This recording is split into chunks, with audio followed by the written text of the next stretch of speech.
nearing the end of the season here at National STOL Series. It's the last chance for pilots to earn points before the series championships.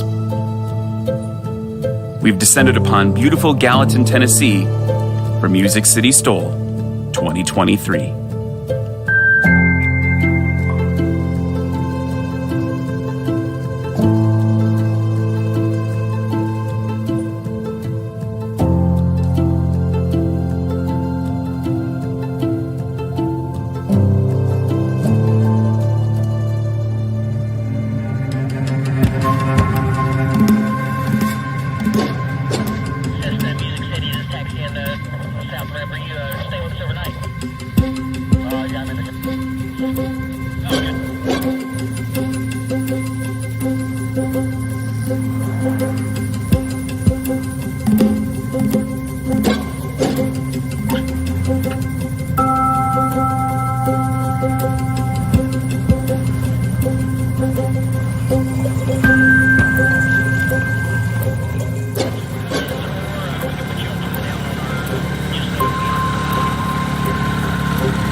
Oh, it was a great flight out. It was about 4.5 hours. Stopped at Danville for fuel and beautiful flight. Absolutely happy to be here. From Idaho.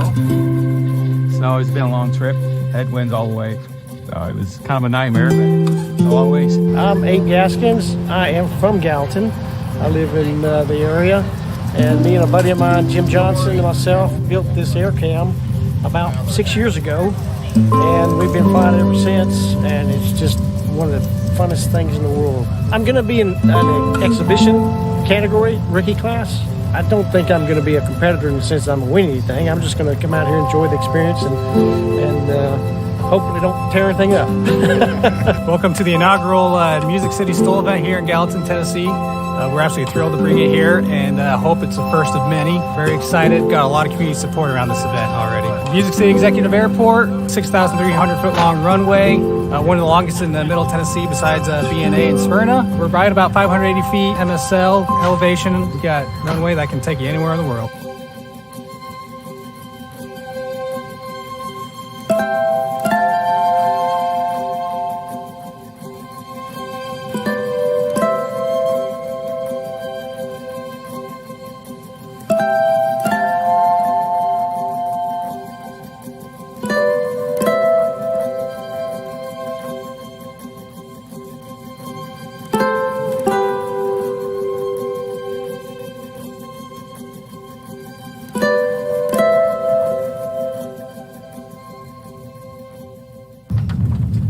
Howdy. Howdy. What's your favorite time of the day? Yeah, getting out.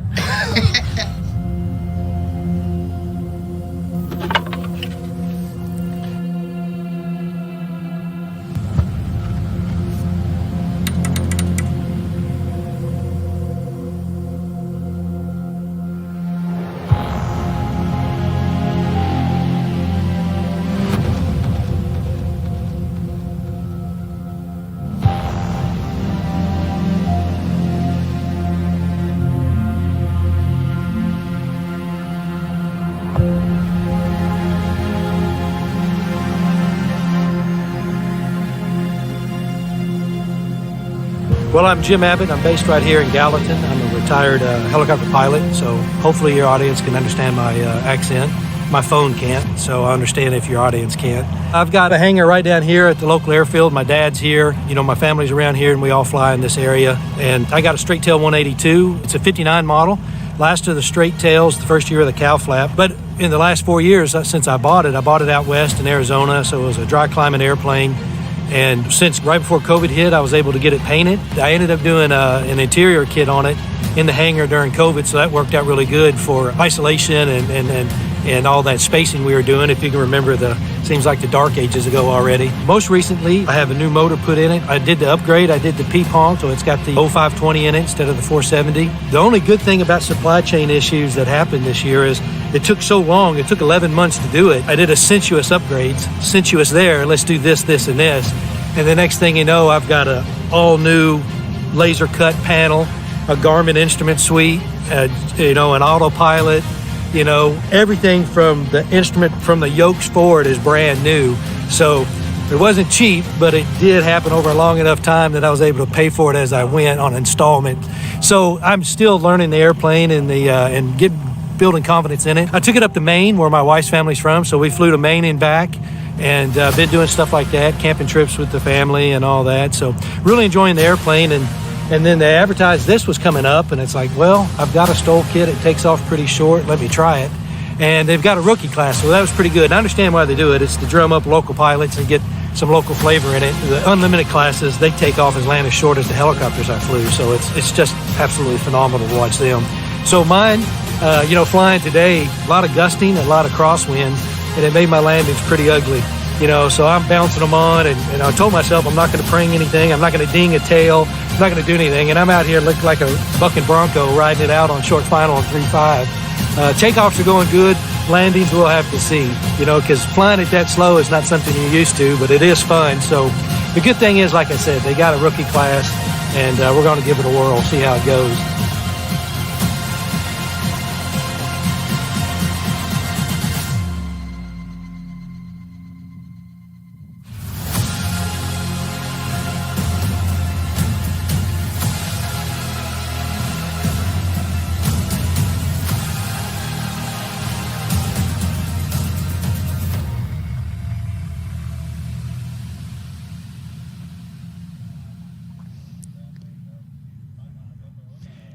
And that's right, everyone. We are here in Gallatin, Tennessee for Music City STOL. And my name is Ryan Dabrowski, and I cannot tell you how excited I am for another weekend of STOL action. Let's get right into it. Let's talk a little bit about what we've been doing all season and what we're going to be doing today. First of all, if you are new here and you're watching online, we'd love to hear from you. We'd love to hear you in the chat. Let us know what your questions are, especially today, because it's practice. So it's a great time for us to practice as an audience. Two, if you are in the crowd today in Gallatin here at Music City STOL for National STOL, lather on that sunscreen, drink a ton of water. It is hot. It is hot.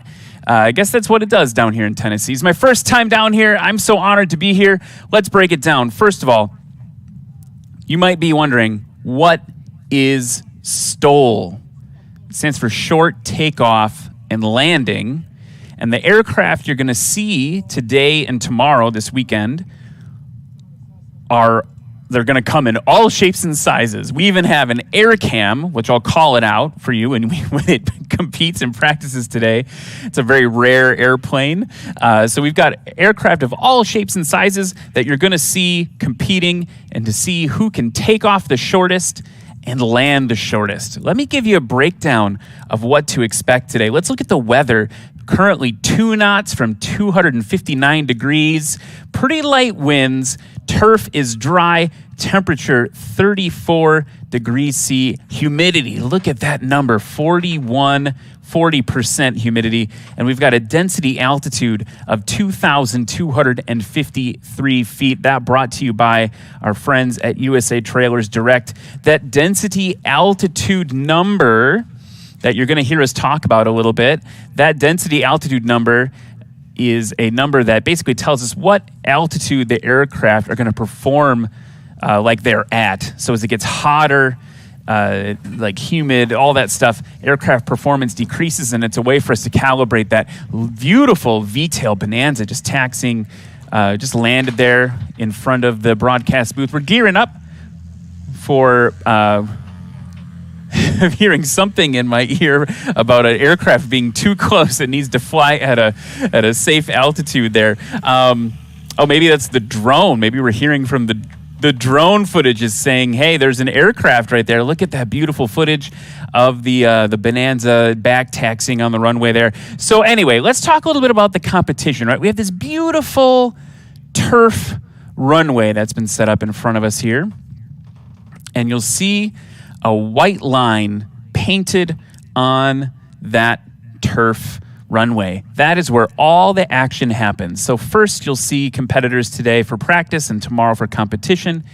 you'll see them taxi up to that line and put their main wheels on the line, and we will differentiate. I'll give you some extra pointers as we go through the day, but basically, they taxi up to the line, put their wheels on that line. The line judge, you can actually see right now, that's Lexi Duncan. Yeah, rock on.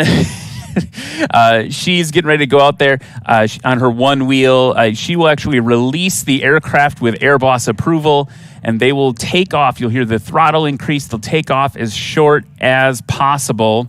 And our line judges will use these distance markings. You can see them there, 25 feet, 50 feet, 75. They're going to measure. There's actually a measuring tape as well, so it's precise, where the wheels left the ground. We take that score, we put it in our back pocket. That's our takeoff distance. The aircraft will go around the pattern just like they do in a normal airport environment. Our air boss is watching everything, making sure that separation is good, that people are being safe. And they'll come in on short approach here.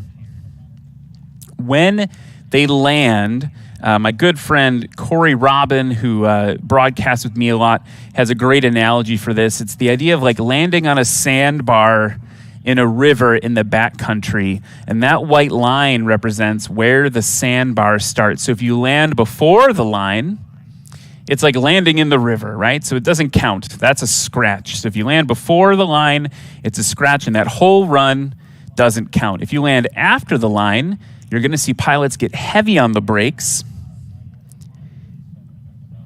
get stopped as short as possible, and we're going to measure the distance from the line to where their main wheels stop. We add those two scores together, and that is your composite score. And you want the lowest number possible. And you are going to see aircraft of all shapes, fixed-wing aircraft of all shapes and sizes today, and of all weights. And you're going to see them stopping shorter than you've ever seen them stop before, and you're going to see them taking off shorter than you've ever seen them take off before. In the unlimited class, depending on where we're at and what competitors are here, we've seen aircraft in this series with a nice, healthy gust of wind. We've seen them take off in as short as 6 feet. That's in a very highly modified aircraft, purpose-built for this. But I just want to give you an idea of what is possible here on the National STOL field. As we prepare for practice to begin, I want to go through and just thank some of the sponsors that have made this possible. We need to thank our friends at Ladd Gardner Insurance, Legend Aircraft, Hartzell Propeller, Sarasota Avionics, USATrailersDirect.com, Duke Propeller, Lift Aviation USA, AirTech Coatings, Factory 10 Aviation Composites, Aero LEDs, Rugged Radios, FlightHelmet.com, Flight Outfitters. I'm wearing a very comfortable Flight Outfitters hat today. Committee Coffee, Avination, and Flying Eyes Optics. I'm actually also sporting my Flying Eyes today. They work really great under this headset.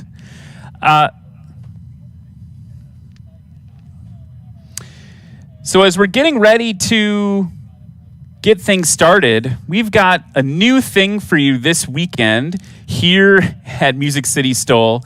I'm going to kick it out to the, in sports, you'd call it the paddock. I think like in like motorsports, race cars. But for, I don't know, we need to figure out what to call you. I got Reese Dockhand in the pits, let's call it, with a little plain side interview for us.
Thanks so much, Reese. And man, it's so great to see families out here together. I was lucky at Sodbusters a couple of competitions ago. My two daughters and my wife came and visited me here in the booth. And I got to tell you, they had a blast. And I hope that you in the crowd are getting ready to have a blast.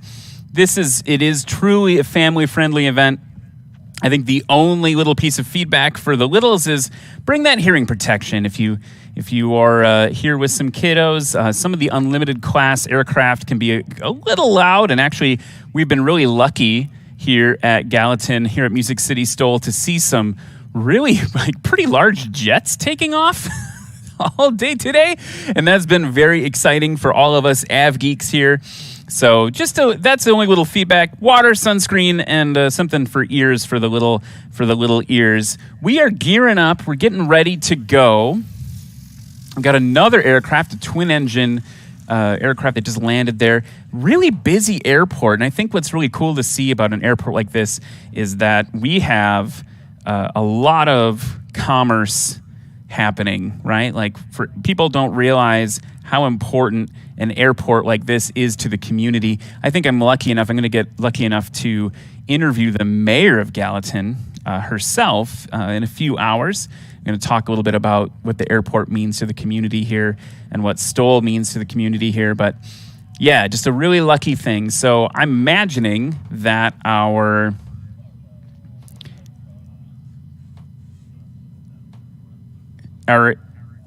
airplanes are getting ready to kick off. And while we do that, in just a minute, we're going to meet another one of our competitors. Mr. Luke Spohr, I see, is on the line. Reese, can you hear me? Are you with Luke?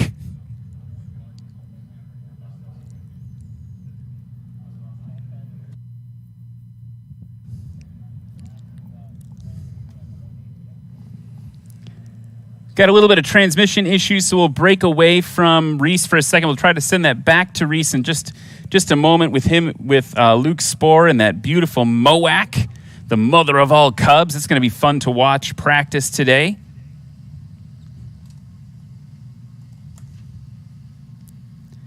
So yeah, we are in Gallatin, Tennessee. The airport here is Music City Executive, and we are just outside, I think maybe a 30-minute drive outside of Nashville. And a beautiful drive that I took from Nashville to Gallatin last night. And we are on runway 1735. Technically, we are adjacent to the asphalt runway that they have here at Music City Executive. If you want to follow along at home, maybe you've got ForeFlight or Garmin Pilot, something like that, put in KXNX. That's Kilo X-Ray, November X-Ray. And it looks like we are now back hooked up with Reese. Reese, how's it going out there with, who's that napping?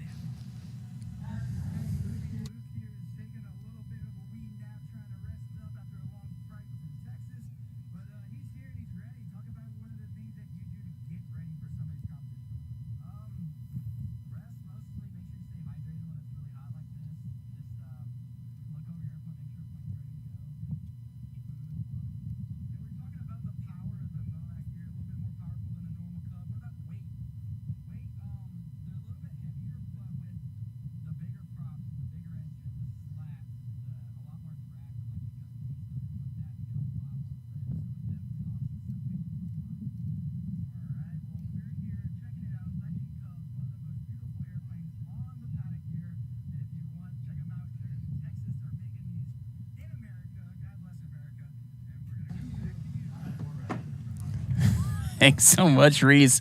And yeah, you got to know Luke. Every time that MOAC is in competition, he knows. I'm always like, look at the gun racks. It's an unfair advantage. He's got the gun racks on the MOAC, the legend aircraft MOAC. And yeah, a little bit of drag added for that. So yeah, we were talking a little about the airport. So let's talk about it. It's KXNX, Kilo X-Ray November X-Ray on your sectional. And we are at an elevation of 583 feet above sea level. So that should put that density altitude, number we were talking about earlier today, 2,631 foot density altitude. So it is hot. Basically what that means is that airplanes competing today are going to be competing like they were flying at 2,631 feet. That's maybe the simplest, easiest way to explain that. 72 degrees in terms of Fahrenheit, in terms of the dew point, 88 degrees Fahrenheit, 31 degrees C for temperature. So it is getting hot. Clouds right now, 4,000 broken, 5,000 broken, and broken at 6,500 feet. Visibility 10 statute miles, and wind currently showing at 170 at 7 knots. I think our little weather station here at the booth was reading less wind. But yeah, that is, we want a little bit more wind in terms of getting shorter takeoffs and landings.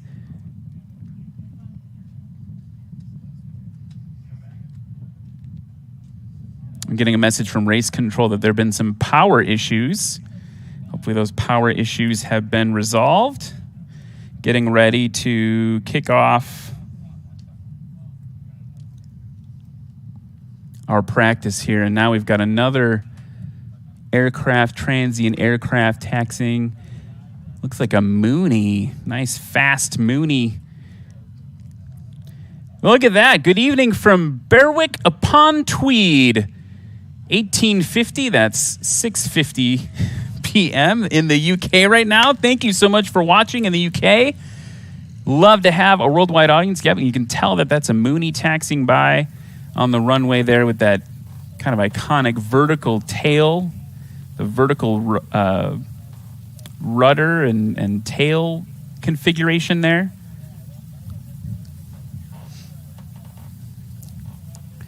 And now practice is getting ready to kick off. Check it out. We've got the Legend Cubs powering up on screen there for you. It's always fun to watch them compete. It's kind of like a little mini formula class for National STOL when they're all competing together. It really comes down to pilot skill.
Okay, as the Legend Cubs are taxiing out, I am honored to be sitting next to Chad Hall. And Chad, this is all your fault. This is all my fault, but welcome to Gallatin. This is really exciting for us here. This is a first time we've done anything like this. This is a great field. This is my home field. I grew up around here, and I'm a fan of STOL. I love STOL. Yeah. And so I've kind of been following around and just being a fan at different events. I met Tom and I said, hey, you guys should come to Nashville sometime. He said, that's a good idea. So, well, here we are. Here we are. I love it. And you and I met at Oshkosh just briefly, and it was good to connect with you there. Talk to me a little bit about what makes Gallatin, do you guys locally call it Music City Executive? It's that's a newer name. It was used always with the Gallatin Airport or Sumner County Music Regional, but Nashville is growing. A lot of people want to come here. It's a great place to live. And so the perimeters of Nashville are kind of growing out. And so with that, there's a lot more traffic and business, and the airports are starting to get busier. And so Gallatin is kind of becoming an extension of the Nashville area. And so Music City Executive it was changed several years ago, and but we're still a local. I like the small airport feel. We have a great GA community here, a lot of good folks. Everything I've learned about aviation were from mentors that I've had here at the field, and we're trying to keep that going for the next generation. Yeah, and what I was remarking about just recently too is that not only is it a good community, and things are kicking off. By the way, folks, check out, here goes Luke Spohr now, short takeoff in practice, just under 50 feet there. And behind him, Brian Shirley in another MOAC. Brian used to, I think he still owns it, but maybe not. Used to run around in Iran's S21, now rocking the MOAC with that bright orange and gray paint scheme. Also, pulled a little early there, but it's practice. Between 50 and 75 feet for Brian Shirley. Sorry, I got excited about airplanes. But, hey, this is what we're here for. But I was noticing how busy the airport is, right? So a lot of times you have an airport, they may have a good community, but it's not on the airport, but it's not so obviously providing value, right, for the city. And this airport is so clearly providing value for the city. We've seen huge jets coming in and out. We've seen King Airs. We've seen all these corporate and not regional jets like airlines, but we've seen people that are using the airport for its intended purpose, in addition to the people that live and breathe this every day. Absolutely. We're outside the Nashville Class Charlie, so it's an easy place to get in and out, and we're only a 20-minute drive to downtown, and so this place makes a lot of sense for commerce, and it's definitely growing. Okay, we've got Mike 59 now on the roll. I'm going to figure out who that is. It's really cool when we come to a new town with National STOL to see aircraft that we maybe haven't seen before, because one of the beauty things about the series, right, is that it comes to a little region, and pilots who maybe don't have the time to fly across country can still compete and get their name on the board. I'm going to dig through here and figure out who that was. You maybe know. I don't, but we do have some hometown pilots competing. In fact, we've got a Citabria that Anthony Lee is flying. He's actually helping me get my tail wheel right now, so he's going to be competing. I'm going to be rooting for him a little bit. But we've got a lot of, I think 5 or 6 at least here in the area, from the Nashville area, that are going to be competing. So that was James Abbott from Gallatin. Oh, yeah, okay. In the 182. Here's Luke Spohr now holding it off, and that would be a scratch. Yeah. So, and he knows it, didn't even stop. In competition, we always tell them to stop because it's hard to tell sometimes if you scratched or not. But when we were using that sandbar analogy at the top of the show, he would have landed in the water. So that's what you don't want to do. You don't want to land before the line. You're going to see probably a lot more scratches today than tomorrow, because people need to kind of dial it in for the conditions and how they're feeling. Now, here's Brian Shirley. Nice high deck angle there. Good over the line. Now he's going to get heavy on the brakes. Holding that tail down with stick full back. And you also notice he dumped those flaps out, got rid of them as soon as he could to help spoil any lift. And now we should have that 182, I'm guessing is just out of my view, should be like base to final area soon. So talk to me, you were talking about the conversations with Tom, who is one of the owners of National STOL. Talk to me. Oh, wait, real quick. Sorry. I'm driving into watching in person, just making sure I don't miss anything. That's Niall McMillan. Thank you so much, Niall. Don't Be safe while you drive. You just listen. Don't. We're saving the best for later. Yeah, don't get yourself into ticket. trouble. Yeah. Talk to me a little bit about that decision. Right? You said you've been a fan of STOL for a while. What was the decision like to put on an event? Because it's no small undertaking. It is no small undertaking, but at the end of the day, I've been in aviation since I was a little kid. Civil Air Patrol, I've done it all, and I've always loved general aviation and anything dealing with airplanes. And when I saw STOL, I think it was around 2017 in Oshkosh, the Valdez STOL. What do we got here? Oh, he's just going to keep going. Yeah, just taxi to the end there. Not bad for a first practice landing. Not at all. But seeing the Valdez STOL competition at Oshkosh, it was just an exhibition.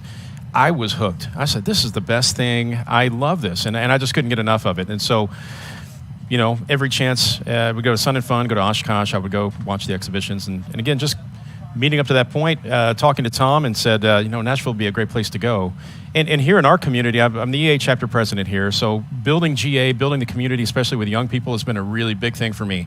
And so having STOL come up here and to share the excitement that me as someone that's been in aviation my whole life, getting to see the next generation and local folks here that have been coming to our EAA breakfast and learning about the airport and learning about how incredible GA is, not just to our airport, but our community, it's been a lot of fun. And we've got a lot of fun planned for the weekend, I'm assuming. Do you want to give folks a little bit of a teaser of what the weekend has in store for them? As far as just stuff like bringing the event into town. What's it like? Yeah. What should people expect? By the way, I think I see your friend in the Citabria back just around the corner there. Oh, that's him. Yeah, beautiful. I grew up down the road from American Champion Aircraft in Rochester, Wisconsin. So anyway, sorry, I interrupted you. Just in terms of tonight, we've got we've got this practice. Tomorrow we've got competition. Anything people should be looking out for if they come in from the local community? The thing that's really great about coming out here is that you're really up close. You can smell the avgas. You can feel what's going on. And we just want to make sure that this is an experience where it's not an air show that you're looking at from a distance. You're right up here in front of the action. Gallatin is such a great community. We've got a beautiful downtown square. We've got lots of historical areas here. And we're going to have some brochures and stuff when you check in at the gate. So if you're visiting in here to our community, take some time to go drive around this weekend. It's a beautiful weather, beautiful day. Yeah, here's Anthony. It's like you were doing a little bit of a parade pass here, getting everyone kind of lined up. So Luke Spohr is coming right by I feel like I got to reach out and touch him. I think you can. That was really close there.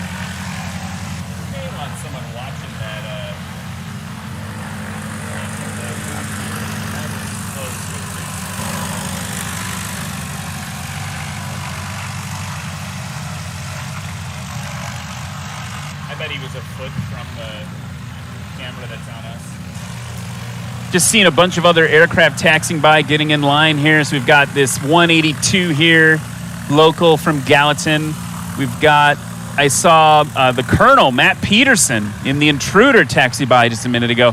And I got to find out about this tiger striped airplane. Do you know anything about that? I do not. I'm going to find out when they taxi by. We'll get their N number and we'll figure out who that is. A lot of new airplanes for me that haven't been on the circuit before. So that's really, really cool.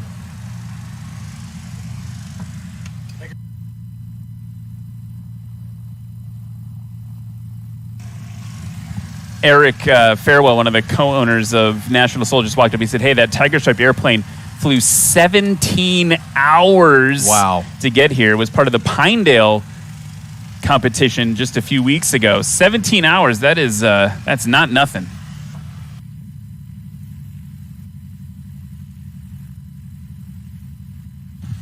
And this is, so then of course I've got to get another stat for you. Keith Lang flew from Alaska 46 hours, is that what you just told me? 46, I ran into him, I think he had just gotten here. Here's Luke Spohr now on the roll. Off short, he's gonna be happy with that one in practice. Keith Lang, 46 hours. I think I met him right as he got out of the airplane, and he's like, brother, I'd love to catch up with you, but I got to take a shower. I just need a minute. That's a good way to build time. Yeah, 46 hours. Here's Brian Shirley now in that. I think that airplane is brand new.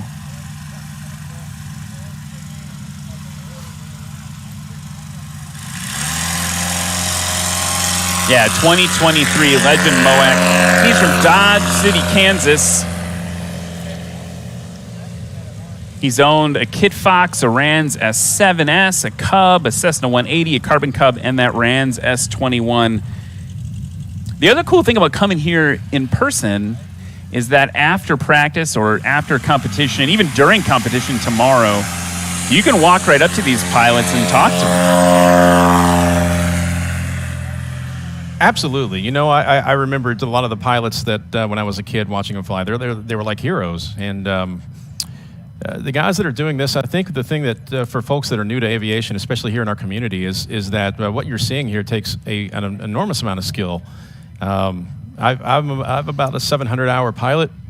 I have very little tailwheel time. In fact, I'm getting my first tailwheel aircraft now. It's in pre-buy. But wait, I'm going to interject. Yep. What are you pre-buying? It's a Husky A1B. Oh, beautiful. Classic, very classic STOL aircraft. And that's because of this. That's what National STOL will do for you. You just want to continue to be a part of it. But this is an enormous amount of skill to do this. And I never get tired of watching it. Here comes Luke Spohr now. Low and to your left. And we'll see how he's reading the winds a little bit. So the challenge we have today is that we don't have a ton of wind on the nose for the pilots. And they always love a little more wind. It gives them a little more margin. It gives them more to work with and a slower ground speed. And right over the line, kind of textbook. Beautiful. Stopped sub 100 foot for Luke Spohr there.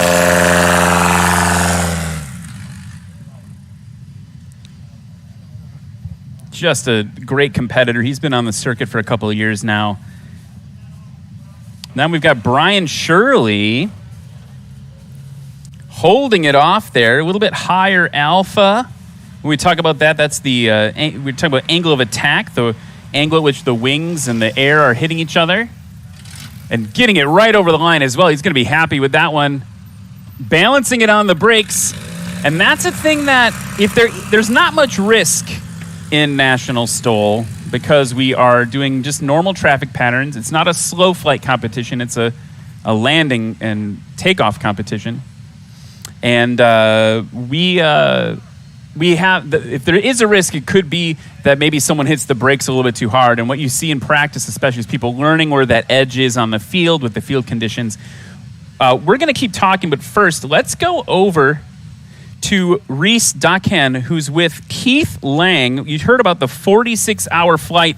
Reese All and right, Keith. Back in the paddock with Keith Lang. What's going on? Good to see you, man. Good to see you, too. It's just like a couple weeks ago, we were hanging out. Now, talk to us. Where were you last week? Last week, I was in Alaska, back home. We jumped in this Cub on Sunday morning, and flew her all the way down, and we got in here, of course, this morning at around 7 o'clock. So about 46-hour flight, a little bit long, so a little wore out, but well worth the trip. Now, a lot of people that don't know these airplanes are actually used for work, flying into the backcountry, finding different places, either where to fish or hunt or save lives. What are some of the things that you use this airplane for back in Alaska? Yeah, you're exactly right. This is actually my work Cub, so we do wildlife control in Alaska, but of course we also hunt and fish, and so these Cubs are absolutely amazing pieces of equipment. This one, it's got a little bigger engine than my other one, my white one, and it does a great job, and we'll see how we do today with it. So it's a beautiful paint scheme. If you look on the cowl, they have a wolf. I think, Keith, you're saying that you have a bit of a wolf pack. That's right. We call it the wolf pack. So we've got a PA-11, we've got 2 Cubs, and of course this is a PA-18. So these are what I call my wolf pack, and that's my working crew. The whole family is here out in the Music City Airport. We're excited to see them fly. All the other competitors showing up. Man, it's going to be a good time. Thanks for coming with us and along on the journey. Back to you, Ryan. So cool to hear about the wolf pack there with Keith. And I've gotten to know Keith over the last couple of competitions. We spent a good amount of time talking in Isle, Minnesota, up at that wonderful competition. And getting to know him has been a real pleasure. And just it sounds he and I have made an agreement to fix all the world's problems together. one STOL competition at a time. Things are getting a little swirly over there with Luke Spohr doing a little bit of a pirouette, that classic tail wheel thing. Talk to me. Sorry, I'm just going a mile a minute because I'm excited. Talk to me a little bit about how you found aviation. How did it all start for you? You know, I think a lot of it when I was growing up, I had National Geographics, and I remember being obsessed with anything about the space program and looking about the space shuttle, and I just was obsessed with it, and it just sort of developed into just a love for aerospace in general. Here at this airport, when I was a kid in the mid-'80s, we used to have air shows out here and activities, and my father brought me out here, bought me a plane ride, and that was it. That was the moment that I realized, okay, this is what I want to do. I'm hooked. And I've never looked back. I joined the Civil Air Patrol as a kid, was looking towards a military career flying, but ended up in the business world, and now I just do it for the enjoyment and traveling, and maybe one day I'll be out here as well. I hope to see it. See you do that in your Husky in a year or so when we come back. At least a year. We're going to get a few hours first. Brian Shirley now at the line.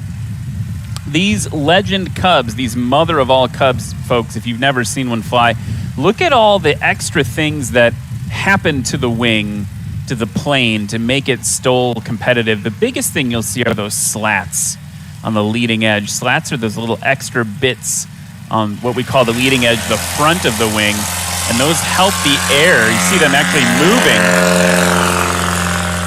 Depending on how the air is hitting the wing, you can see them move, and they actually help the air stay connected to the wing and help you maintain lift a little bit longer.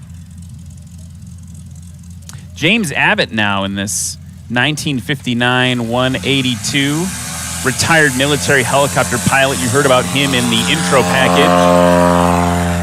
Going to be a little bit harder for him to compete with the MOAX, but in competition he won't be. He'll be flying in the rookie class, so he won't be having to face those two gentlemen head-to-head tomorrow. Yeah, I didn't recognize Jim's aircraft because I believe he picked that up just before Oshkosh this year. In fact, I saw it at Oshkosh, so I think it's a fairly new aircraft to him. So it's I didn't recognize him in there. But I'm glad he's out here working it. He's got a pretty interesting collection of types that he's flown. He's got things that I don't even know what they are. SK-64, SK-65, I'm assuming these are rotorcraft. MI-8 and MI-17, is that the Hind?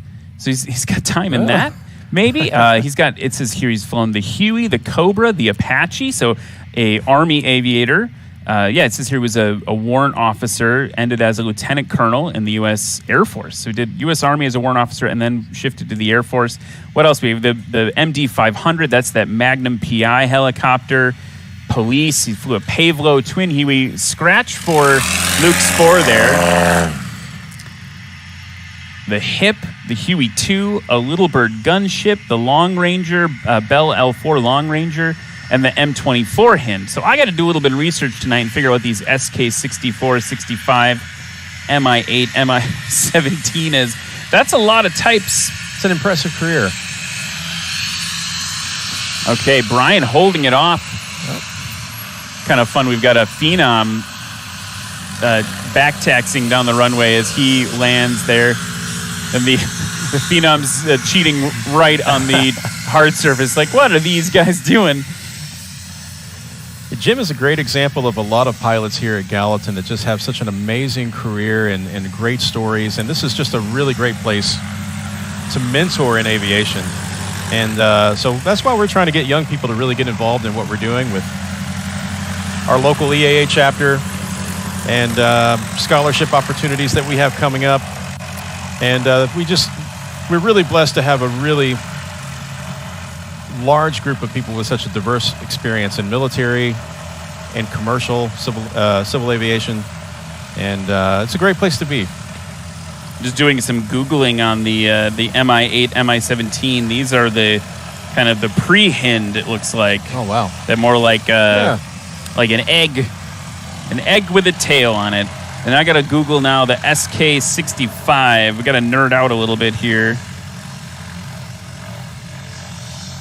Apparently there's a knife brand that has that, so I have to add aircraft on the tail end of that. This is really good TV. Oh, wait, what? SK... I don't know what's happening. Oh, it's like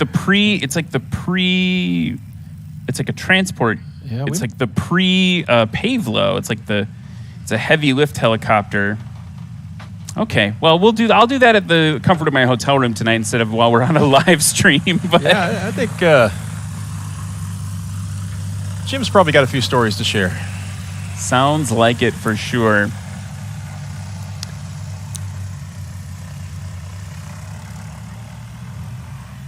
I see Aviator Snoopy on the side of his 182 there.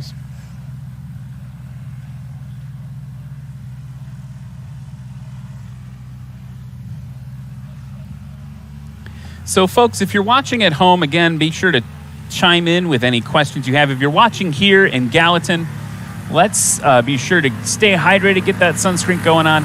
And the other thing is, be sure to check out the merch tent. Got a lot of cool. You've got one on right now. right here. Great Music City STOL shirt. Maybe we can throw that on camera. There we go. Look at that. Yep. Maybe like that. I love the design of it. Yeah. Love the red. This is a great design. Yeah, really. Tom and Karen, they have someone that. Anyway, it's a great design. The shirts have been very popular. It is getting tight here in the. It is snug in the paddock here. There's Colonel Matt Peterson flying by. Flew in last night. Got my YouTube channel is called Super Aero, and I'm always so honored. He's got a Super Aero sticker on his aircraft for me. I've flown with him a few times. There's the tiger striped aircraft.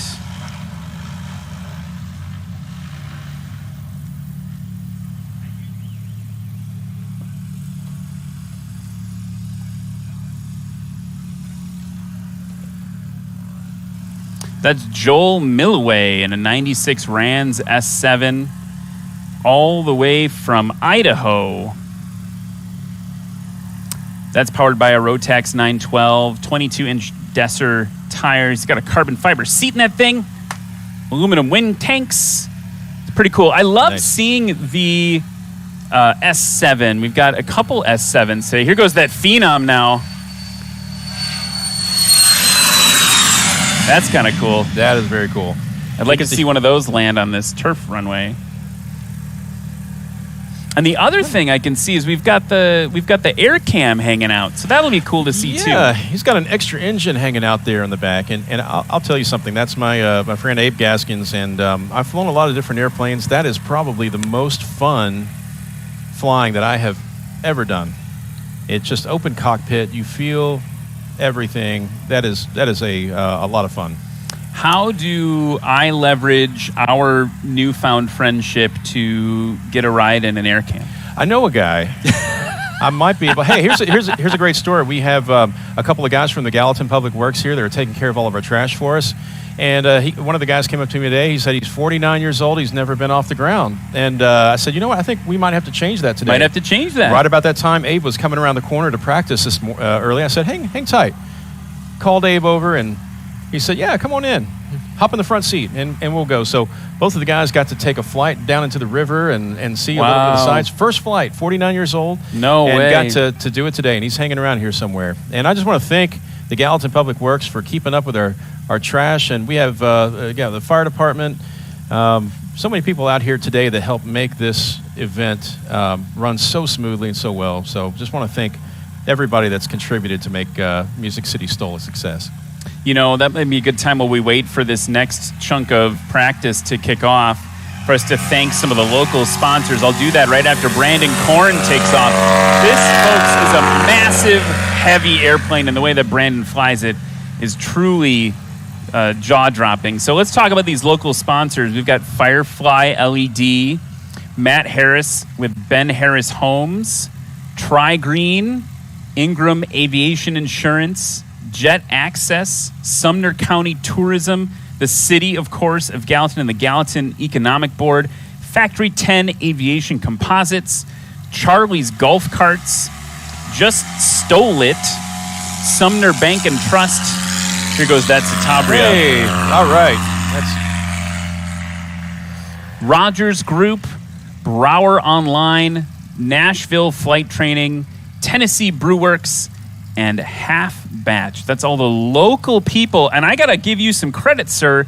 That is a long list of support for Music City STOL. And I'm really proud that list, that there are local guys. There are people that almost all of them are here locally to Sumner County, and good friends, and we are really grateful for their support.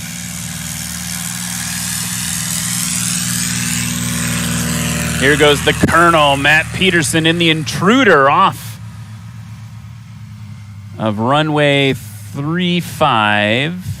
Not normally here. Do you guys normally land in the grass over here, or only this for grass, the comp? We just made this for the competition just a few months ago. So we hope it's smooth enough for everybody. There went Joel Milloway in that 96, again, 14-hour cross country to get here. And remind me who this is. This is Abe Gaskins. Abe Gaskins. Good friend. Abe will be in the exhibition class tomorrow because twin engine. There's a lot of. Look at that though. That is so cool. I told him he should turn one of those Rotax engines off and compete. We've had one, I think in Swamp STOL 2 years ago. We had an air cam on floats in the exhibition class, and that was a sight to behold because it's very large with floats. So Abe has another air cam with floats, actually, that he just picked up, and he drove it, I believe, from Saskatoon. So I know we have a competitor here that flew from Canada, but that's quite a trek in an air cam. It's not a fast airplane. Here comes Brandon Korn now. Listen to the engine modulating that little bit to the right. He's cheating into that crosswind, that slight crosswind.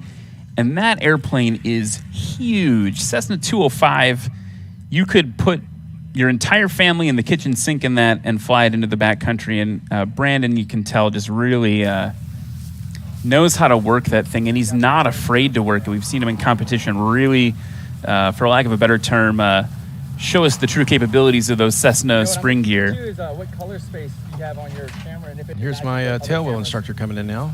It might look flat because we tend to edit. Okay, a little bit long, but very beautiful landing. Now we got the stick full back to get some aerodynamic braking. Maybe not even on the brakes. No flaps to help him slow down, but it's not bad. Ask them if they got it. Not bad at all. And I think, one of the things that's interesting about STOL is for normal, in quotations, normal pilots, see where our limitations are.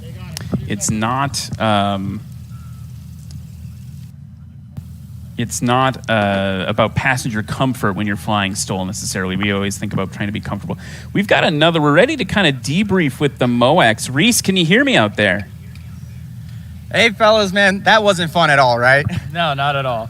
It was a blast. Fun getting our feet warmed up a little bit here, get ready to go.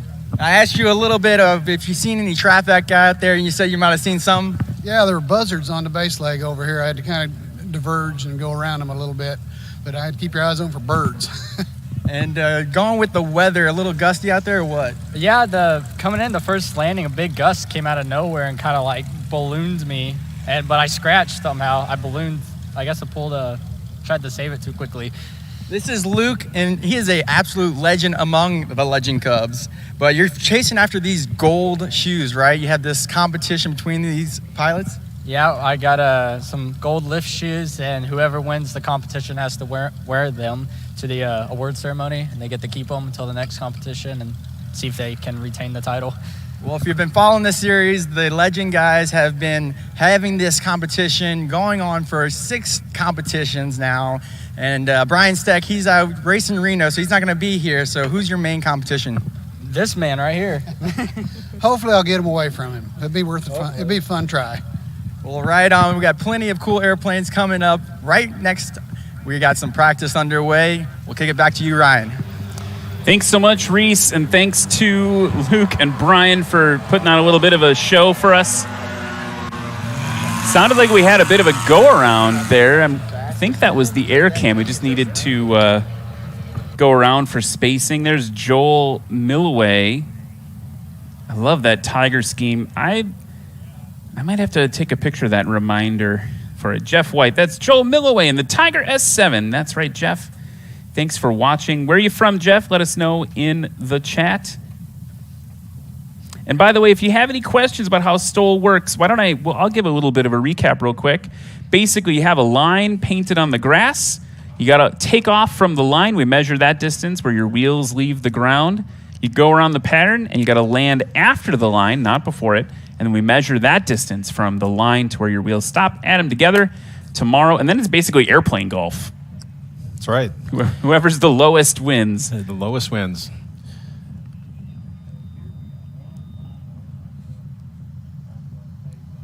Any other really unique aircraft based on the field? You've got an air cam. They're not super rare, but they're kind of rare. Seeing a lot of jets. I saw, kind of the classic, hangar full of Cirri, whatever. Yeah, today. In fact, we have a Cirrus service center that's here as well, and so we get a lot of Cirrus jets and Cirruses in.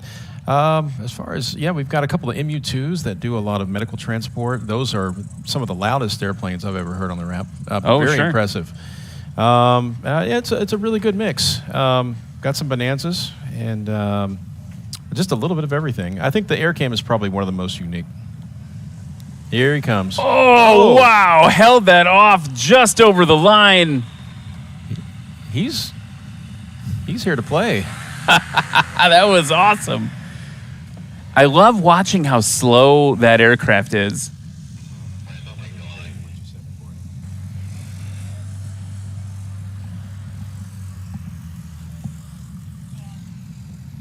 So we're getting ready for another round of practice. I love watching the line here. We've got Brandon Korn in the 205. They call it Black Betty. Black Betty 205 right there. Got your instructor in the Citabria. We got Colonel Matt Peterson right behind him. Joel Milloway in that Tiger striped Rands. And then if I'm not mistaken, we've got the air cam at the back end. By the way, if you see that 205, Brandon Cornyn's 205 up close, it is stunning. He had a hand in painting that. His family owns a collision center, so they know all about paint. And I asked him, I was like, well, are there any mistakes on this thing? He's like, there's one or two, but you'll have to try to find them yourself.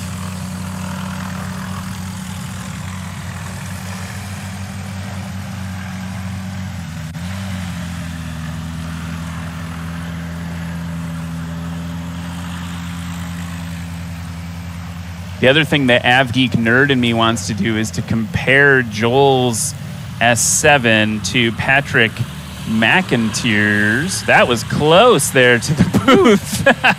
You got the wingspan on that air cam. Eric's here doing the marshalling to make sure everything's safe.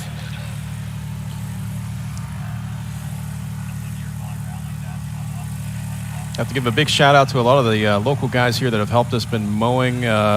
Richard and Foster Carney have helped us to develop this grass field out of nothing. This was just just kind of a rough patch, and they've been mowing for months, dropping sand, rolling it out, and tell you, it takes a village to pull this off. We've got a good team here that have worked to make this happen.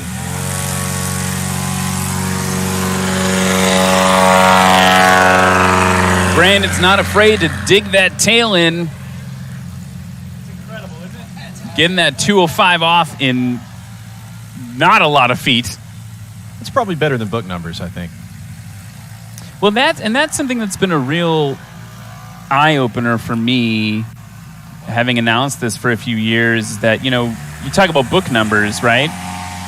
Every airplane, there's a margin there that if you are proficient and put in the time, you can improve on those numbers. You just have to do it in a safe way. And I think it's interesting to see airplanes later. I think we'll see Piper Zilla, Cherokee 140. That's been one of my favorites.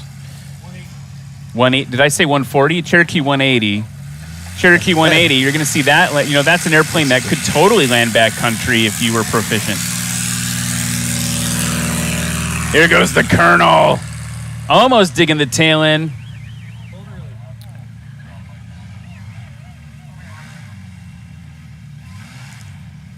Here's Joel getting ready to go.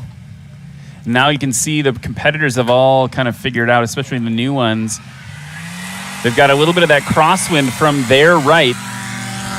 Nice and short takeoff there. I wonder what Patrick McIntyre is going to be thinking about that.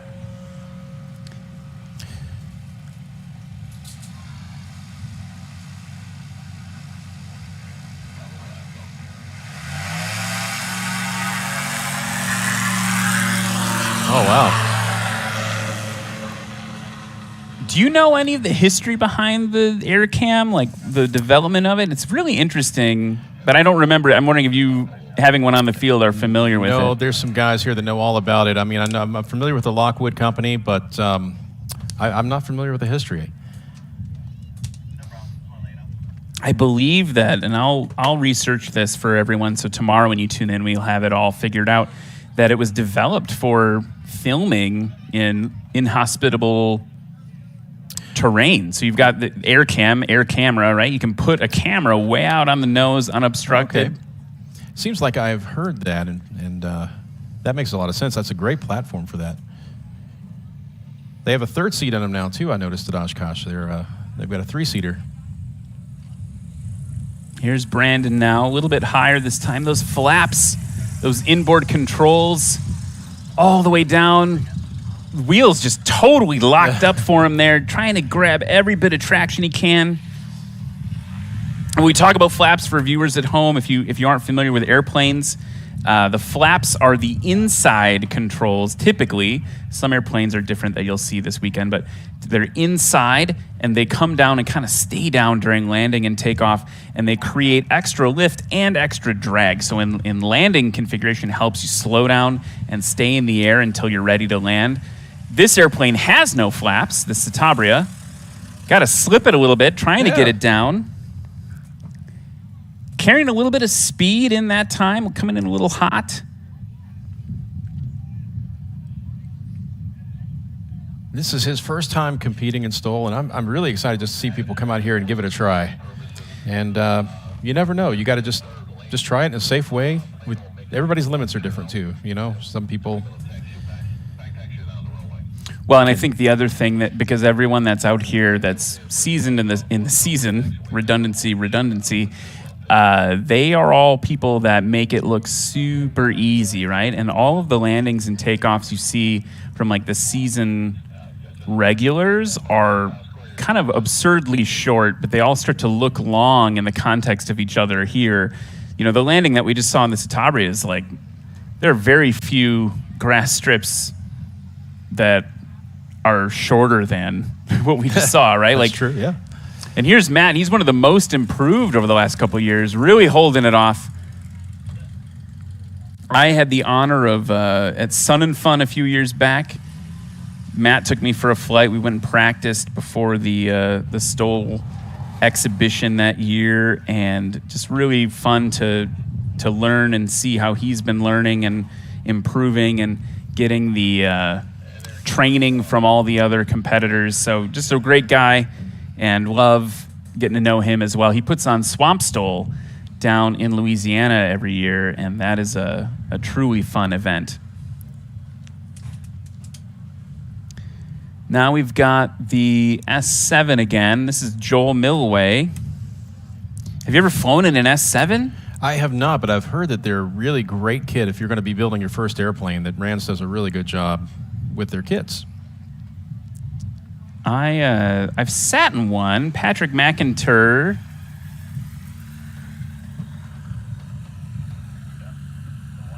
Let me sit in his. That was a nice landing there. He let me crowbar myself into his at Sodbusters, and it was pretty comfortable once I was in there. But he said, I'm shopping, airplane shopping all the time, and he was like, dude, put this on your list. It's kind of perfect for the Wisconsin mission of hanging around the corner. Look at your friend in the air cam now, just like inches off the ground. Dragging it in, yeah. Tickling the grass. Oh. A little bit short.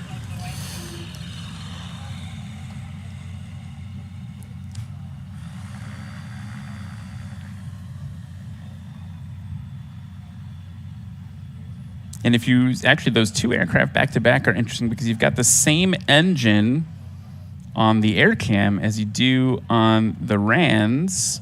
Just two of them. And they're pushing instead of pulling. That's also a big difference. So what's next for you? You're going to get through the weekend with Music City STOL, and then what's next aviation-wise? You're pre-buying a Husky. It sounds like I'm going to be headed to Wyoming, up to Avion, which is where they're doing the pre-buy now. So I'm looking forward to spending some time, and I've never flown out west, and I know that that's where all of the fun flying is going to be. So I'm looking forward to spending some time with a ferry pilot who knows the airplane really well, and hopefully we can have some fun coming back to Nashville, to its new home. And by the way, not just a Citabria, a decathlon. Oh, decathlon, yes, sorry. So I should have got that right. It is a decathlon. So just to qualify, even like fully aerobatic airplane, competitive aerobatic airplane, that wing shaping, I think it's symmetrical. It is. Not the best for STOL, maybe. I don't know. I don't think so. No, I don't think it is either. So it just makes it more impressive that he's, out here doing it and doing pretty well, I think. But that aircraft can go inverted. It has a oil system that allows it to maintain inverted flight. So it's a great one to learn how to do gentleman aerobatics, basic aerobatics, loops, rolls. Haven't done that yet, but not in that airplane.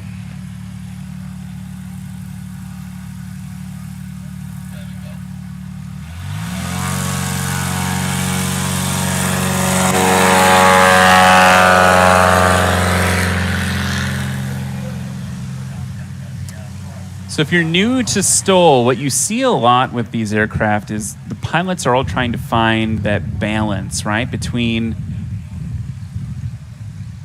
is the airplane going fast enough, but not too fast? Now you want to grab what we'll hear STOL announcers talk a lot about, taking a bite. So they'll get the tail up.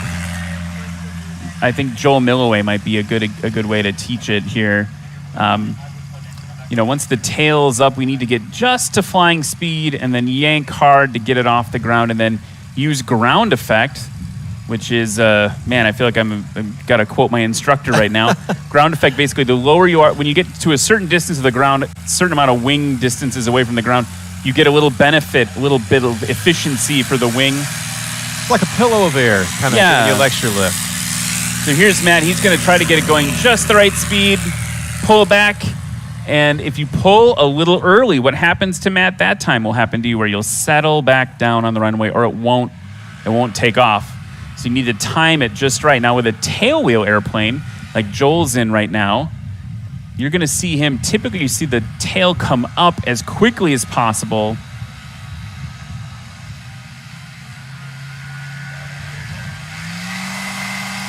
So he's getting that tail up and then pulling back.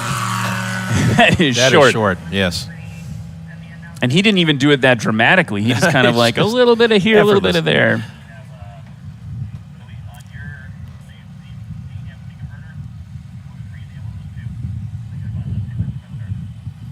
I never get tired of looking at the air cam. It's just a beautiful airplane.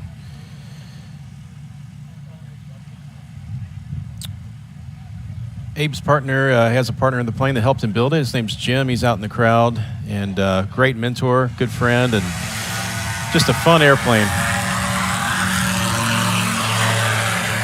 Now, if Corey Robin were sitting here with me, normally he's here with me. Corey, hope you're having a good weekend.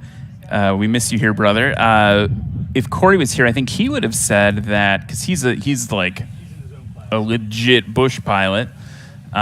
He would say that we could have pulled back a little sooner with the air cam. It was flying kind of before we even saw that like bite of angle of attack. So if you want to get that distance shorter, you can time it out a little bit better, a little more aggressively. You might be able to get off into the ground a little bit sooner. Which just probably comes with just lots of practice.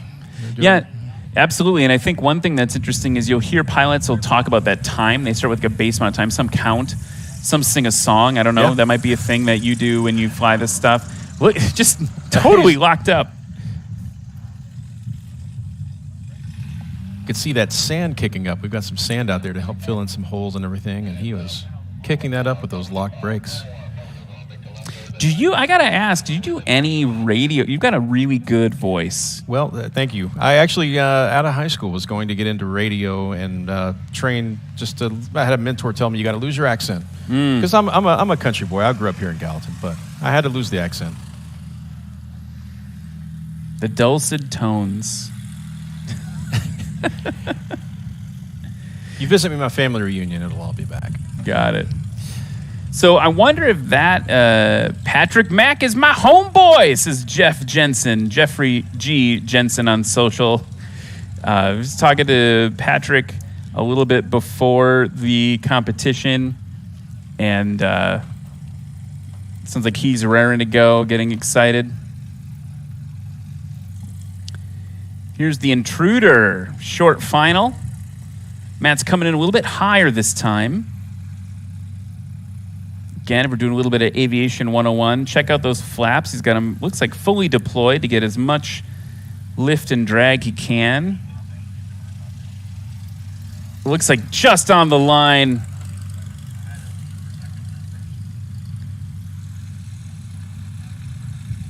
That's a nice, stable approach for Matt.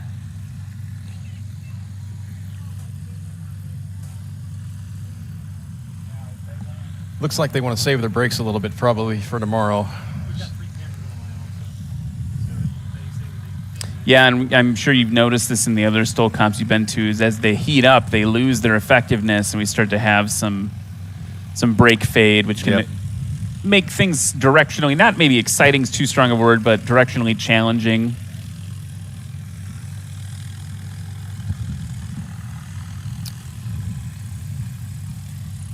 Just hovering in there for Joel. Look at that.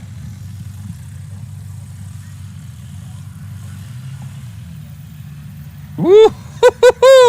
Little burst of power got him over the line. Watching the replay. Let's watch how close. Oh, I don't know. Let's go back to the other camera. Was it a scratch or wasn't it? It's hard for me to tell. I'd give it to him. You'd give it to him? I'd give it to him. And I love watching the air cam fly because he's always just tickling the tops of the grass.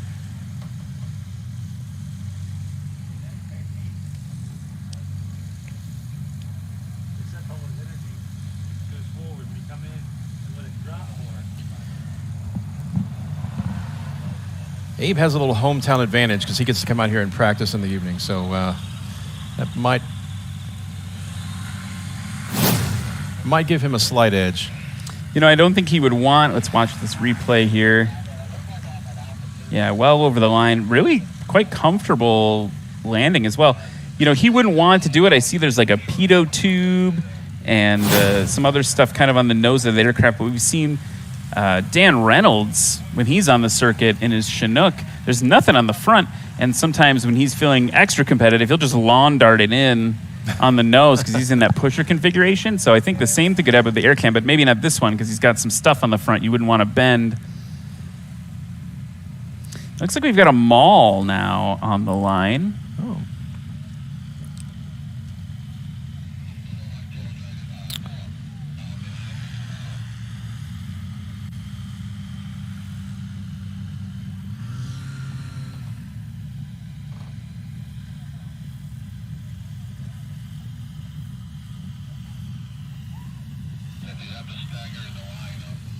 John McCardle from Omaha, Nebraska in the mall. He's got 1 year of flying experience. Wow.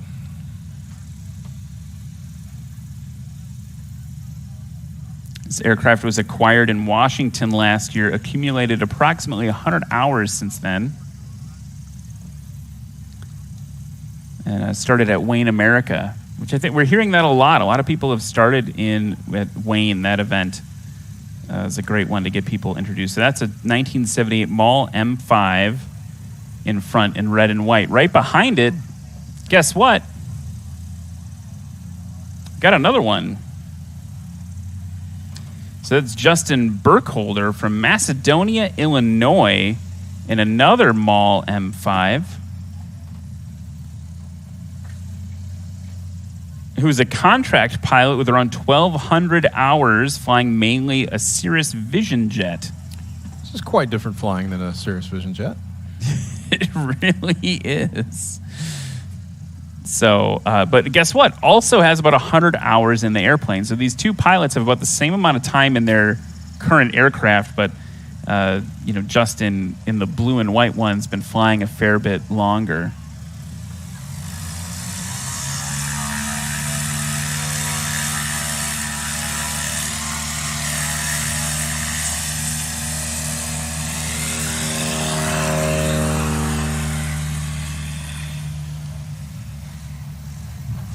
I would have never guessed he is a 100-hour pilot by that takeoff. Well, now let's compare Justin here.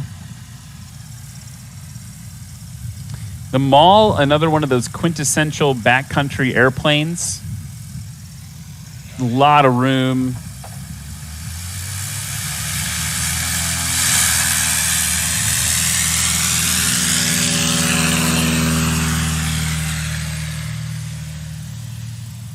Very graceful.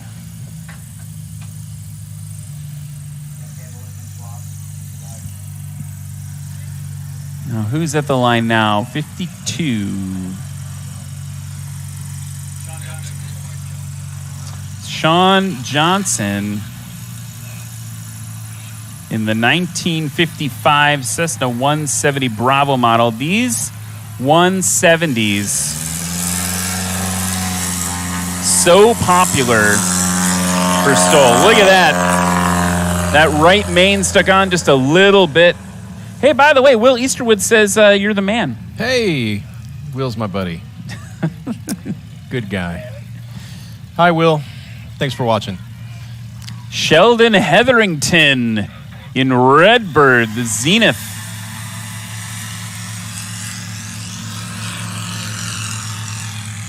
Took a bite, but then kind of gave up on it. Took a second one. Sheldon's been fighting some maintenance issues, getting the aircraft back in the air after a little bit of downtime. He said he thinks he's got it all worked out, and had a really long flight to get here. 5 hours, so not 14 like, or 46 like Keith. But he was complaining. Maybe it just feels like it takes longer in a Zenith. Damn. That's an improvement.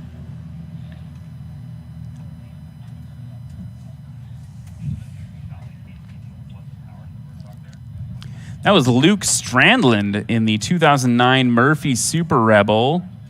Saw him in Minnesota. He's from Mora, Minnesota. I'm pretty sure the first time we saw him was in Isle, Minnesota for STOL.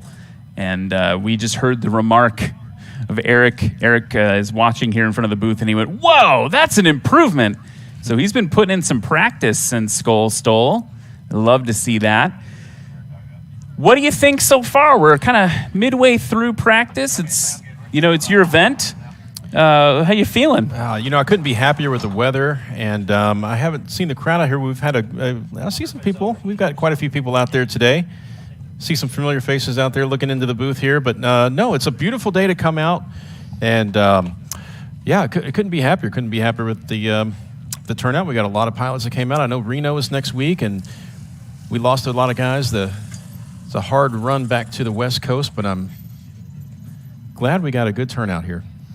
Yeah, it is a hard run back all the way out to the West Coast for that. And Reno, of course, a lot of the national STOL pilots also participate in STOL drag, which is a very different sport, but kind of the same scene. And that, excited to see that. Of course, Reno, if you're not a nav geek, it's going to be the last year for very sad. Yes. The Reno air races. It'll move to a new home, we hope. Hopefully that'll get all planned out and solved soon if it's not already. But kind of an end of an era for Reno. It is an end of an era, yes. So yeah, totally understand if people need to go hit up that historic kind of last event next weekend. But still, yeah, huge turnout. I mean, look how, we are many pilots deep. Many pilots deep. This is a very good turnout. Here's another mall coming in a little hot. Gave up about 75 feet, and we got to get heavy on the brakes and that stick back to get it slowed down.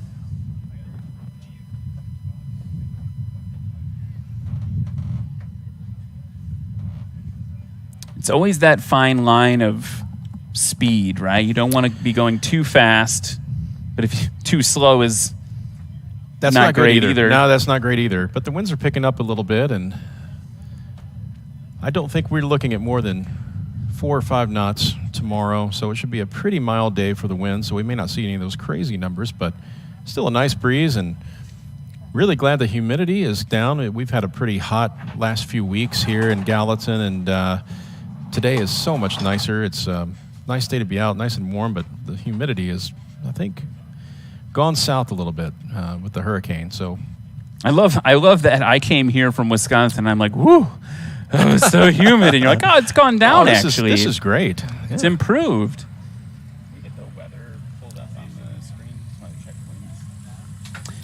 Okay, here we go. Holding it off, that 170 Bravo. Nice. Holding it off exactly horizontal there. Working that tail. About 150 feet. Yeah, check it out. So I just saw a little bit of a gust. So we're getting some wind. We were talked at the beginning of practice, maybe 3 to 6 knots. Now you were correct. We were up to 7. And I saw a gust of around 14 knots there. Direction hasn't changed too bad. Humidity has dropped a few percent, maybe 10% actually, since we started. So that's a real good feeling. Absolutely, and want everybody to stay hydrated out there. Even though the humidity's down a little bit, it's still easy to overheat. I know I've been doing it the last few days, so drink all the water you can. We want everybody to stay safe out there. Sheldon now in Redbird. A little bit high over the line, so you heard that burst of power. You got to give a little burst of power to help cushion your landing. The problem with that, and a go-around for the Super Rebel, Luke Strandlin, kind of getting stacked up there. Our air boss is calling Luke, hey, man, you got to go around. The runway's not clear yet. So, yeah, if you make a little bit of a burst of power, it's twofold, right? You might get over the line, which is important. You're going to cushion your landing if you're too high. Again, we're not super concerned about passenger comfort here at National STOL, but just waving to my friend Cam over there with the camera. What's up, Cam? I missed you, buddy. I haven't seen him in a while. The double-edged sword of it, though, is that once you apply that power, guess what? You've got a little more energy moving forward. You got to be able to dissipate that with your brakes. So it's always that fine line. Everything in flying is a little bit of a balance. So everything's a trade-off.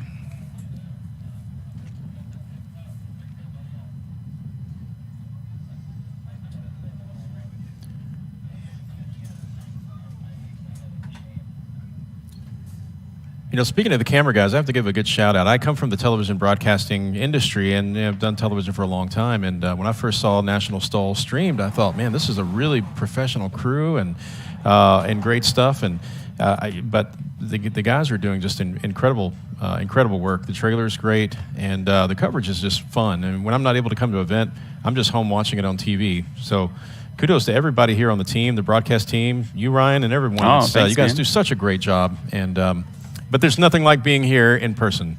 Watch it on TV if you can't come, but if you can, go to the closest event that you can get to.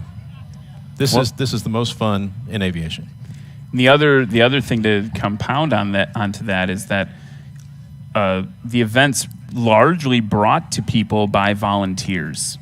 So local volunteers and volunteers that actually travel the country to put on National STOL events all over the country. You know, in Tennessee, we're in Tennessee this weekend. Well, we've also been we were talking about a couple weeks ago, Pinedale. You and I met at Oshkosh. That's absolutely. Sodbusters, just down the road from Oshkosh. So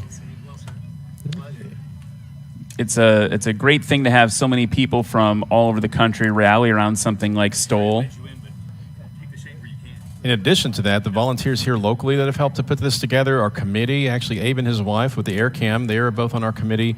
Everyone that's been doing areas from actually Anthony's wife, who was in the decathlon, she's handling all of the vendor booths, and we just have such a great group of people, and it's humbling to see people give their time, which everyone's busy. We're all busy, but everyone gives so much time and effort into making all of this happen. So truly grateful for all the volunteers with the National STOL and our local folks as well. Couldn't do it without you. Here's that mall. Definitely not the mall, the Super Rebel had gone around. Definitely a pretty heavy scratch there for Luke. 2 Highlanders, one, he snapped his wheel, and that's what flipped him, and then J3. Are you? I heard about that, yeah. Okay, so we had that go around, so that's why Luke took a little bit of time to get around.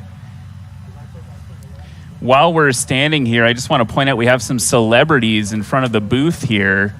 You're actually stopping. Hang on, marshal these guys. Some celebrities here from Sarasota Avionics in front of the booth. Thank you for your support, my friends. Appreciate it. Great to see them kind of catch some shade. And now here's the mall. He's got the right idea with the shirt off in there. I would maybe do that if I could pull it off. It's a hot one out there today. And another mall right after that.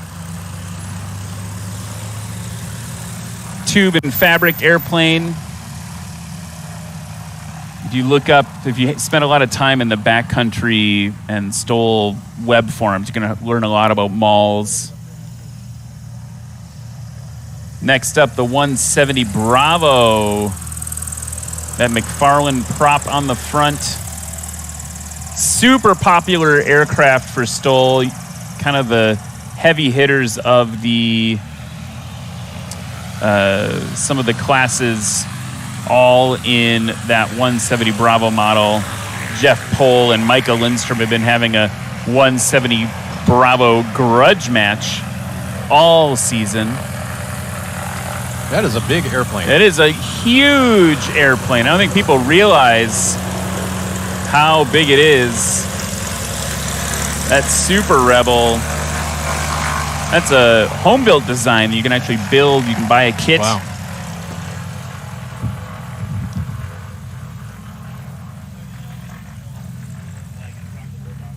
So Luke attended a competition with his sons and now is participating personally in that Super Rebel. And we looked it up last time.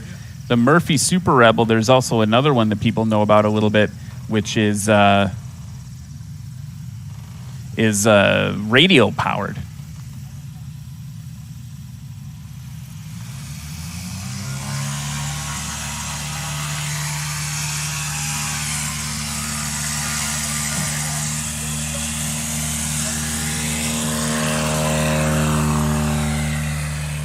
So you see that taking that bite, right? So we get the nose or the tail up, the nose straight and level, get to flying speed, yank that stick back, or in the mall, I believe it's a yoke, yank that back and spring into the air. It's compare technique.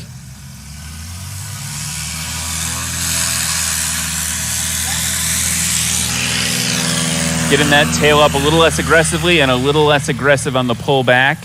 Probably could have waited a little bit longer. What happens when you start to pull back too soon is your airplane gets draggier because you're presenting a lot of surface area to the apparent wind. And so you really got to time it out just right.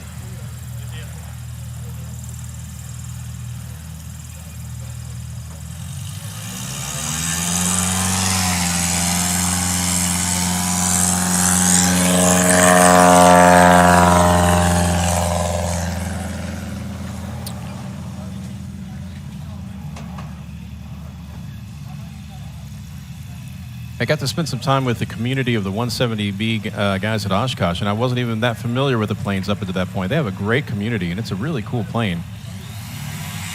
Beautiful airplane. Yeah, there's a lot of camaraderie in that segment. Here's Sheldon now. There we go, off short for Sheldon. 125, somewhere between 125 and 150 feet for him. And here comes the giant Super Rebel. The question I have is, which is bigger? Is the 205 or the Super Rebel bigger? I'm going to say the Super Rebel. Certainly in stature. Yeah.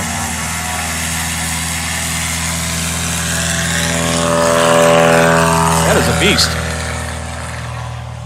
That's impressive for the size.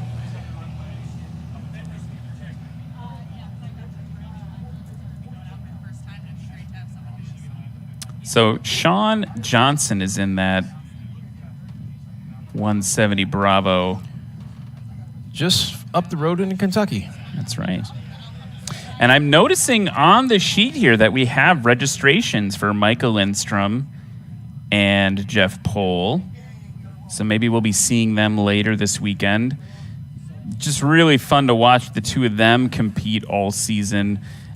Jeff, kind of the heir apparent to the throne there, getting unseated lately by Micah. And it's fun to watch them back and forth.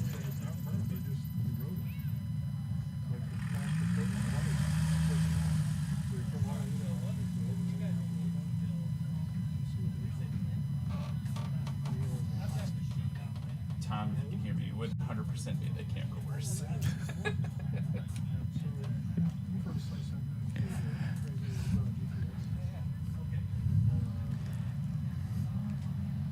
Yeah, I think it's the weight on the ground that is getting moved.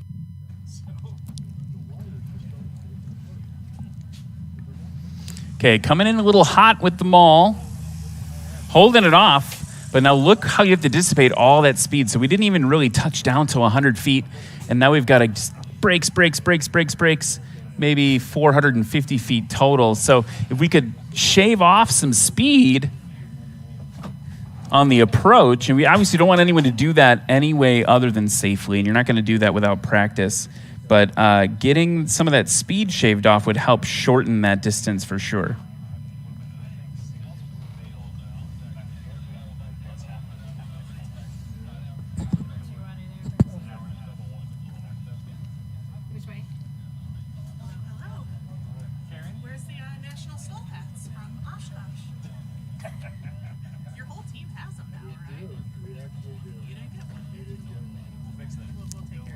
Now watch, this is a little clinic on high angle of attack approach here.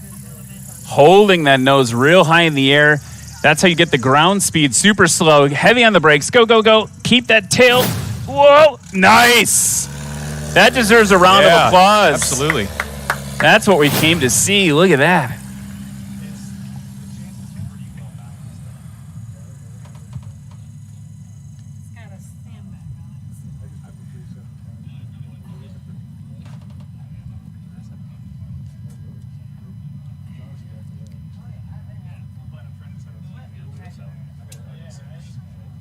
Here comes Sheldon now in the Zenith. He affectionately calls Redbird. Interesting name choice because it's mostly yellow. And he's doing that same high alpha. Look how high of a deck angle. Wow. And it just falls out. And as long as it falls out at the right place, you're good. You can only do that if you're low, right? You would never want to do that high up into the air because if it falls out, you're going to nose in. So you got to be nice and low when you do that. You'll see some of the competitors in the unlimited class, the Steve Henrys, their tail might be an inch off the ground. The nose of the plane is like 4 or 5 feet higher, and they are just dragging it in with engine power. Here's Luke Strandlin now in the Super Rebel. Okay. Wow.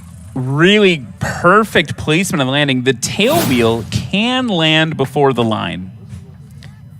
So if you see that at home or in the crowd today, the tail wheel of the tailway aircraft can touch down before the line. We're only concerned about the main wheels. The main wheels on a tail dragger, like the Rebel, are the two big ones in front.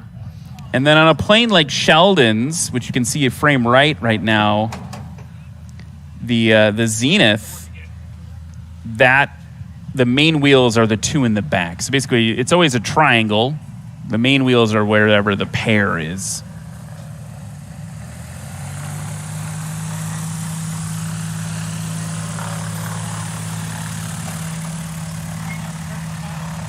Speaking of landings, I've always found it interesting how people have the different techniques and dropping it in, and some people drag it in, and I guess every airplane probably has its own characteristic for that particular airplane that maybe works and performs better. Well, and what we see too is a lot of it depends on conditions. He's paddling his way here through the booth.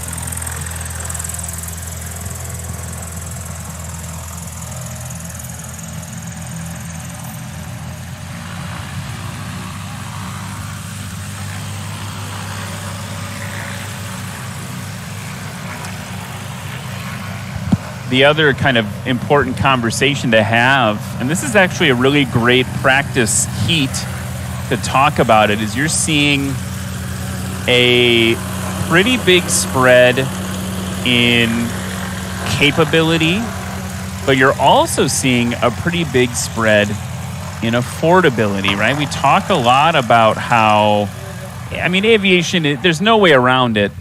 Aviation is a little expensive, but it's only as expensive as you let it be. And what I mean by that is, so I fly a Cessna 172, November model, 172N, and I share that airplane with 14 other people, or 13 other people. There's 14 of us total. We share all the maintenance costs, the hangar, the insurance.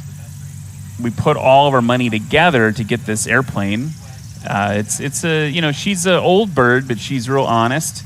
And to buy into that plane, I'll just be really transparent with the numbers, $3,000 to buy a share. So I own a 14th of the plane for $3,000. That's a lot less than my neighbor across the cul-de-sac just bought a scooter, just a gas-powered scooter, a really nice one. And he said he was $4,000 into the whole thing. You can't buy a car for $3,000 anymore. No, yeah. So there's that, right? And then there's the monthly costs, and the monthly costs are about $100, $115, I think, right now. We had to up it because gas prices went up a little bit. We need to have a little bit of a buffer, and we had some maintenance done to the plane, so we had to kind of share some increase. So like a little over $100 a month. That's less than my cell bill. Whoa, there we go. Wow. Huge deck angle there. Yeah. On the 170. Now you're going to, this is actually great timing. So, look at something like that, the 170 Bravo, very desirable backcountry plane right now. Those are going to go for a pretty penny right now. Everyone loves them. Look at the Zenith that Sheldon's flying. Rotax powered, lower horsepower, just a smaller airplane, and a home-built design. And look how capable that airplane is. But that can be built. That's impressive. That can be built for less than a lot of people pay for a car. Absolutely. And there are EAA chapters all over the country, too, that you can join. And we're trying to develop a builder program here at our field. And just to get young people and others that might have never thought they would have a path into aviation to actually come in and help build your own airplane. It's an amazing thing. If you're willing to put in the time, and this airplane too, a home-built kit, but if you're willing to put in the time and learn some skills, I think it sounds. Have you built anything? I am not a builder. I know I'm good at a lot of things, and building is not one of them. I'm going to leave that to guys that really know what they're doing. But but it is a really good opportunity, especially we're considering doing things for veterans groups, and we have a high school here called Liberty Creek that has an amazing aviation program with full motion simulators. And so we're going to try to get the young people in our high schools here in our community to get involved in building, learning how to, rivet and put fabric on an airplane and all of those things. Those are the things that we're planning to do here at our chapter in the near future. That's amazing, right? Make it more accessible. And for instance, like that Zenith, I think to build the rudder, you could buy a rudder kit. It's like, I don't know, less than $1,000. It is. To just get the first part made and to learn how to rivet and pull rivets, and makes it super accessible. Again, if you want to trade time for money, and then the benefit of the experimental aviation, if I can just get on my soapbox a little bit further, is that once you build the airplane, you then can, because you built it, you know it better than anyone else, you can do the maintenance on it, which frees up more expense because you can do that yourself instead of needing someone to pay someone to do it for you. someone in the social chat there, Seb says, "Love me a good Zenith." Yeah, absolutely. They may be controversial in terms of, that's the mall right now on screen, but the Zenith may be controversial in terms of its aesthetics, but its performance. It speaks for itself. Yeah. Here we go. We've got, who is that? What is that? That is Jet Access, one of our local flight schools here, and our FBO operator, they're looks like they're taking off for a lesson.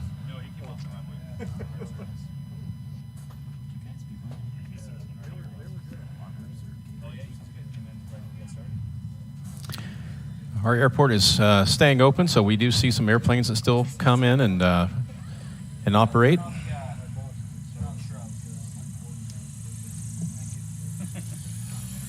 Okay, holding it off. Look at that tail, so low. Nice! Yes! Some excitement in the crowd out there. Yeah, that was awesome. He's liking that one. Watch this on the replay. So that's what we talk about, that huge deck angle, that high angle of attack. He's really hanging it out all. And just over, maybe a scratch, but you could see Lexi Duncan, our line judge there. She's just cheering for him like, yeah, get it. Little bouncy bounce for Sheldon. Sheldon's exciting to see. He's an aviation photographer as well. He had some beautiful photographs for of the Blue Angels recently, just coming in hot. I think it was Pensacola, but just watching the Blues come in like 50 feet off the deck over him on a pier, and got some great photos. And he's coming back, right? He's coming back now that he's got the airplane up and running again, and it's great to see him competing. Now watch, now look, same approach with the Super Rebel. Oh, big airplane, and he had to really give it a lot of power to get it over the line. And that speed now needs to be dissipated. So, that one got me kind of excited too.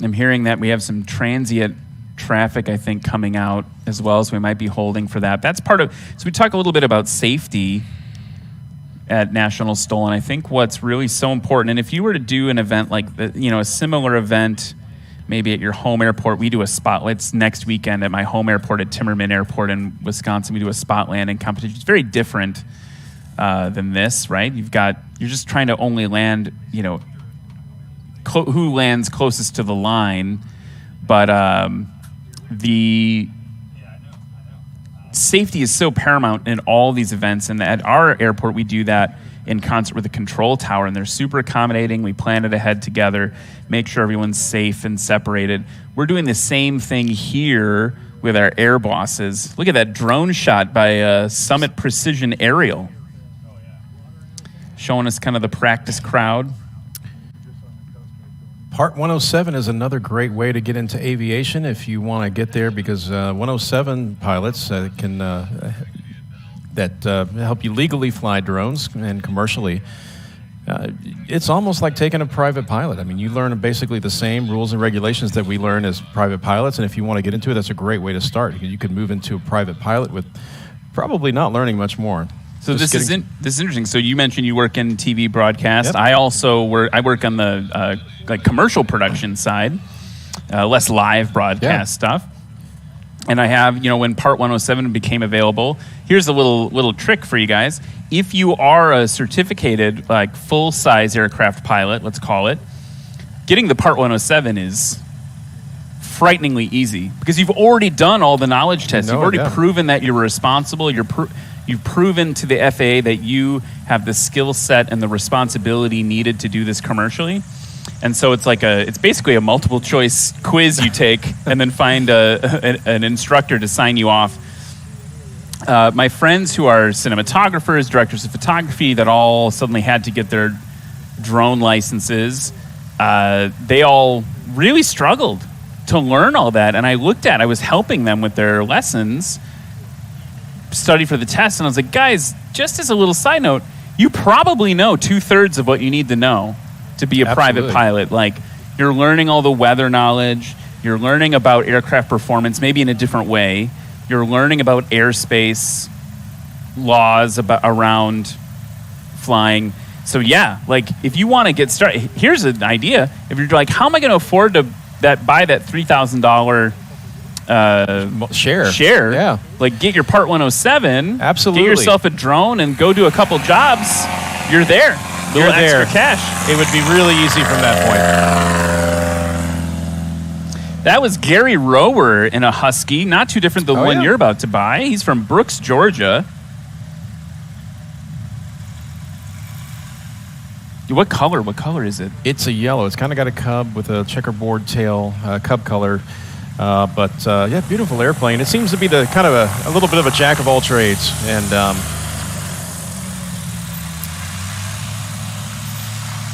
very comfortable, I think. They're very roomy inside.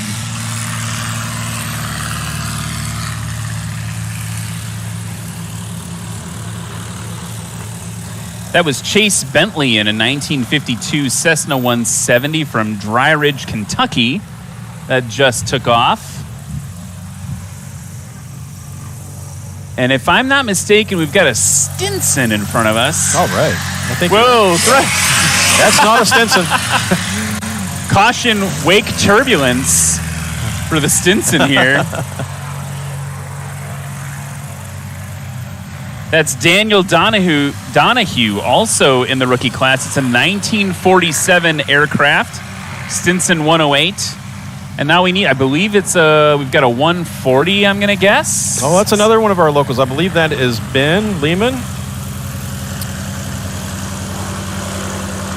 I believe that is his airplane. Ben Lehman, yeah. 1950 Cessna 140 from Nashville, Tennessee. And he, if you're in Nashville and you like coffee, Crema Coffee was a company that he and his wife helped start. So if you're in Nashville, check out Crema Coffee.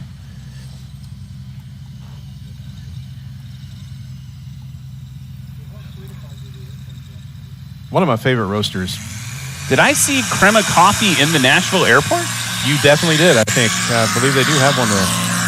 Justin Tisdale now, off the ground short. You want to watch a story this season, you want to go back and watch a story about someone competing in National STOL and STOL Drag, check out Justin Tisdale's story. He literally every challenge you could imagine, coming in as a rookie in terms of his proficiency, separately built that airplane by himself,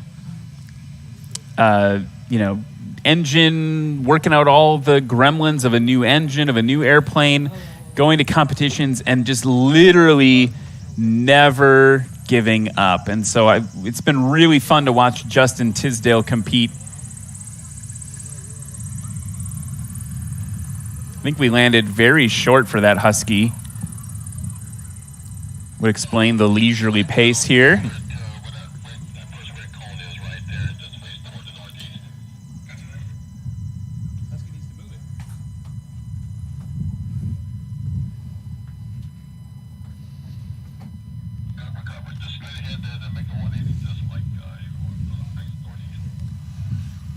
Okay, here's our, short for the 172, or 170, I mean.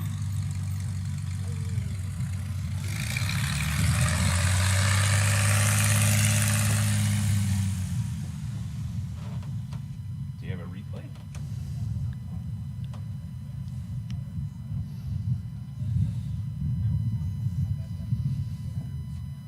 And just hearing in my ear that Gary, for you in the crowd, I think we missed it in the booth, but maybe he had lost all the wind. The wind kind of fell out, and he had a little bit of a bottom dropout. And we heard on the radio, "Hey, good recovery."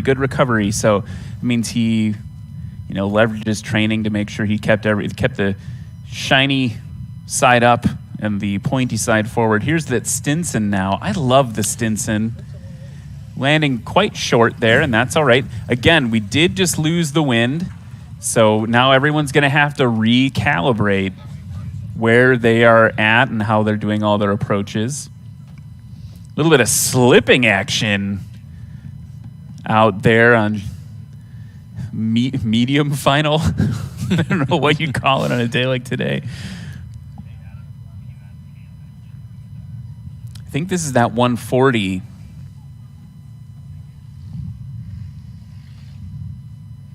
Yeah, so now we're holding it off with throttle.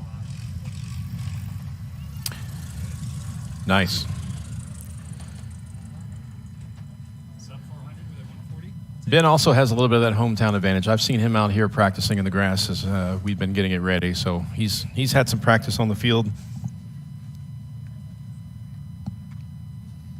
You can check him out at flywithben.com. Yeah, he's an instructor out here and he's been teaching. And I think it's a tail wheel is a great way to learn how to fly an airplane.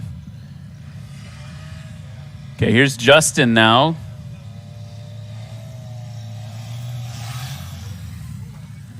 He is not afraid to make that plane work. And he flexing those spring gear. And also, I think he's got a Viking engine on the front of that thing, which is why it sounds a little different. Not quite like that.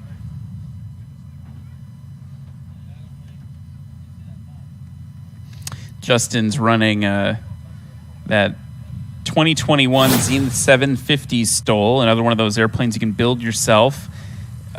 Duke propeller up on the front of that. He's from Siloam Springs, Arkansas. A lot of people call him around here, they call him Bruno.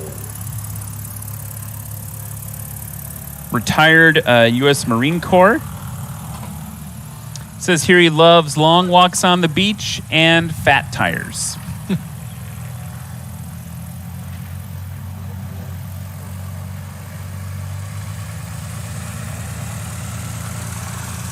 So I'm an absolute sucker for vintage airplanes. You talked a little bit about, Yes, you know, the 170Bs. 170Bs. We got the 170 in front of us here.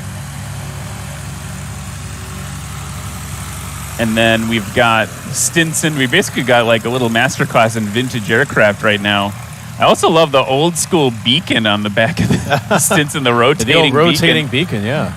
You don't see that too much anymore. And then look at the beautiful 140 here.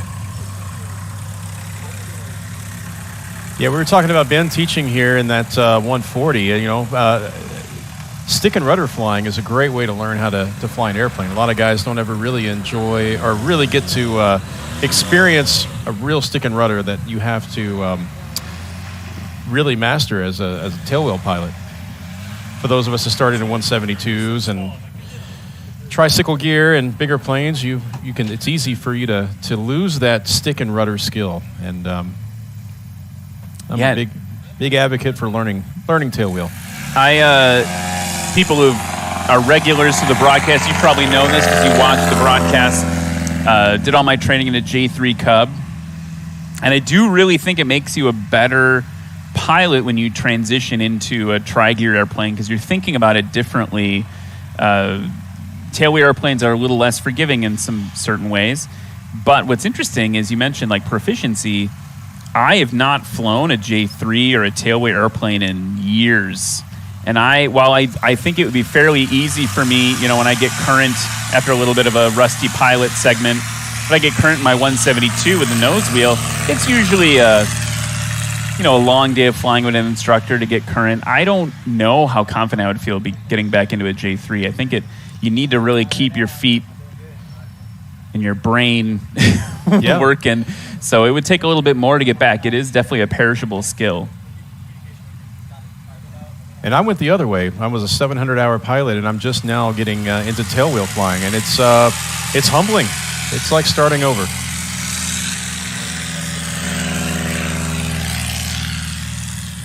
So while practice continues here, Reese did another interview. Let's cut to an interview you did with Brandon Korn just a little bit ago. Here with Brandon Korn in his beautiful Cessna 205, easily one of my favorite airplanes. Talk about the practice. How was it for you out there? Well, the practice was good. We tried a few new things, didn't like it. We're going to go back to our basic setup we've been winning with. And competition's going to be good. Air's a little turbulent down here on the end, but it's going to be fun. Yeah, I saw you kicking some tires and him and Han. What were you looking at down there? We have a leaky nose strut, and we've been battling some brake issues, so we're going to try to get them ironed out tonight, and we're going to have it hitting hard tomorrow. Awesome. And hey guys, I know you are modifying these planes left and right. One of the things that you do besides weight saving to make this thing perform on the top of the competition? We keep this engine running top. Champion spark plugs just hooked us up with some brand new plugs. We're testing them out, and they're making power. That's great. Well, good to see you out here, and looking forward to your competition tomorrow. Back to you, Ryan. So fun to watch Brandon Korn fly, and Reese, thank you so much for that awesome interview with him. Get those maintenance things. I mean, here's the thing to remember, too. We're working these planes hard. We're working them hard. We're working them the way they were intended to be worked. And sometimes that means things are going to break or you're going to need to do a little bit there. Now, here we go with the Husky. A little too much energy there, I think. Yeah, now if what we heard was right about, maybe the bottom dropping off on the last one, I can imagine that you might want to carry a little extra speed. I can't blame him.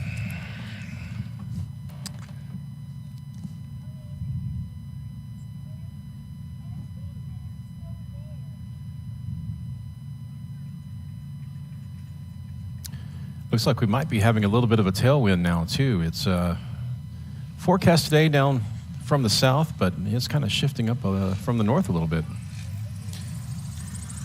A little extra speed there. So, you mentioned that if we've got a little bit of a tailwind situation maybe developing, or if nothing else, a direct crosswind, we're losing some of that wind on the nose. It means we're going to have to carry more energy in. We're going to be having higher ground speeds because the wind's not helping counteract. The other thing is that it gives us less margin, so people are going to be coming in a little bit hotter as well. Maybe they don't have all that constant wind on their nose.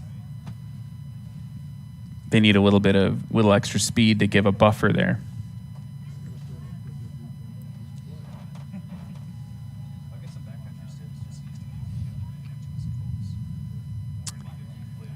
Wanted to take a minute again just to remind folks that it takes a lot of people to make this possible. And we have, we've got winds 2 knots at 185. So we did have a pretty substantial switch in wind direction. Here comes the Stinson on short final. Let's talk about the people that make this possible. Ladd Gardner Insurance, Legend Aircraft, Hartzell Propeller, Sarasota Avionics. Short for the Stinson there, but pretty solid otherwise. If we can dial in the accuracy. USATrailersDirect.com. We are sitting in a USA Trailers Direct broadcast trailer that we've built. Awesome trailer. It's pretty cool, right? Yeah. This is ideal.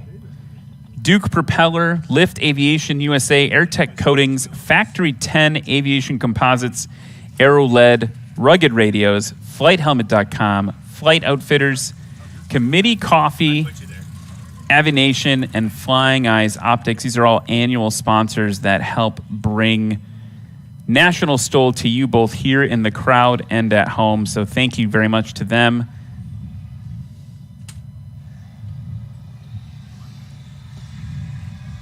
Here's Justin Tisdale now doing a helicopter impression. He's going to have to power it up. Oh. He held it off, but now he's got all that energy. The question is, did he touch? I heard some reactions in the crowd that he did. I think I saw that left main touchdown before the line. Watching on the replay now.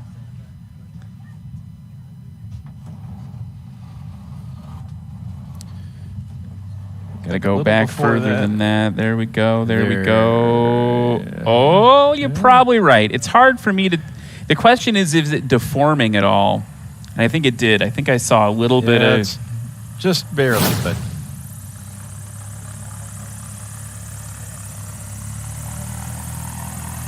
So with your Husky that you're buying, do you have any... some people compete and never go fly backcountry, and some people fly backcountry and never compete. Do you have, mission specifics that you want to use it for? Well, I've always been interested in stick and rudder flying. I've never really had the opportunity to do it. So part of this is just starting over again and learning how to be a stick and rudder. STOL has got me really interested, of course, in this type of flying that maybe I'd like to get into later on. But it's not backcountry out here on the East Coast, but we have the the Appalachian Mountains. We have great rivers and lakes.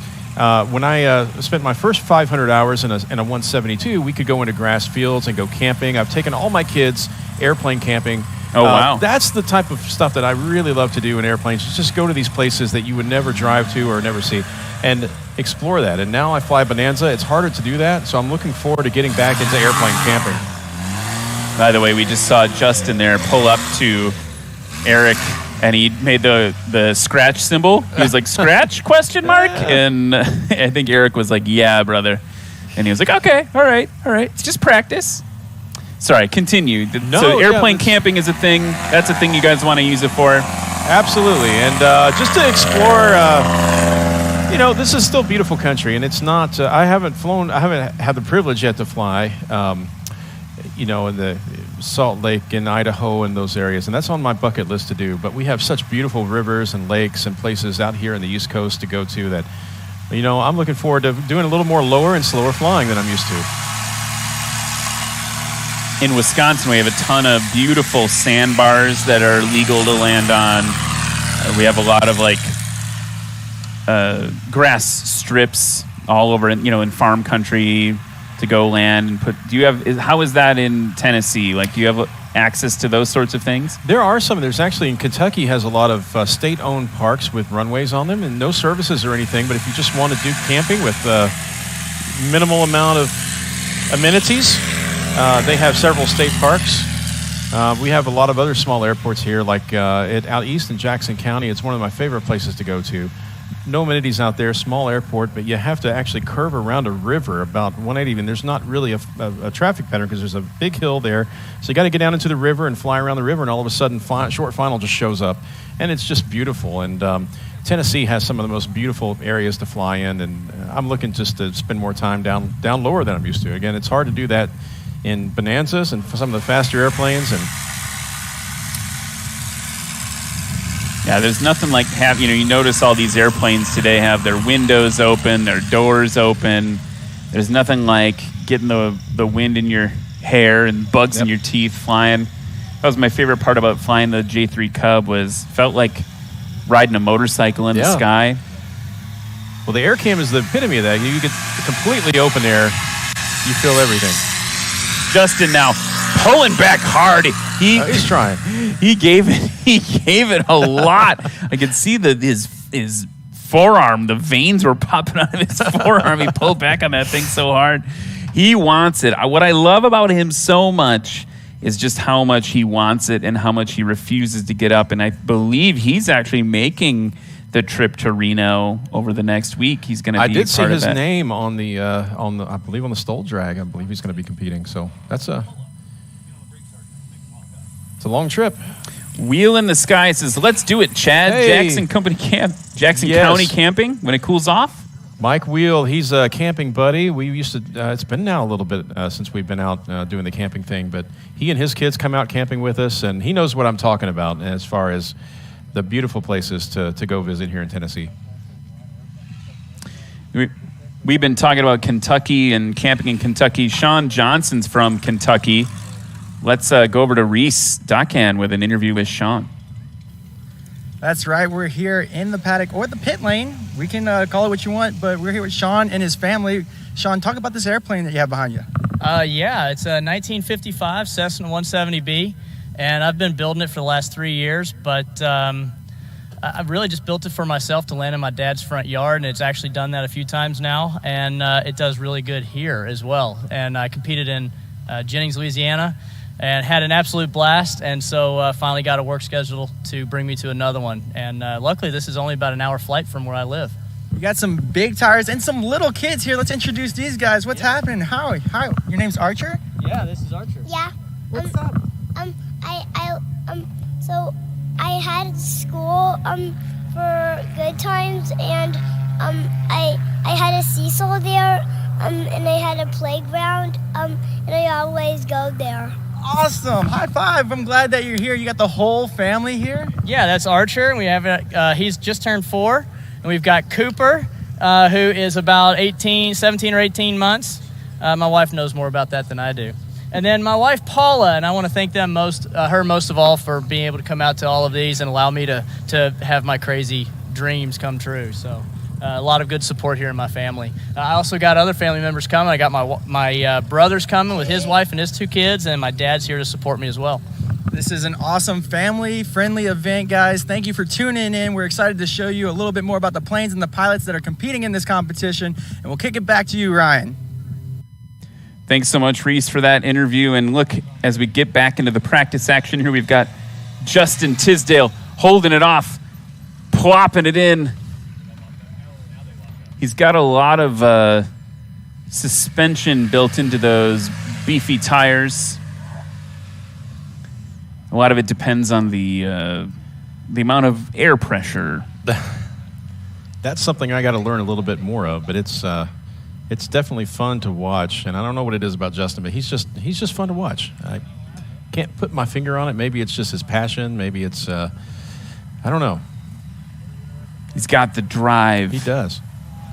It looks like we have a new gaggle, a new squadron coming out to practice in just a second. While they do that, let's kick it over to Reese again. He's got another great competitor, someone who maybe was in Justin's shoes a few years ago. Let's talk to Reese about Matt Peterson, the Colonel. Still hot from the cockpit. Colonel Matthew, what was it out there? How are you doing? I'm doing great. This is a great event. I'm telling you, the city's really pulled out all the stops. I mean, the welcome here has just been awesome in Tennessee. I mean, you talk about Tennessee hospitality, man, this place has just been awesome. We're all about that Southern hospitality, all the way out from Louisiana, my hometown. Talk about some of the things that got you excited about being a STOL competitor. So I've been with them for 4 years now. I was there when they first started this thing up in Gainesville, Texas. And the weather was terrible. It was absolutely just horrible conditions. Jerry was the air boss. I was a rookie pilot. And in those horrible conditions, everybody still had a great time because it was surrounded by great people. And that's when I looked around and I saw those people having all that fun. I said, man, this is something I got to get involved in. This is great. And it is fun. It is a lot of fun. Yeah, it could be a lot of work with that turbulent wind coming on final, but you're absolutely getting to fly. And that's what it's all about, having fun. That's right. It's a little squirrely. It's a little squirrely up there. It's a little bumpy. Okay, you got to keep a little juice in it. But I think tomorrow the wind's supposed to be directly out of the south, and that's going to be just prime conditions for us, especially old planes and pilots that are, my plane is heavy and I'm heavy, and so I'll take all the headwind I can get. Well, good luck. We're looking forward to the competition tomorrow. Well, good to see you. Good seeing you. Take care. Back to you. Love seeing the Colonel out on the circuit, and we are getting ready. We're just like clearing a little bit of traffic here. We got a bunch of airplanes ready to go. I see Gary Varga from Wisconsin back there. I see Rick Boardman, the belly pod Boardman. That's how you can tell which one he's flying. Patrick McIntyre's back there. We've got our friend in the Tiger S7 again, and we've got a Carbon Cub up front too, as well as a Cessna. I'm guessing it's either a 180, 170. Trying to find it on my sheet here. 2370 uniform. That's Keith Watson, a 172 Delta model from 1963. He's from Chapel Hill, Tennessee. So one of our local guys, yeah. 10 years of experience flying in general aviation, and went and flew with Cece Pocock, who we've seen on the circuit as well. Absolutely. Did you get to meet Cece when you were at Oshkosh? I actually did. Once he landed, we were walking by, and I went out and introduced myself, and really interesting guy. And I was going to mention Keith here and give him some props. He was out here helping paint the runway yesterday during the setup. So Keith's been out here helping out, making all this happen. But Cece's another fun one to watch. I love his airplane. I love the paint scheme.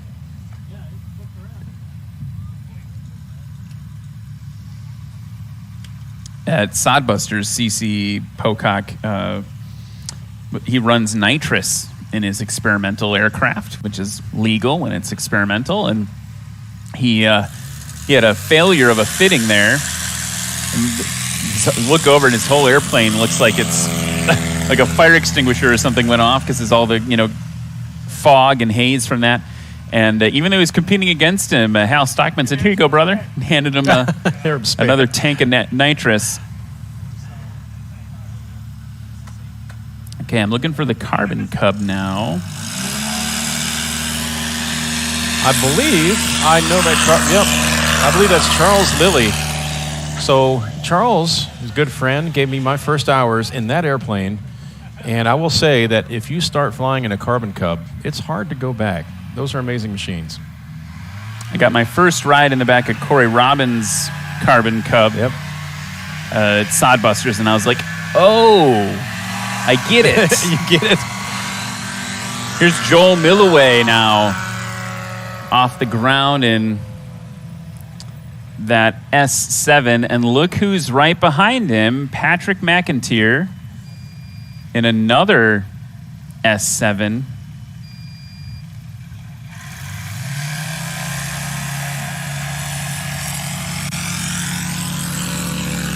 Woo! You see some short takeoffs and landings with those S7s.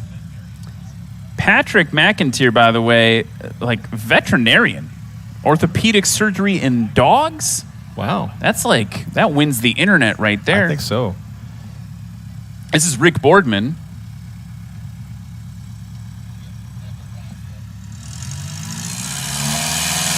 (2015) Carbon Cub SS. He's one to watch. You saw it right there. Sub 100 foot takeoff with nil wind.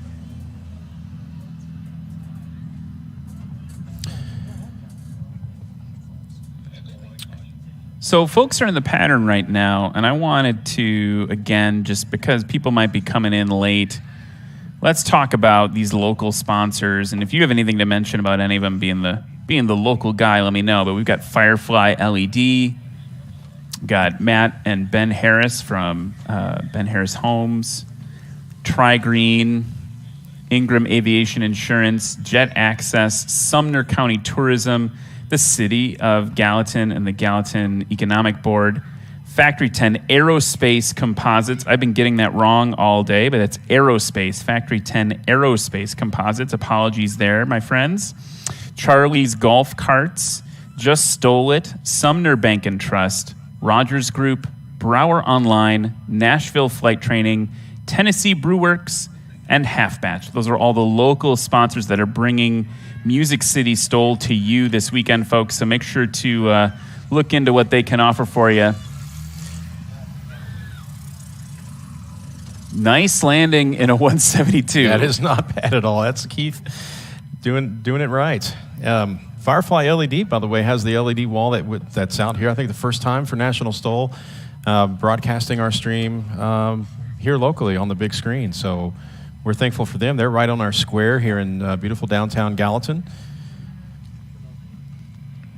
Yeah, that's a really cool thing to see. Yeah. I'm a bit of a narcissist, so I just like seeing my face that big. But the problem is I can't see it while I'm here. That's right. I can't make it that quickly. We got a little bit of jet landing action right now. Citation landing there. Woo!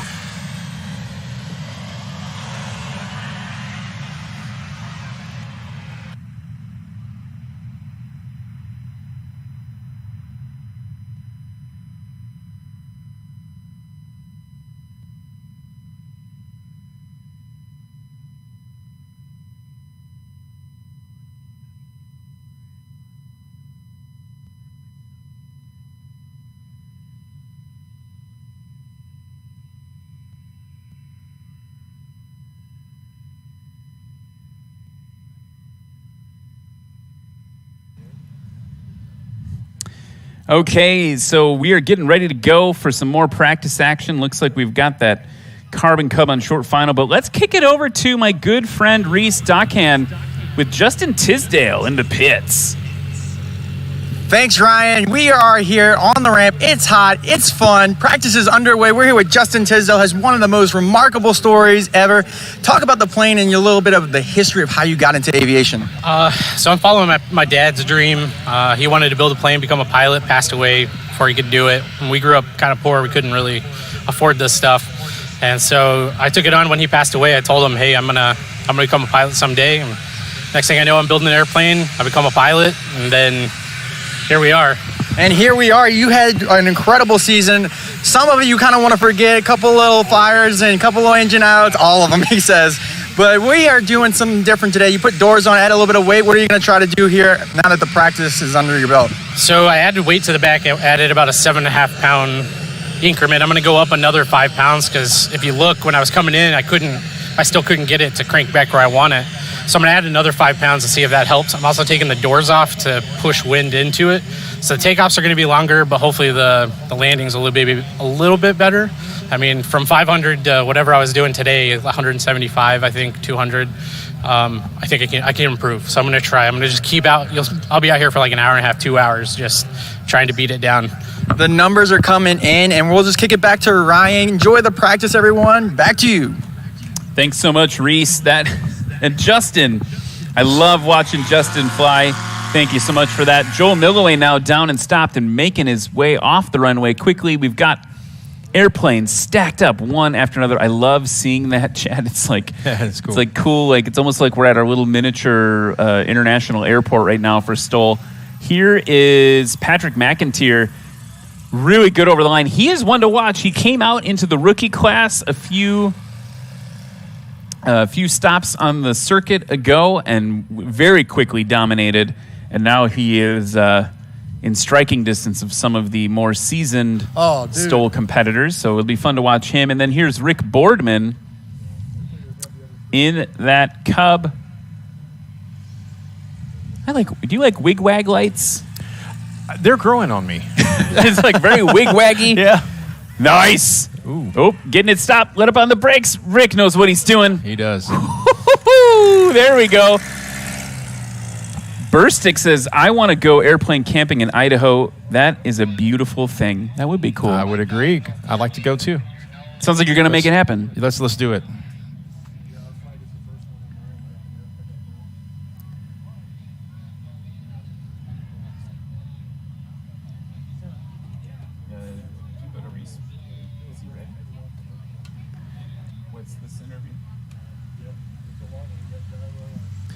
So while we reset for the next round of landings and takeoffs, let's go back to Reese, who's got another interview with the Colonel, Matt Peterson. Oh, dude, that last one, I had the stall horn on. It was everything. And when I dumped the flaps, I'm glad I got them new big tires, man. The new tires were working. I was working those new tires. You know, you got to protect the airframe, right? So, I bounced. Boom. But I mean, it was great, man. You talk about fun. This is so much fun. This is great. You ready? Oh, never ready, but you got to jump in at some point. The water's never going to be warm enough, and I've got to beat this guy's scratch record. He was just telling me the longest scratch record. Was it this year or last year at Sun and Fun? Last year at Sun and Fun, I hit a roller about over 100 yards out. It was out of camera frame, so Tom couldn't see it. And he just thought that I had won third place. He just thought I flew really great. And, I actually had to call Trevor Otto and go, no, buddy, you actually won third because I've won the longest scratch. And you're gonna take that home this time or what? I'm going to save that for the actual, competition day. What airplane are you flying here? I've got a 1963 Cessna 172D. And what's that D make it so special? I think D makes it one of the more favorable years for me personally. It's got the little Continental 0300, which I favor, and it's got the old Johnson bar flaps, which lets you manipulate the airplane a little bit better. Well, right on. Good luck out there. We look forward to see you. It's important to notice also, Keith and I have got a little gentleman's wager here. I think that he can take off in less than 400 feet. Yeah, I'm not going to lose money. Oh, whoa, you can't sandbag. You can't that's cheating. You can't sandbag. Okay, I'll do the best I can. How's that? We'll see it right here on National STOL Series, guys. Stay tuned. Back to you, Ryan. Thanks so much, Reese. I love that. It's always a fun time when the Colonel's around making everyone make random obscure bets. Looking at the wind now, this is something we've been talking about all afternoon. We've got 0 knots on our weather station here on top of the broadcast trailer. So it's looking like, based on the sponsor flags in front of me, that may be true. That is when STOL gets hard. Yes.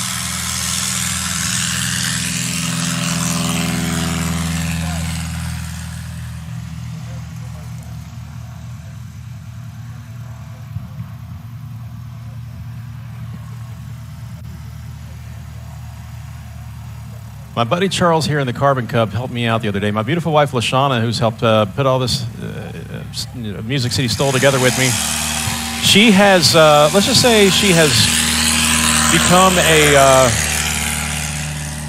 she's become adjusted to flying over time. she's not always been super excited about it, but she's done really well. So she was a little nervous getting into the bush plane. But I went to show her the Carbon Cup with Charles, and I tricked her into getting in, and he took her for a couple of loops around here. Maybe a little bit against her will, but she came down with a big smile on her face and said, I think I like this better than the Bonanza. So I think she's excited now to get into the Husky and do some bush flying. That's awesome. Joel Milloway. All right, now let's look at that. Now we can compare them to, again, it's just practice, but setting it up for tomorrow, I'm going to call that maybe 80 feet, did you think? I think so. So 80-ish. Of course, tomorrow, folks, there will be line judges like to the foot. But today, for you've just got us. It's 80 feet-ish. I'll go now, with let's watch what Patrick does. Here we go. Pouring the coals on. Significantly longer. Was. Maybe 125? Yeah, 130? You are probably right. Rick Boardman now. Now, look at how much bigger this airplane is.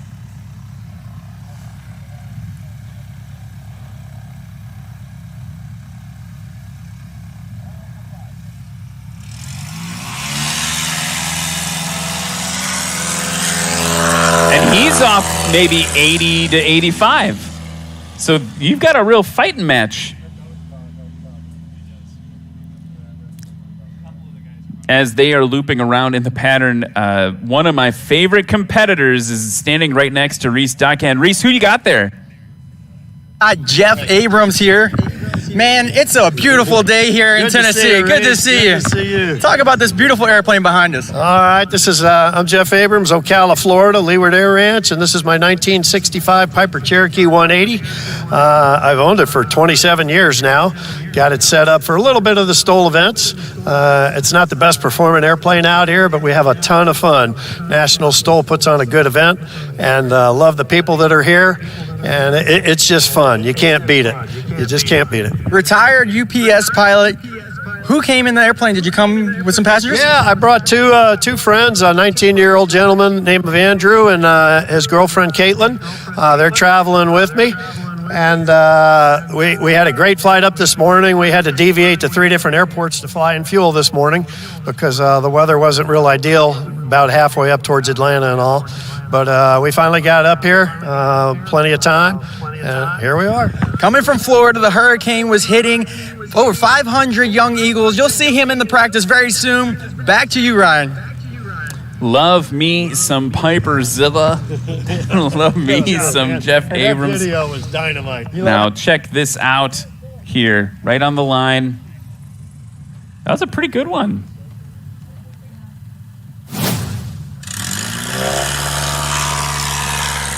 Something about a yellow cub. Something about it. It's addictive.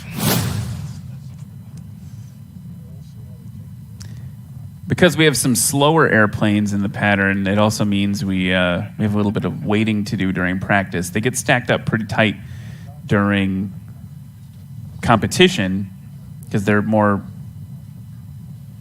paired more correctly for speed. But here we go now with the S7, the Tiger S7. Good over the line. Kind of can't complain about that. Stick full back in his lap.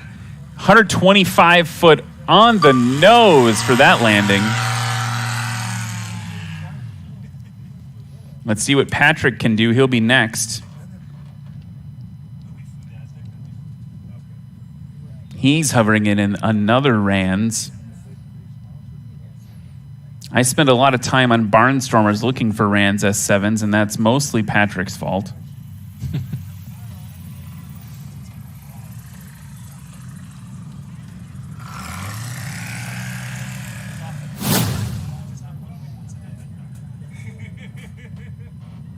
And then we've got Rick Boardman to your left.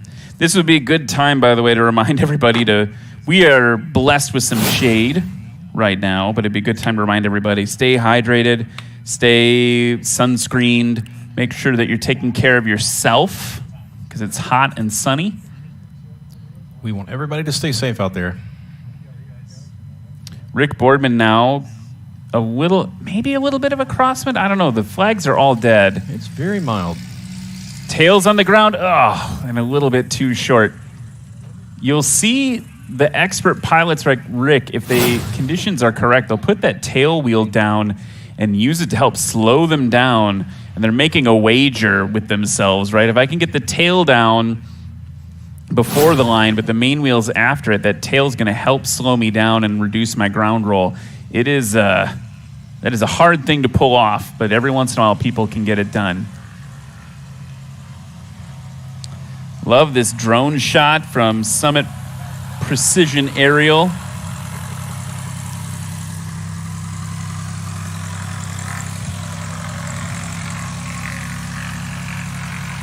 I got to ask you, my friend, was the airport recently repaved? It looks brand new, or is that just what everything looks like in Tennessee? It's maybe been a year or so ago. Okay. You know, the COVID years kind of fly by, so it's my time is maybe off. But I think about a year and a half ago, we did a full repavement here.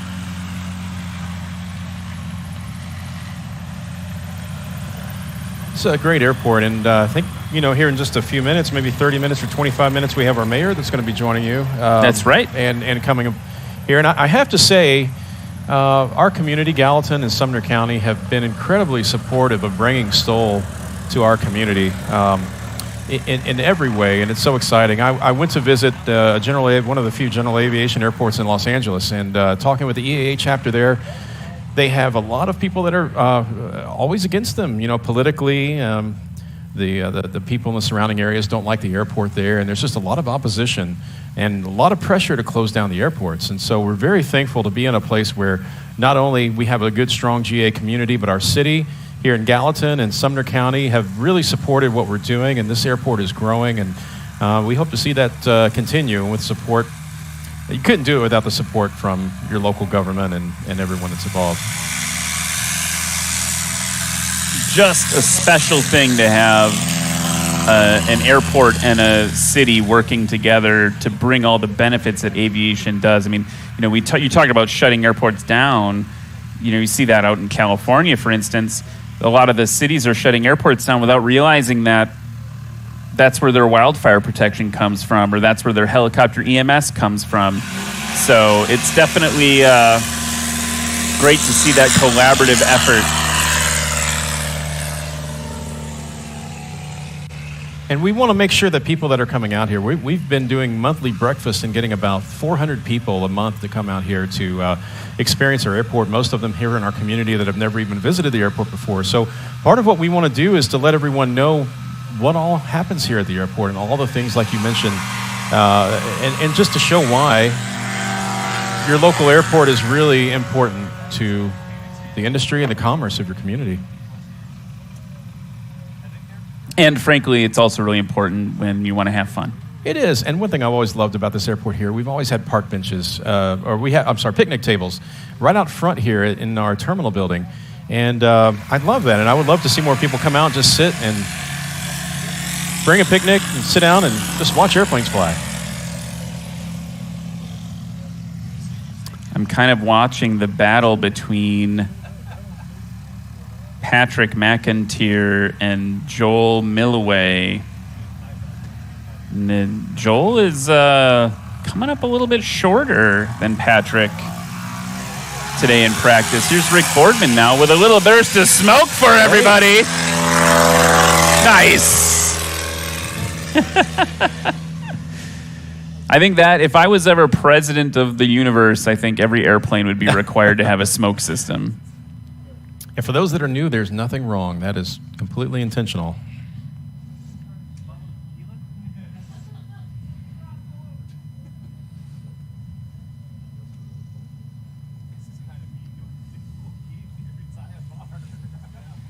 And not a lot of wind to help blow that out of the way. The Cessna kind of pilot-induced oscillations there, trying to get through it.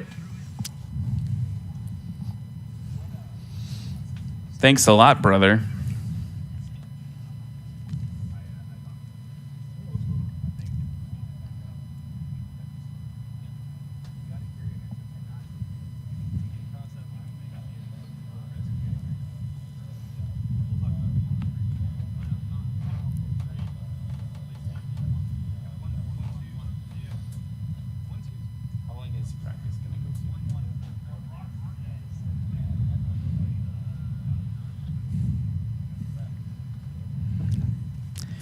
So we're now just entering our final hour of practice today. And here's the cub that maybe helped you get a husky. Yes. Going over the line here. We're entering in our final hour of practice, so you'll see some new competitors. Maybe some people take a couple, like Joel's in his second session there.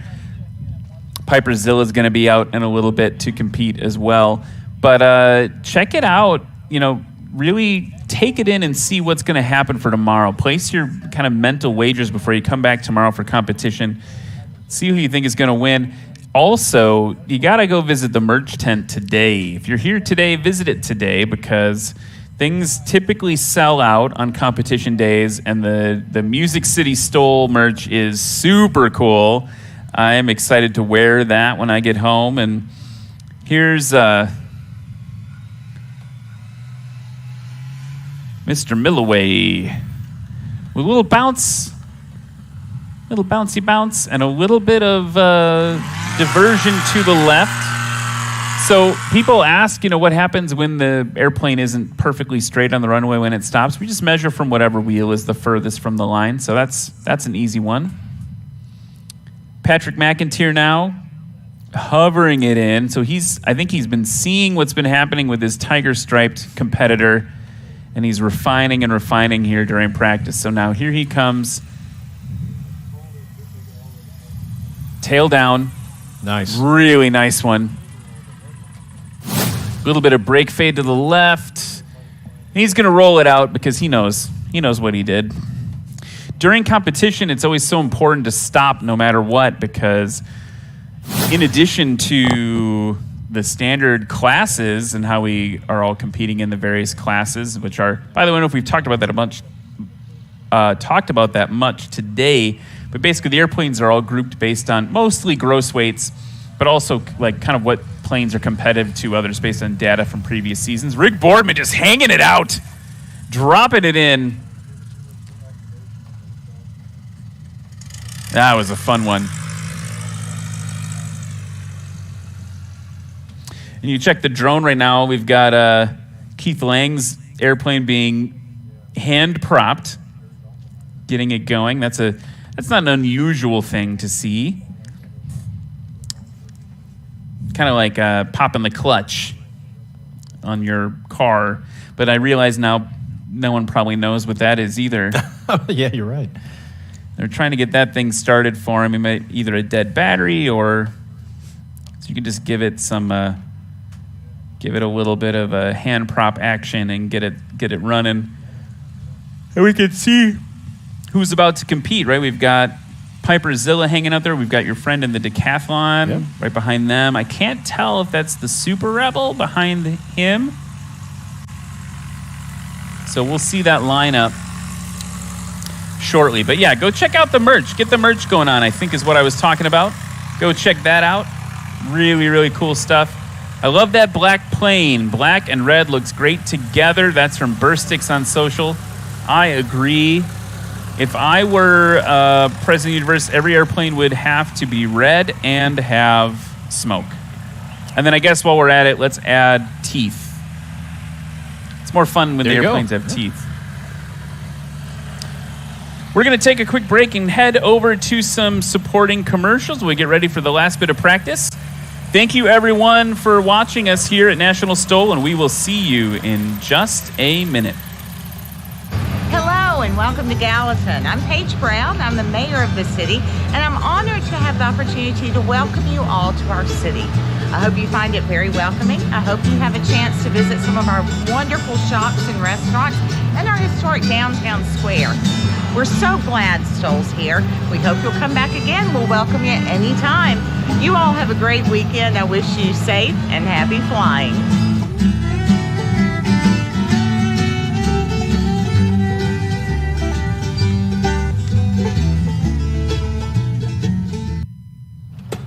With a cup of coffee. What's Gallatin like? It's kind of like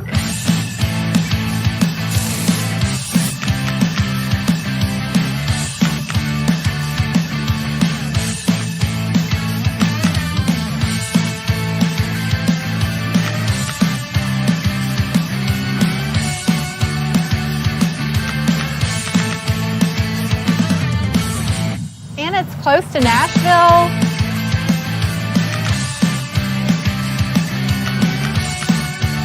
Yeah, but without all the... And there's a ton of stuff to do.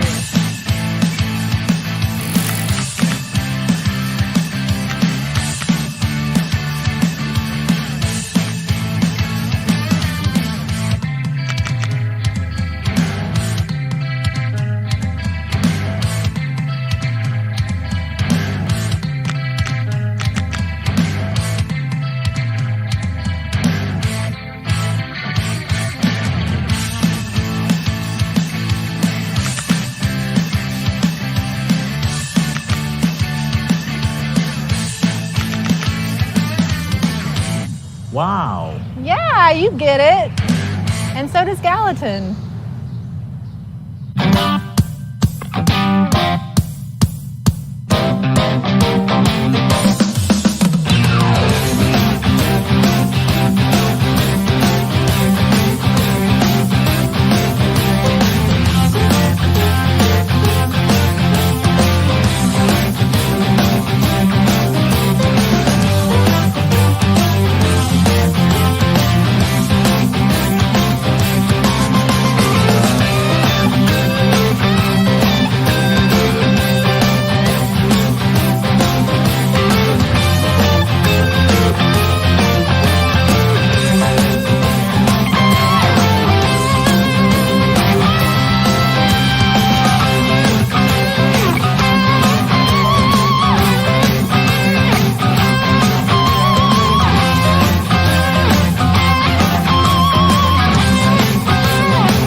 So we are back as practice is resuming. We just saw Keith Lang in the Wolf Pack, one of his Wolf Pack taking off. Here comes Piper Zilla now, that Cherokee 180 that we just learned about.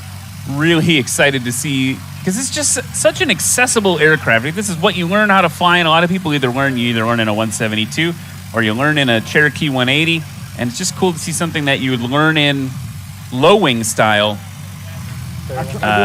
Getting ready to go there. You know, I talk to a lot of people at even pilots that aren't really that aware of STOL, and they say, well, I don't have a crazy bush plane. And I said, no. I use Piper Zilla as an example, and even Keith here with the 172. You can just fly regular certified airplanes that you see all the time and come out and compete. Yeah, I mean, you got a decathlon, right? Absolutely. Let's go over to Reese. Reese is Josh Richling, by the way, in social. He says Joel is going to be tough to beat. Josh Richling told me about Rick Boardman and the belly pod. So let's go to Reese and Rick Boardman now. All right, Rick Boardman, Super Cub. You said it wasn't the practice you were looking for. What's going on up there? Oh, the wind is so variable. You just don't know if you're going to have a tailwind or a crosswind or a little bit of headwind. And we're usually fortunate to have a headwind, and it works really well. And so it's a bit of a wrestling match out there right now. With the Carbon Cub, just a really solid frame of an aircraft. Talk about some of the things that you have done to it. I know that belly pod adds some performance to value to it, right? Well, we're all questioning whether it does or not, but I've got the slats and the suspension is been turned up and different gear and running the TK shocks, and it all makes a big difference on that. So always putting on a show. You got the smoke kit. Yeah, as an egg pilot, I can't help myself. Got to have the smoker. Flying low and slow is what it's all about here at the National STOL Series. We'll see many more pilots here as practice is coming to an end. Back to you, Ryan. Thank you, Reese. Thank you, Rick. Guys, so great to see you. Love watching Rick fly, and I love how he can't resist a little dust the crops here, so to speak. Here's that Stinson that we've been watching out for another run. Such a beautiful, classic-looking airplane. And if I'm not mistaken, that has built-in slats in the leading edge of the wing to help with the controllability. So that's exciting. They figured that out before we all did here now in modern times. Thank you, Mr. Stinson. So that's really exciting to see. You know what we do, guys? We're wrapping up this last hour. We should probably go through some of those sponsors again. They'll give us like a 10-second. Oh, we're doing this live? So first of all, we got to talk about our friends at Firefly LED. Check it out in person right behind the tent. Then let's go over to Matt Harris and Ben Harris Homes. We appreciate them. Tri-Green Equipment. Ingram Aviation Insurance. Jet Access. Sumner County Tourism. The wonderful city of Gallatin. I just saw that little package we ran about Gallatin. I was like, whoa, I gotta get downtown and check it out. Got to see it. Factory 10 Aerospace Composites, Charlie's Golf Carts, STOL Aircraft Incorporated, Sumner Bank and Trust, Rogers Group, Brower Online, Nashville Flight Training, Tennessee Brew Works. They got a cool logo. And Half Batch. Thank you, all of you. There's Piper Zilla now coming in hot. So that's all your local sponsors, everybody, that brought Music City STOL to you this weekend. And again, the action is just getting started. Now, let's go back to the pits with our friend Reese Duckhand with Patrick McIntyre himself. Reese, how's it going? How's Patrick doing?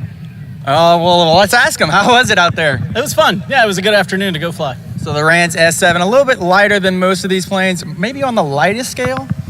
Yeah, and they're all a little bit different weight. Mine's probably on the heavier end for the S7. Joel's quite a bit lighter than me. Yeah, well, I don't know what you got in there that's going to take you over the top. Well, I'd probably need a few people to mess up a little bit to put me on the top. Now, you've been around the STOL community for quite a while. What is it that keeps you coming back? Oh, it's definitely the people. Yeah, it's just a lot of fun hanging out with this crowd. No fun at all, guys. I don't know if you're in the Nashville area, but you should come down to Music City Airport because we are having a blast. Back to you, Ryan. Thank you so much, Patrick and Reese. And Patrick, thanks again for letting me sit in your airplane at Sodbusters. That was pretty fun. He watched very patiently as I awkwardly wedged myself in there because I am not a man of movement the way that he is. Here's, speaking of men of movement, Gary Varga from Wisconsin, not too far from my hometown. He's coming in Miss America. This is a one-of-one airplane. A little bit of a balloon for him, getting it down, making that nose wheel work a little bit, but that's okay. You know, Gary, I was talking to him today as he had just gotten in, and he was like, man, what an honor to be here amongst all these STOL legends and to learn. He's like, you know, last night I'm sitting at dinner next to Rick Boardman and learning from him. Here's the Stinson now just holding it off, little balloon. Now we got to dissipate that energy and get it slowed down. And so Gary, someone we've watched for a couple seasons now as he's improving. And again, that airplane, look it up. We'll talk about it more tomorrow. It's a one-of-one Miss America. There's not many. Well, it literally is the only one. So I guess by definition, there's not many. But he's just putting it out. He said that his goal is to push until he can get his scores down. I believe he said until sub 400 feet combined. I think he can do that. It might have even been lower. But yeah, he is someone who's just pushing to improve himself and improve every day. And we're going to hold for a second. We've got a business jet on the departure end of the runway there.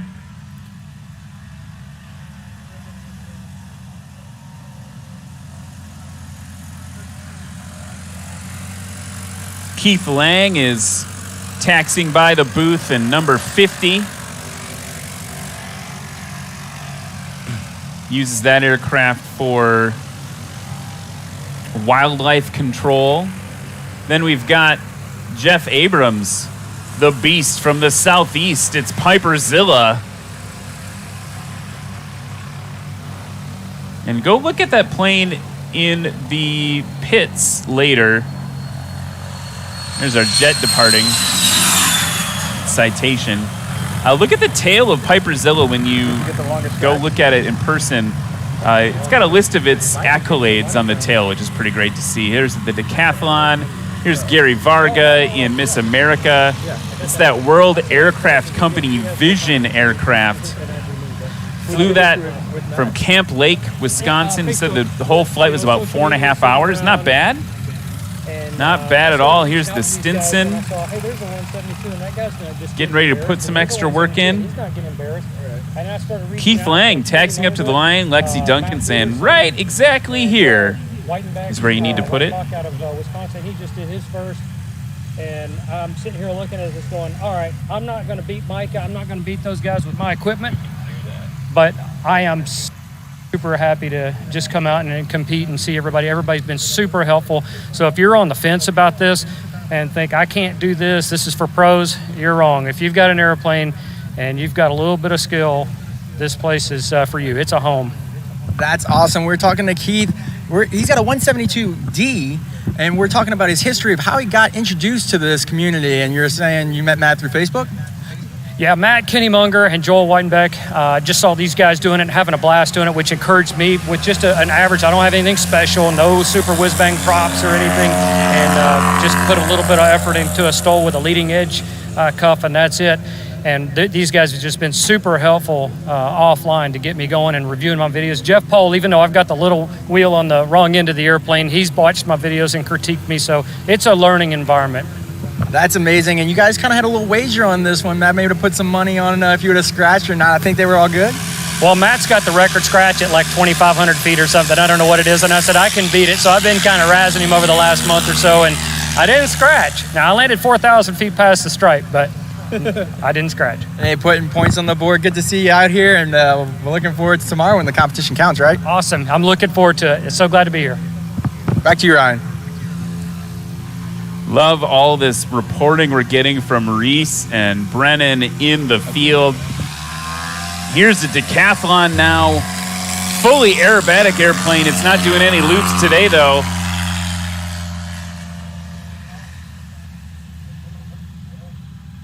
Miss America taxiing up to the line now. Again, Gary Varga from Wisconsin.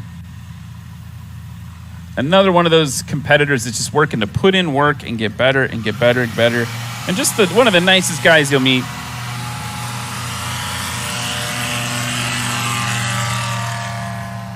There we go, getting it off. Now, what's really interesting about that airplane is that it stalls at like 30 miles an hour.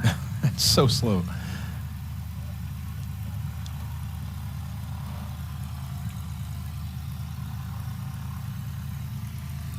While our Stinson gets ready to go, we can go back to Reese. He actually talked to Luke Spohr just a little bit earlier today.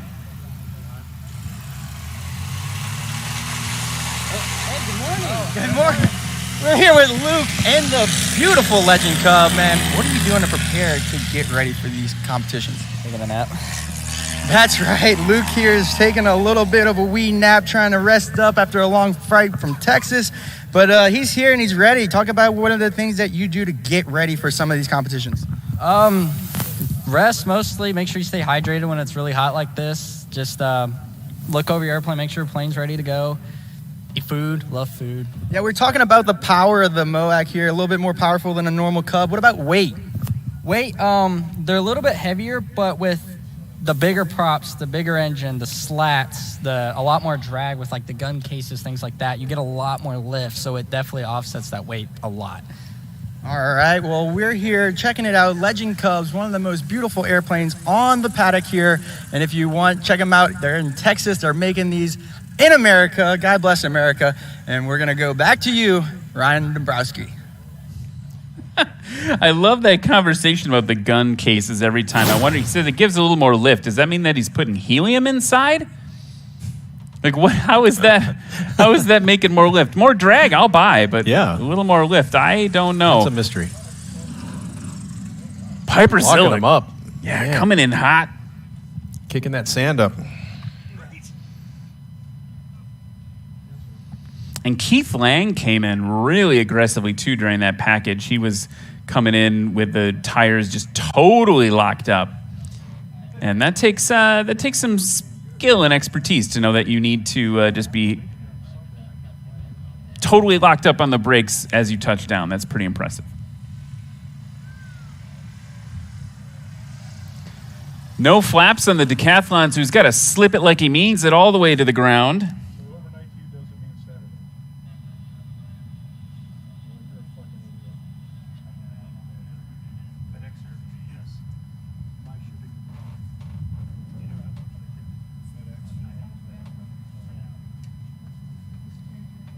And there's Gary Varga now on final, probably leveraging a little bit of that slow stall speed, that 30-mile-an-hour stall speed. He's not at 30 miles an hour right now. You want to give a little bit of buffer. It's nice and slow.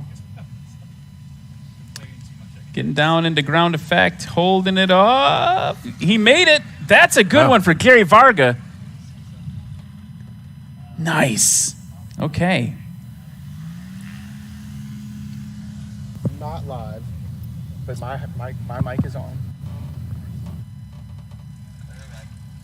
Here comes the Stinson again.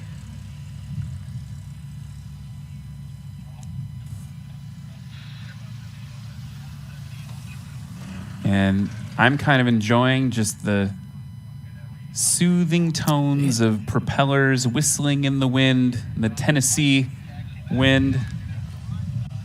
I never get tired of it.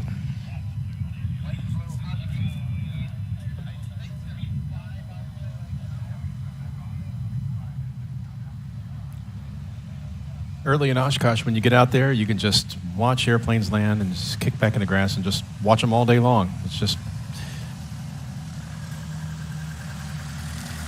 So they're taxiing back right now, getting ready for a couple more loops around in the pattern. And let's go over to Reese. Reese, who you got there? Look, man, the cameras go off and we just get to chatting because aviators are just having the time of their lives out here. And we just, as soon as that camera goes off, all the stories come out about your history and the stuff that we want to capture here on camera. You're talking about racing was your previous history. Talk a little bit about what you did.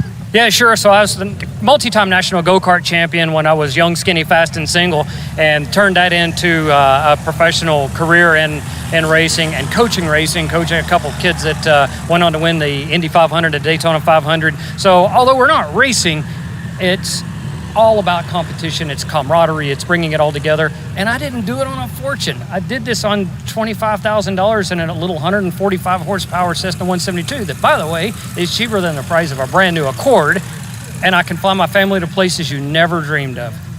It's an amazing thing to think about. The barrier of entry in aviation seems like a high price tag. Anything that flies, it just doesn't make sense to some people. But when you come and you hear and you're talking to the people that do it day in, day out, it's just exciting.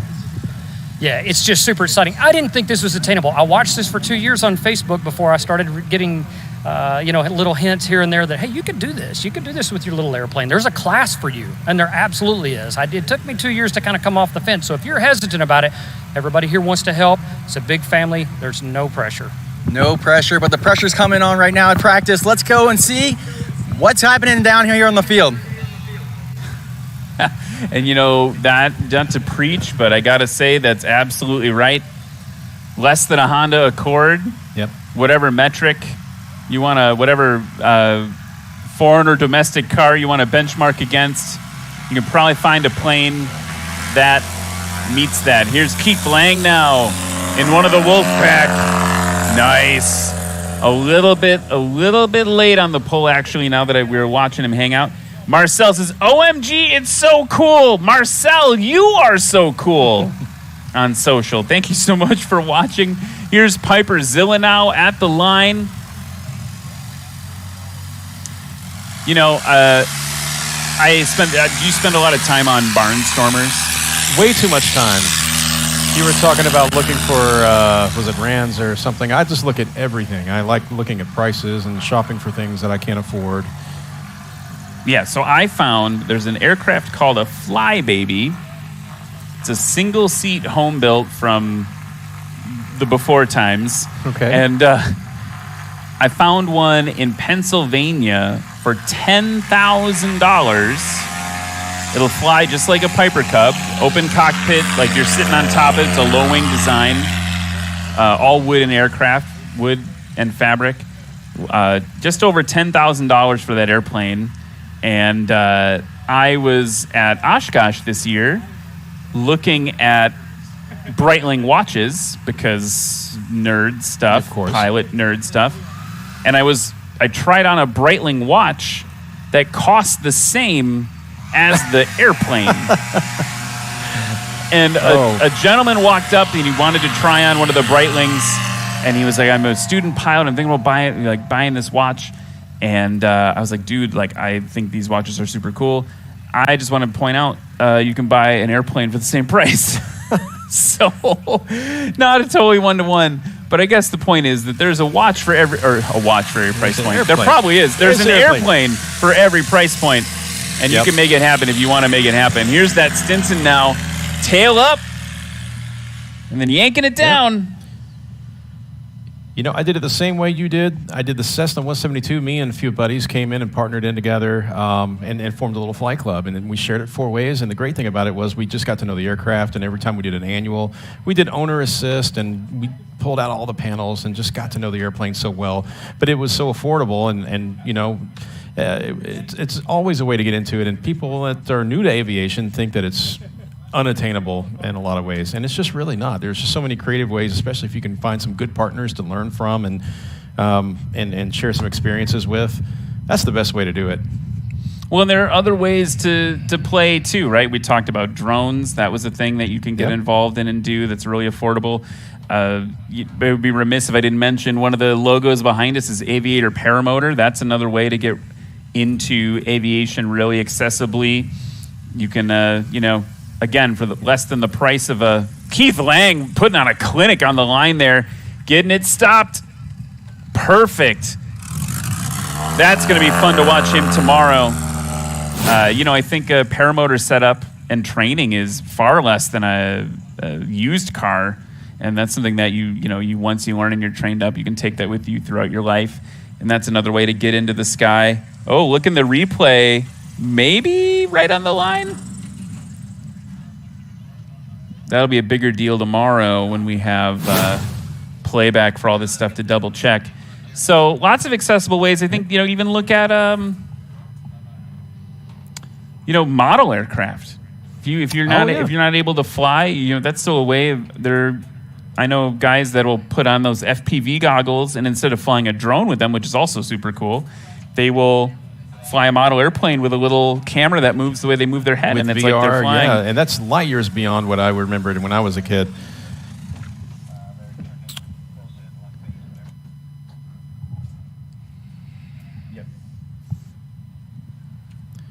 So a very special guest just walked into our trailer. I'm going to make way. And actually, Chad, why don't you stay here as well? But Mayor, we've got the mayor with us.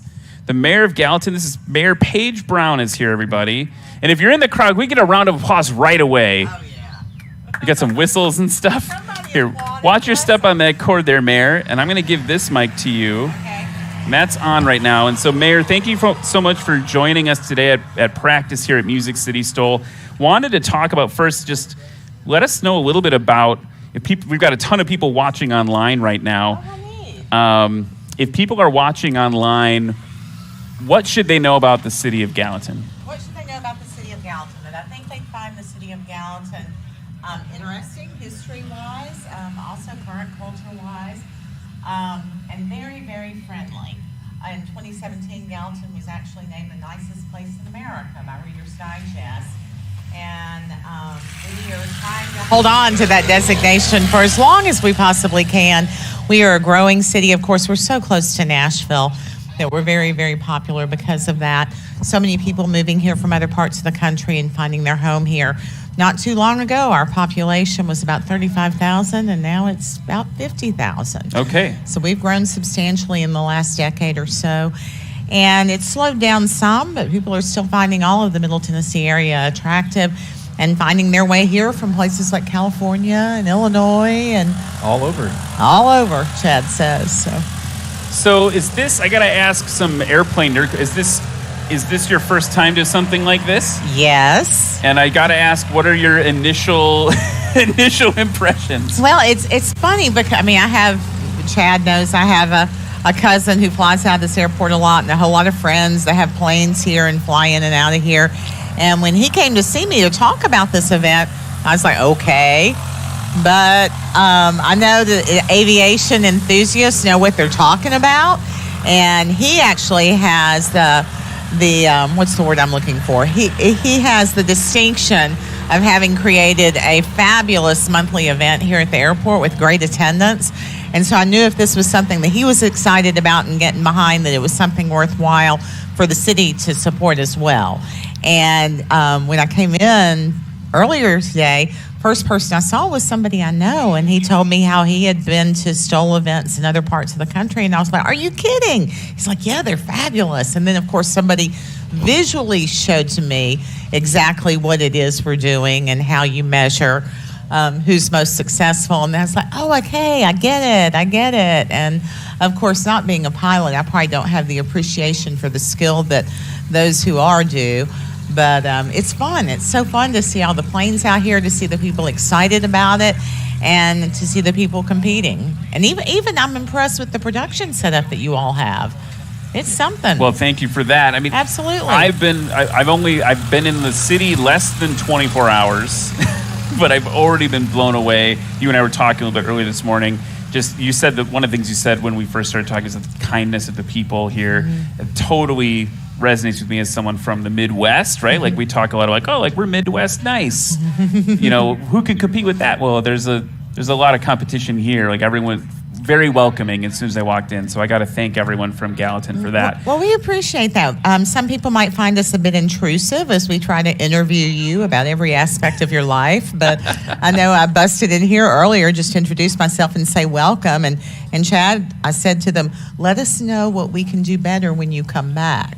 I said, well, first I said if, and he said when. So I said excellent, because we want people that make investment in whatever way in our community to be successful, to thrive, and to feel like it's a place they want to come back to. So I would encourage you to check out our historic downtown square, visit some of our local shops, have a meal, see some of the beautiful scenery surrounding our community.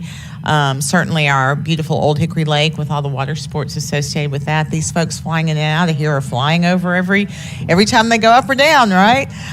So we just have a lot to offer in the area. And then, of course, if you're a country music fan, just down the road is Nashville. Yeah, it's right there. Right there. Right there. This has been a real honor to get to chat with you this afternoon. And it's also been a real honor, like we said, for you all in Gallatin to welcome us and our team with open arms. You know, if there was a closing thought you had about the airport and the airport's impact in the community, you know, what would you say to folks who are maybe unaware about what's happening here on a daily basis? Well, the Music City Executive Airport, it was maybe a decade ago where I really started to tune in with how important it was to the everyday business of so many of the businesses in our community. And Gallatin does have a large industrial and commercial center, and it's very valuable to us as residents, and it's also, of course, very valuable to those businesses and the people who work in those businesses. So they depend on this airport. And then for the Nashville region, it's becoming even more important because of the increased population of people in the area and the increased businesses. So many more people are flying in and out trying to get to Nashville every single day. So we actually have people coming into Gallatin that are going to Nashville. So it's not just our local businesses that are using this airport. But beyond that, though, I mean, as far as the utility of helping business and helping community, I just think that there's a fabulous spirit associated with aviation and the people who do different things here at this airport. And I was talking about the monthly event that Chad has each month where he has people out for a breakfast.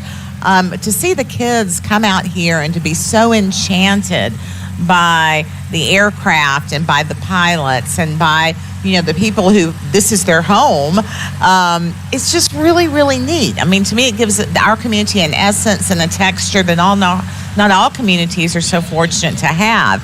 And you may be aware that this airport has undertaken some great expansion, and there's more on the horizon because they're going to be adding more hangar space and be adding hopefully amenities in the years to come, and a new terminal building, and all the things that we think will create a better experience for people flying in and out of Nashville. So there are days when I happen to just be out here and there'll be a private jet come in and people will get off. And of course, some of them are pretty famous country music people, but just like people I don't know, and they'll land and they're getting off the plane. And I so badly want to say, you know, where are you from and why are you here?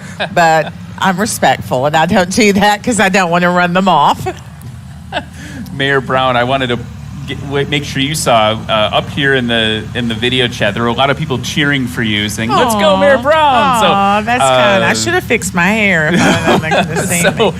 we just want to thank you again so much for having us and inviting us in. And I think it's great. You know, one of the things that we've been talking about all day is the great community that you have in the city, and then the airport, and how those two communities are working together for the betterment of both entities, right? The airport and the city, like you said. I think we as a city, we as a county get it, and we're so grateful to those who serve on our airport authority, and then those who work to do events like this that just care and want to make something great for our community. So what a neat event, and I know it's going to be tremendously successful, and I'm going to look forward to welcoming you back.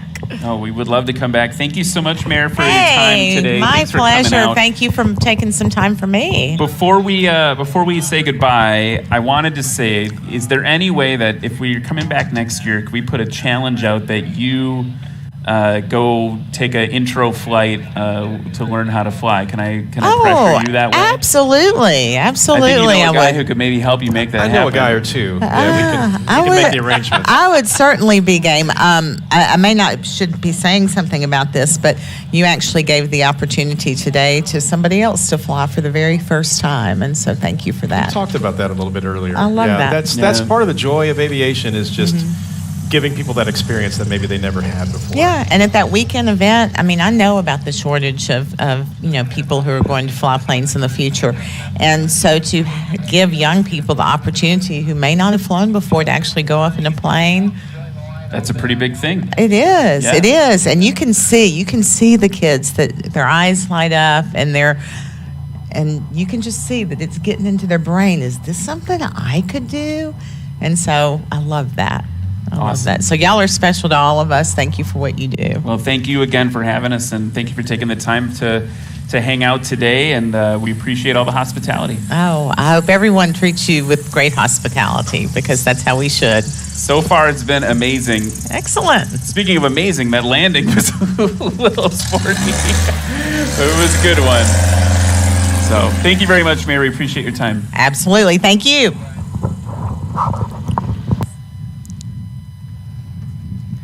So that's the mayor of Gallatin. That's Mayor Paige Brown. Again, thank you so much to her for her time to come out today and check everything out. And definitely appreciate all the hospitality. And I can't wait to see when we even have more people out tomorrow on the weekend to see what the crowd's like, the local community. It's going to be awesome to meet everybody. So thank you again, Mayor, for taking the time. We are wrapping up practice now. We've got about 15 minutes left before we wrap things up for the practice session today. And we've got a new gaggle, a new squadron of airplanes. Look at that. We've got a business jet getting ready to depart. Maybe that's a famous country music star. Very well. Well, we've got, I think that's Nick Ardillo. Just by looking at the plane, let me cross-check my roster. Yes. So Nick Ardillo now, he's one to watch. Heavily experienced airline pilot, Mr. Nick Ardillo. So love seeing him here in Gallatin. What you've been hanging out with me all day, sir. Wanted to ask you. Obviously, you're also busy running an event today and tomorrow. But what are you, as you've watched the practice, anything occurring to you? Things you're excited about tomorrow? Things you want to see? Things you think folks in the crowd should be paying attention to? Well, I think the thing about STOL, and tomorrow, of course, it's going to be the first day of the Labor Day weekend. We're going to expect a lot more people to be coming out here. And there goes that citation.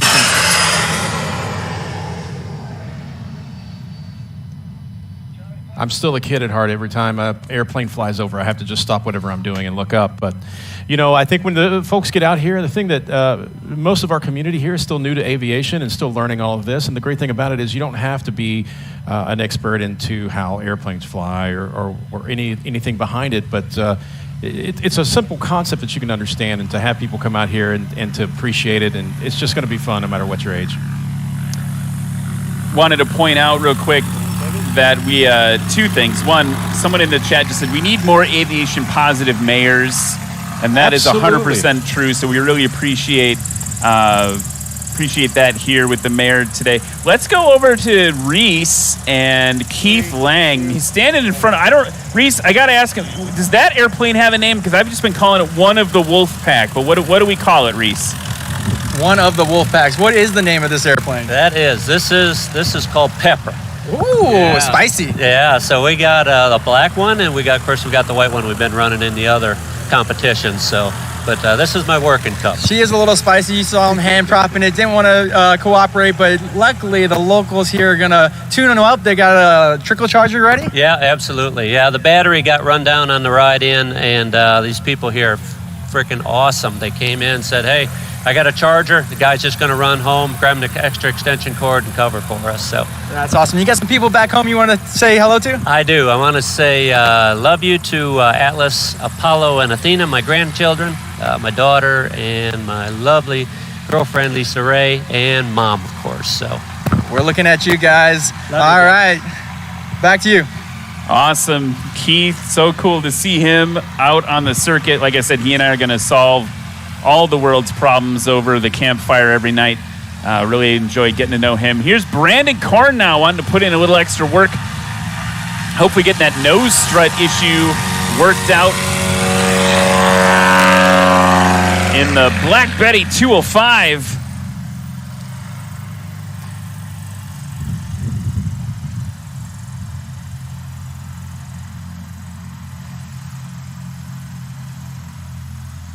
Sean Johnson now in the 1955 Cessna 170 Bravo from Stamping Ground, Kentucky. Started flying at a very young age. He says here 6 months old with his dad. Wow. That's a lifetime of flying.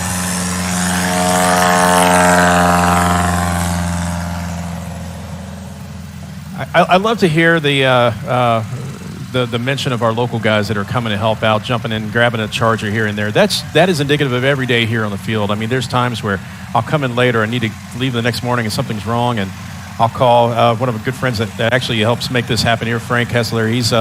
He always jumps in and helps when he can, and last minute, we just have such good folks here that are always willing to give you the shirt off their back.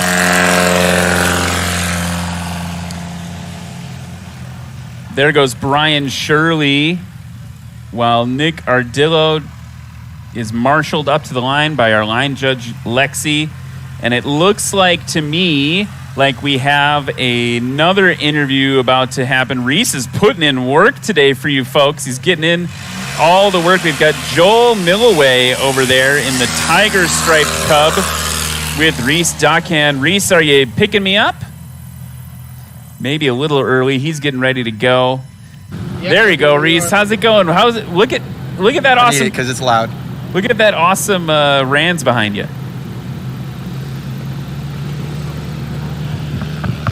All right, we're live. I couldn't get a countdown, but I can see the screen. We're here with Joel and the Tiger Shark. It's got some bite. Talk about that propeller.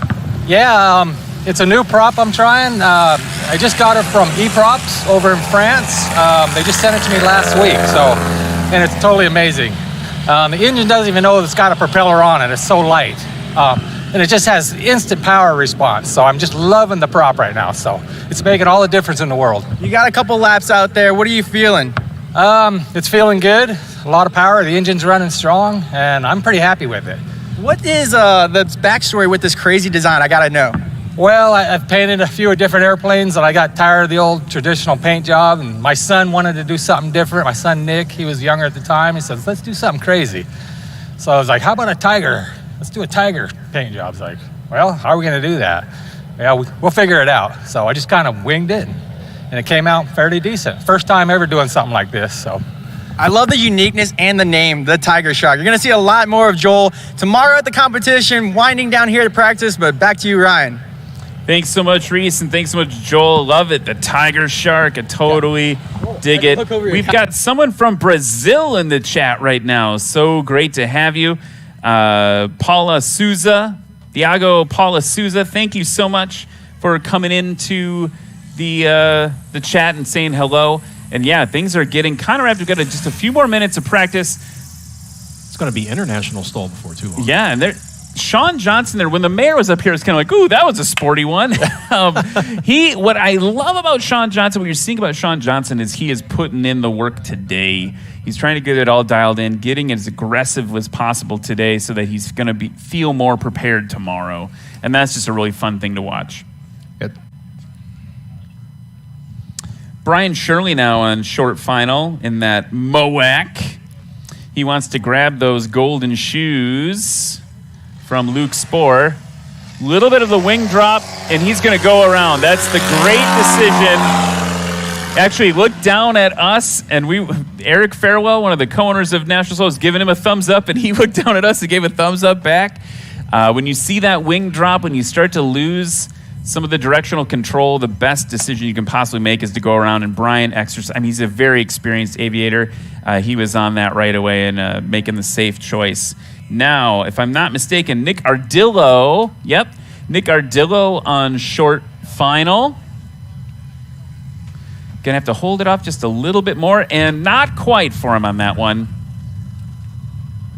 You can see him leaning all the way back in his seat, the stick probably all the way against his belly in there, getting that elevator up as much as possible.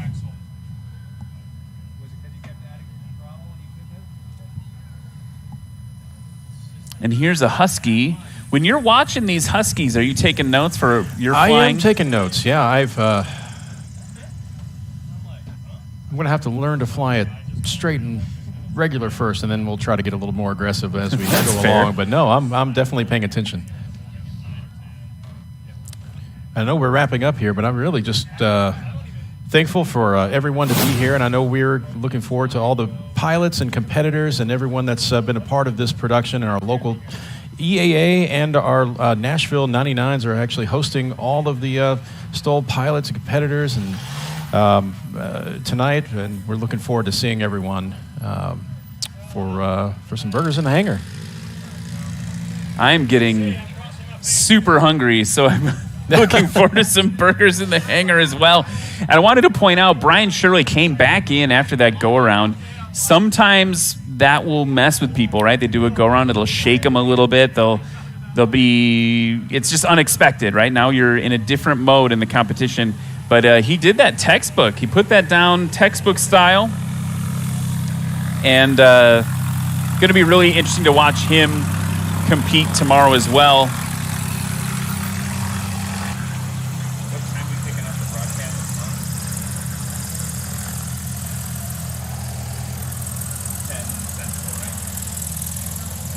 So if you're with us in the stream or with us in the crowd today, things are going to kick off tomorrow. The actual competition, Music City STOL, part of National STOL. It's all going to kick off tomorrow at 10 a.m. So mark your calendars, set an alarm, get ready for some awesome, exciting STOL action at 10 a.m. It's going to be broken into classes. We have even more aircraft registered than you saw practice today. They're probably still coming in from all over the country. So 10 a.m. tomorrow, check it out. Be here, be there, be square, whatever they used to say. That's what you got to do. You got to be here for that.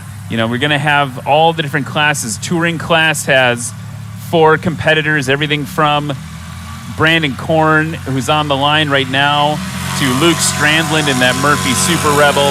You got the backcountry class with the decathlon that we saw, flown by Anthony Lee, the Cessna 140 by Ben Lehman of Crema Coffee Roasters, which I'm going to try to find tonight, maybe for tomorrow. Finn Bourne and one of the Huskies is going to be in that class. Gary Rower, Jeff Pohl, Keith Watts, Matt Peterson, Michael Lindstrom, Sean Johnson. That one is stacked. Adventure class, that's got Brian Shirley, Keith Lang, Luke Spohr. That's going to be a tight one. That's going to be a competitive one to watch. Can Keith compete against the Moax in his classic Piper Super Cub? And then the sport class is super deep tomorrow as well. We've got Charles Lilly, Joel Milloway, Gary Varga, Justin Tisdale, Nick Ardillo, Patrick McIntyre, Rick Boardman, and Sheldon Hetherington all in one class there. And that's going to be fun to watch. That one is going to be super competitive. And then we can't forget our rookies tomorrow. Dan Donahue, Dustin Burkholder, and Chase Bentley, who are all going to be competing for the right to never be able to compete in the rookie class again. One of them will emerge victorious for sure, and that'll be fun to see as well. So it's going to be I think it's going to be hot. It will be hot, and I think the forecast is for less clouds, so make sure to bring your sunscreen, bring umbrellas. I mean, we want people to come out here and be comfortable. More importantly, we want everyone to be safe. So bring some water, whatever you need to stay cool and safe, and we've got some tents and some areas where you can get out of the sun if you need to. And, yeah. Come have a good time. This is a place really for your family. I mean, I hope that the folks that came out today, there was no charge. Obviously, we wanted the community to see what STOL was all about. But I hope that folks out there that see that, bring your kids, bring your families. Even I see my own son who's back here, Casey, and his girlfriend, Lana. And my son grew up around airports, and now he's getting his A&P. He's going to be finished up this year, so couldn't be more proud of him. And but, you know, you never know where aviation can lead you. And so that's why we really want to bring aviation here to Gallatin and for all the young people in our next generation of aviators. Yeah, they should come up and say hello. Guys, come say hello.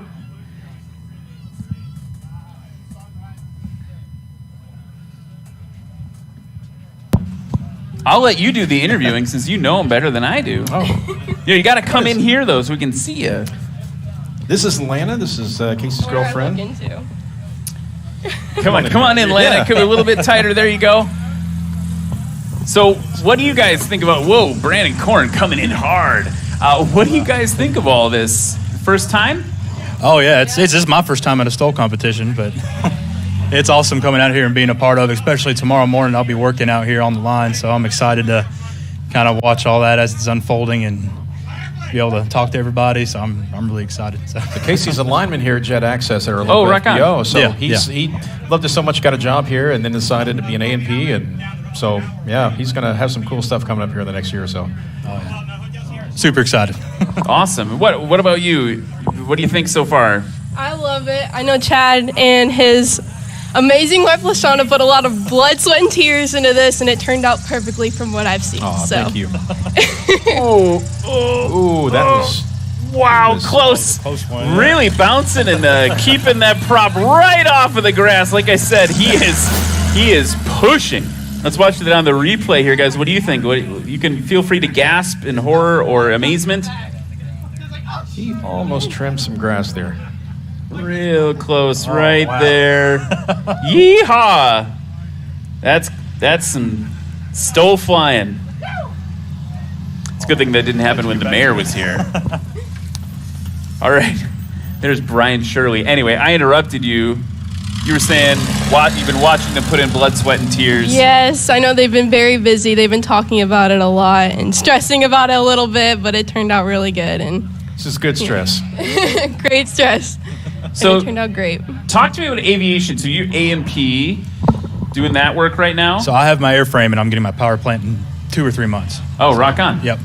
And what's for folks who aren't sure what that is, can you tell us a little bit about what that process is like and what that means for you once it's all done?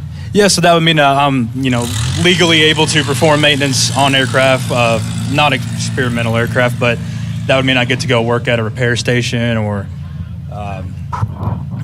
work at a repair station or anywhere, just work on perform maintenance on aircraft, and then after that, I'm hopefully going to go for my pilot's license. So we'll just rock on. Have to see. Yeah. You do a lot of flying together, the two of you? When we can, yeah. We're both pretty busy. We used to go camping a lot when they flew the 172, and that's where the Husky, I think, maybe helped him get his private pretty quick.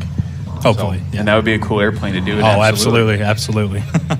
Rock on. Any aviation aspirations for you now that you're hanging out with STOL competitors and seeing the family pull something like this together? Yeah, it's great. It's interesting. Yeah, it's not my cup of tea because I used to be really scared of airplanes and stuff like that, and then I went flying with him for his training, and then I kind of got used to it, and I'm getting still used to it, but I love it so far. I used to be terrified of it, but rock on. Well, I'm sorry I ambushed you and pulled you onto the camera. I wasn't prepared. should have rehearsed a little bit. Yeah, no, it's great. It's so good that you guys are here, and thank you for coming for out letting and us. Thank you for having us over all the here. insight. And yeah, we can't wait to see everything tomorrow.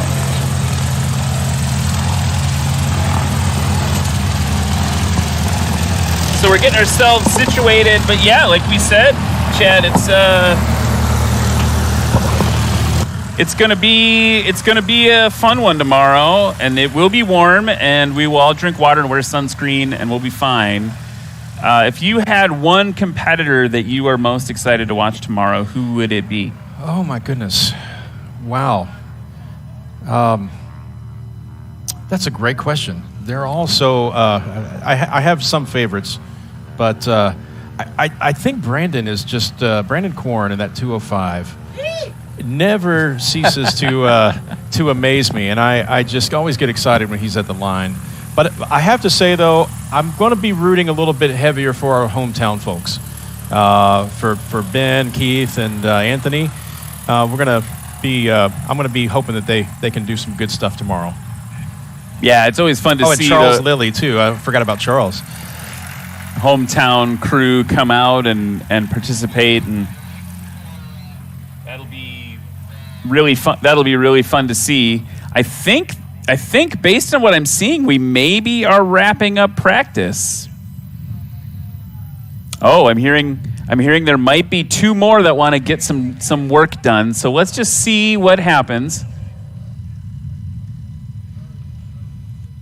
You want to go through those last sponsor things while we figure it out?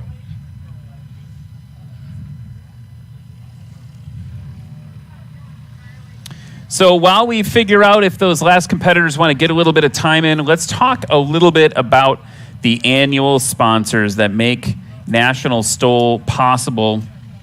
First, we got to talk about Ladd Gardner Insurance, Ladd Gardner Aviation Insurance, Legend Aircraft, Hartzell Propeller, Sarasota Avionics, USA Trailers Direct, Duke Propeller, Lift Aviation USA, AirTech Coatings, Factory 10 Aerospace Composites, AeroLED, Rugged Radios, FlightHelmet.com, Flight Outfitters, Committee Coffee, Avination, and Flying Eyes Optics. So thank you so much to all those annual sponsors that really make a difference for National STOL, making National STOL something that we can bring to communities like Gallatin all over the country.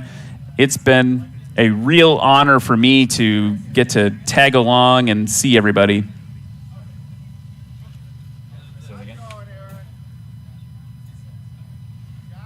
Oh, look at this beautiful T6. That's part of the local commemorative Air Force, and they're going to be parking that right out front here for a display tomorrow, so everybody can see it. It's S&J, and we're happy they're coming out here to show off their beautiful S&J for us.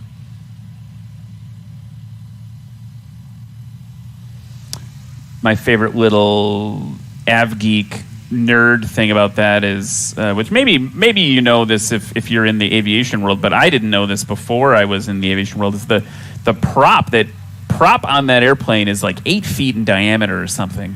It's huge, and it breaks the sound barrier, which gives it that like distinctive sound, that roar. The prop's actually going supersonic at the tips.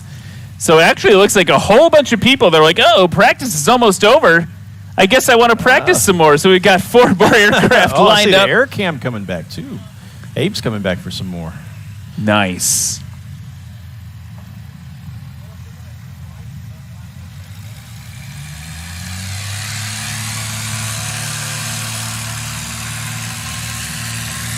Never going to turn down the opportunity to burn a little bit more avgas and get a little more proficient.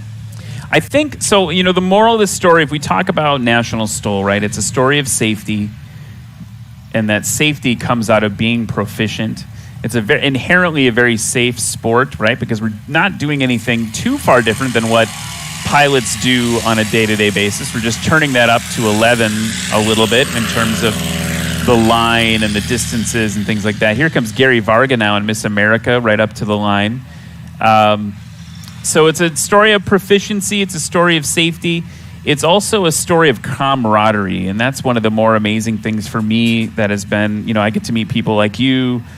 We met at Oshkosh for the first time, and that has been a real honor, you know, a real honor to meet all these amazing aviators and all these people like Justin Tisdale right there on the line. You know, talk about someone who's got the drive to be the best possible competitor he can be, and he literally put all his chips in this one basket just to be a STOL competitor in National STOL and STOL Drag. Oh, it wants to go. There it goes. Yeah, and you know, flying, just the thought of flying is what got me into aviation and wanting to get in an airplane, but it's the camaraderie and it's the people that you find in your local communities and you know, outside of that with STOL and everything else. That's what's kept me going in aviation. I love the camaraderie, and that's something you can only get really in GA. Yeah, and thanks to this, you know, National STOL and making silly airplane videos on YouTube. Little plug, Super Aero, go check me out. So, like, thanks to that, like, I've got friends from all over the world. You know, at Oshkosh this year, a audience member from my YouTube channel, his name's Mike. You know, he flew all the way in from New Zealand for Oshkosh, and we got to like shake hands, give him a hug for the first time. This is someone who I've known for years now, just through our mutual love of aviation, and so that's I don't know where else you get that. I don't either. It's something that we all share this unique. Something that just drives us and brings us together from all different walks of life and careers, and it's nothing like it.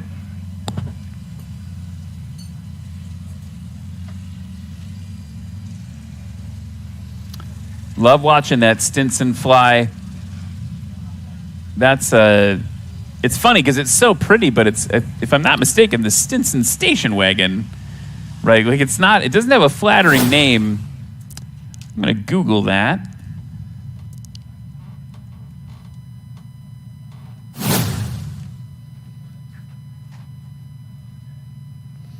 Double check. I could have sworn they called it the station wagon. Yeah, the flying station wagon is one of the versions. I was an option available for the 1, 2, and 3 models, so I wasn't totally off there. Incorporating wood paneling and a reinforced floor, allowing 600 pounds of baggage. That's insane. Here's Gary Varga now, plopping it in a little bit. Like we said, that's not totally unusual. We're not concerned with passenger comfort in National STOL necessarily. So that's a thing you might see, you know, if you're a person who's expecting that greaser, like as when we do our general aviation training, we're trying to grease it on, we're trying to butter the bread, trying to shave the legs. But not a lot of that here. Not a lot of that here. It's a lot of drop it like it's hot. Let's see if Justin Tisdale drops it like it's hot. Coming up short. Pretty good landing otherwise. Like, you know, he can take that. That's nice and short actually for the conditions today. So he can take that and say, okay, well, I came in a little short, but if I just extend a little bit longer on my next go round, the rest of the approach was pretty dope, as the kids say. I have some children in front of me. Do the kids still say dope? Do you guys see the word dope? Say like, that's dope. No, what would if I wanted to sound hip and cool, what would I say? On fleek? Is that old and busted too? Can't say that. There's the air cam. Love watching that. All right, get back to me. Let me know what I can say on the stream that would denote something is cool. Are we not cool anymore? I guess we're not. We're too old. Man. Sick. That's sick. Okay, I can say that. Yeah, sick. All right. That air cam's super sick. Bet. No cap. Am I doing better? Yeah? Sounds all good right. to me.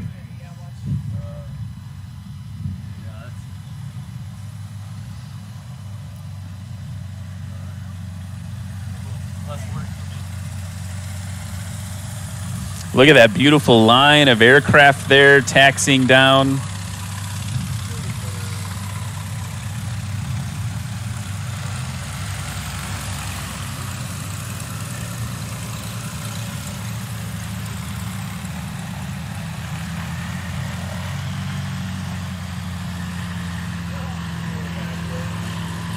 I keep trying to make, encouraging gestures to the pilots, but they're all worried about their wings.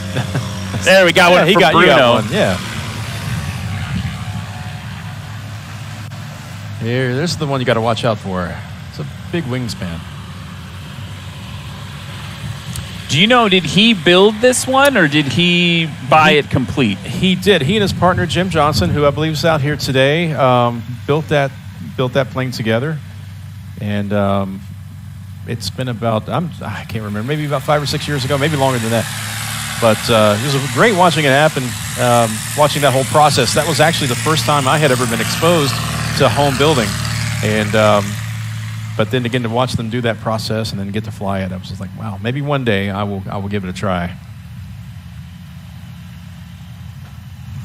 I think the big difference in difficulty on something like that I think about a lot is I have friends who are building an RV-10, very different airplane than what we see here today.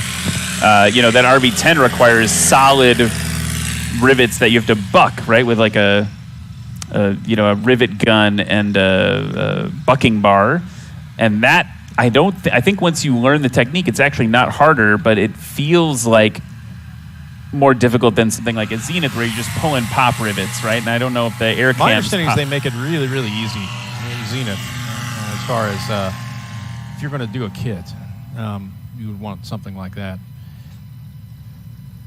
I had another EA chapter told me that that's the easiest kit to be able to put together was the Zenith. You can do it in different sections, and they make it as simple as you can make it.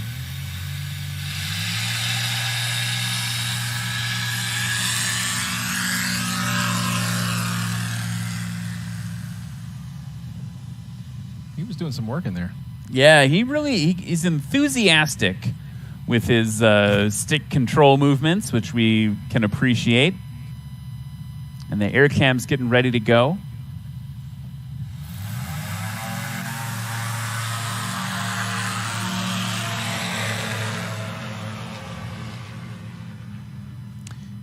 Justin Tisdale, by the way, recently featured on the National STOL YouTube channel. So if you want to learn a little bit more about him and his journey and how he absolutely refuses to give up in terms of his competitive journey, that's on YouTube. Go to National STOL on YouTube and check that out. Justin Tisdale. Speaking of YouTube, I got to do a quick little plug here. We started a channel here, but based off of our local pilots with all of their different stories, called Stories from Aviation. And we were just talking about just the mentorship and the experiences that these pilots have. I decided we needed to put that on video and just put it out there. And so we've got some great stories that we're going to be compiling. And it's just, without the mentorship, I would never be where I am in aviation, without people that have taught me things. And just listening to the stories of guys that experienced things in history and their military careers, it's very interesting. There's that Stinson again.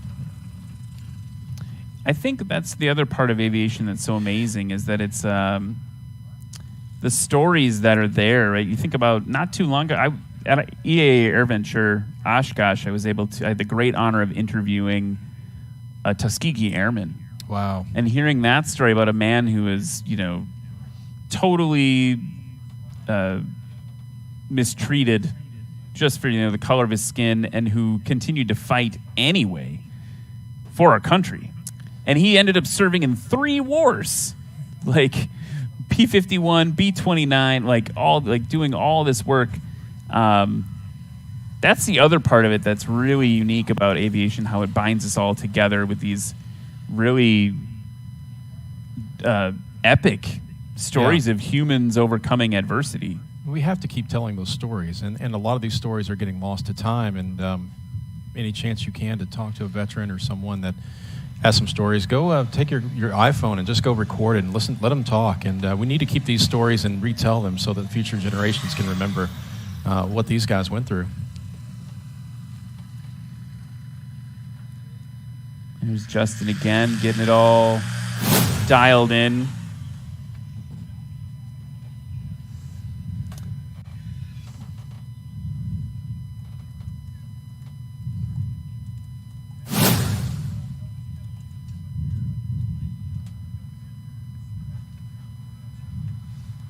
And I thought the air cam had landed back there, but I think it was just flying that low. Oh, he has now. He has landed now. Look at how beautiful and graceful that landing was. Maybe not where you want it on the line, but you come out and spend a whole day doing landings, you're going to get some good ones in. Abe has flown a lot of different aircraft, and he's owned several. He's even had a Lancer. I think he did some racing in Reno for a short time. And he's a good stick and good pilot. You just want to get another ride in the air cam. Anytime. I'll always go for a ride in the air cam. I think I've said this. It's one of the most enjoyable flying that I've done in aviation. So now they're taxiing past the broadcast booth. It's cool, so cool to see everybody up there and see if we can get some fist bumps. They shouldn't look at us. They should look at where their wings are, but love seeing that. So, again, if you have the opportunity, you're close to Gallatin, I think you got to come in tomorrow. Got to come. We've got a lot of competitors stacked up. It's the penultimate competition of the season. This is the last chance for people to get on the board and earn season points before the finals in early November. Lone Star STOL in Texas. So it's an important one. And it's going to be just, it'll be hot, but it's going to be a great day for flying tomorrow. I jinxed it now that I said that. All the pilots were like, no, what are you doing? How could you? I think it's going to be a great day. It's looking like it's going to be nice.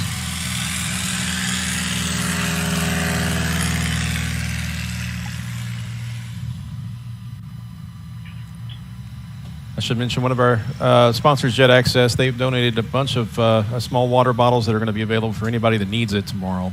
So if you do get hot out there and you're feeling a little parched, just come out to the vendor booths, find the First Baptist booth, and they're going to be handing out waters for anybody that needs them. We want everybody to stay hydrated. It's very important. It's not fun to pass out. No, we don't want that. So looking at the terminal forecast for the area tomorrow, right now we've got winds 160 at 8 and clouds way high, broken at 25,000. We'll see if that nets out. So not a bad day for flying. Not a bad day for flying based on that. I've seen worse.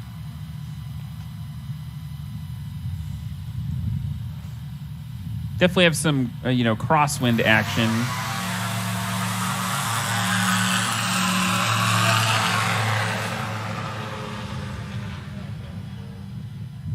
But only just, actually, now that I remember which ways the runways are pointed here. Yeah, only a little.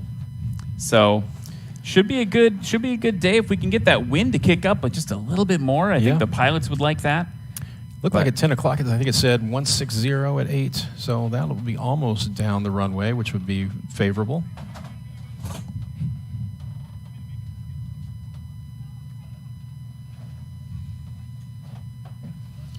Yeah. With weather here, we never get anything extreme. We get a little bit of everything, but nothing ever too extreme. A little bit of snow, a little bit of sun, and then it kind of blows out. we've had some humidity over the last few weeks. It's been really tough. So I'm really glad that that's gone today. Yeah, and actually I can feel the breeze in the booth here. Kind of feeling pretty good after a day of heat in here. So that's not a bad thing. And yeah, like, runway 1735 will be doing 17 all over again, I'm assuming, tomorrow, and that'll be a nice configuration. It's a great viewing angle for the crowd, too, so this is definitely ideal for what we're doing. Oh, Stinson with a go-around. Yep, that's the smart choice.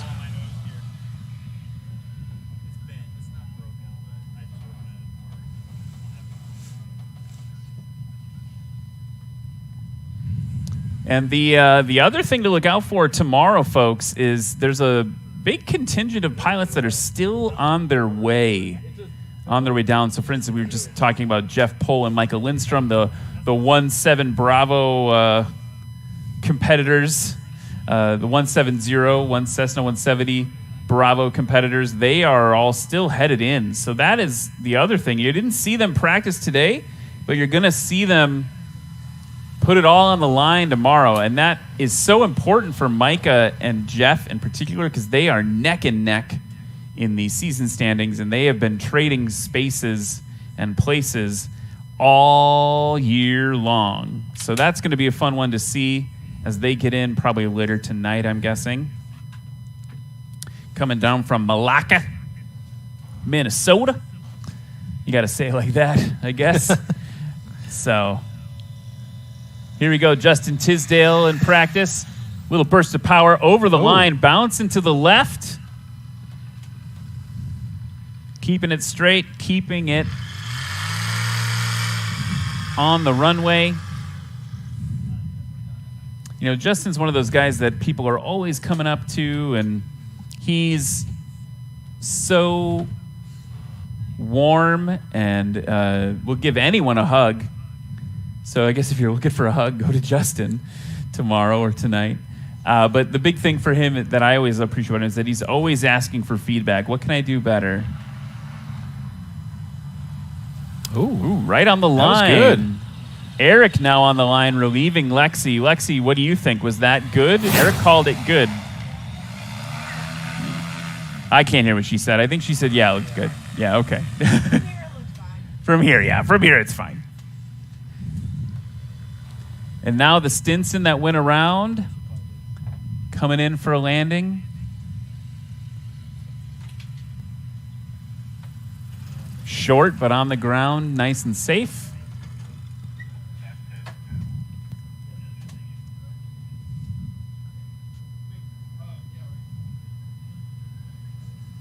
I got to say, thanks for letting me hang out with you in the booth today. I thought I was just going to come in here for about 15 minutes. But you ended up hanging out all day. There's a lot to do, but if it wasn't for our volunteers and our committee and everybody that's helped put this together, I don't really have a lot to worry about. We've got a well-oiled machine here, and I'm very thankful for all the help that we've had. Yeah, I want to thank you for helping me out today and letting, coming and hanging out with us in the booth and offering your perspective on the local airport and the local community. Here comes Patrick McIntyre now, and Rick Boardman's coming into the line for some more practice.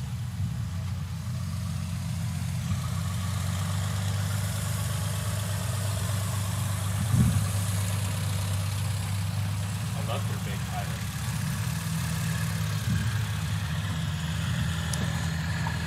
So Patrick McIntyre's on the line. Rick Boardman's getting ready to go. But I just heard that Reese is about to talk to one of my TikTok crushes. One of the guys that I love on TikTok. It's Dirtbag Pilot, also from Wisconsin. Reese, look who you got there.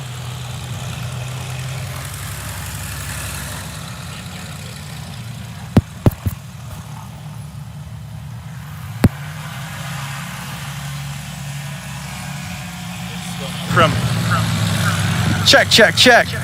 We got audio. And we're live. It's Dirtbag Pilot all the way from Wisconsin. Yeah. Oh, yeah, I don't know what to do with my hands. We both don't. Yeah, I just flew in a few hours ago. I slept at an airport couch last night. It was a 2-day journey. We're excited to see you out here. Well, how do you become so witty? Like, what are you doing to get this TikTok fame? I usually just sit by myself in the dark and scroll TikTok until I see something funny, and then I copy them. A lot of time out in Wisconsin in the dark. I mean, you do have a big winter.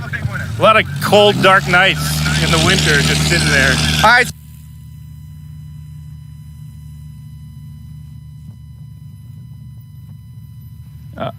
Oh no, we lost the feed from Reese and Dirtbag Pilot. I gotta tell you, I had the opportunity to go flying with Dirtbag Pilot, and I missed it.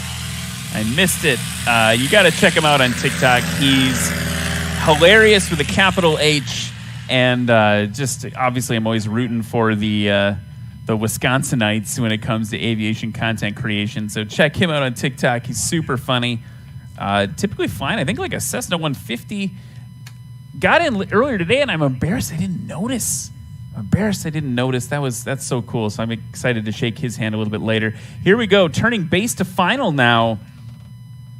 Patrick McIntyre. Where to go? Okay, sweet.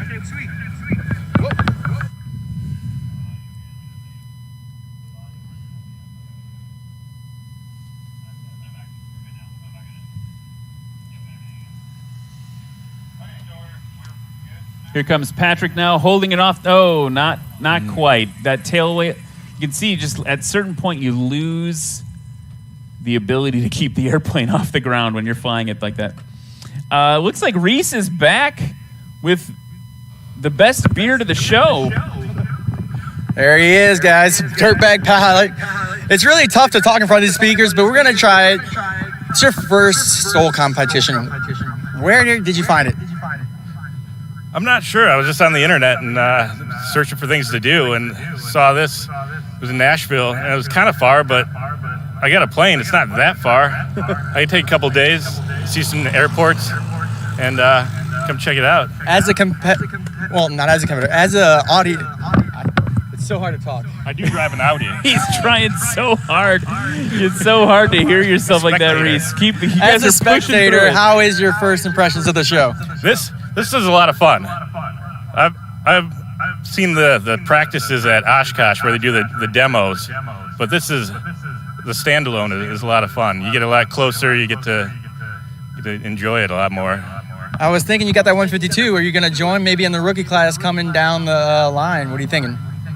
I mean, maybe it's pretty underpowered. I might need to extend the runway a little bit for the takeoffs. Well, we know a few of those pilots, and you got to start somewhere. So it was great meeting you. Good to hang out maybe this afternoon. For sure. Awesome. Back to you, Ryan. So good to see you guys, and good job fighting through that delay. I can attest to that. I've had to announce through that, and sometimes it can feel like you're inebriated because your brain is hearing something like a little bit out of sync, and it just feels really weird. Look at this textbook landing with the Stinson there, dragging the tail and putting those wheels down right after the line. That's what we need to see tomorrow. So that was a really good one. The other one that we saw was, I think it was Rick Boardman came in. I just started clapping spontaneously. That one was a really good one too. So things are heating up here at the end of practice, getting ready for tomorrow. Here's Patrick taxiing by the booth in that S7.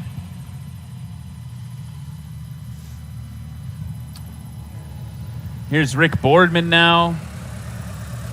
Race 94.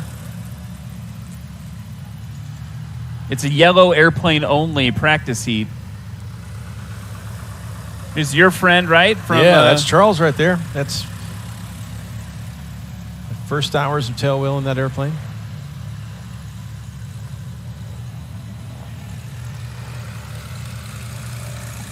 And the Stinson, which we'll call yellow, maybe more of a mustard, but we'll call yellow as well. Yellow airplanes only. I feel like Patrick saw what happened in the first session of practice against the other S7, the Tiger Shark. and thought to himself, maybe I should go do just a few more just to get it all calibrated for tomorrow.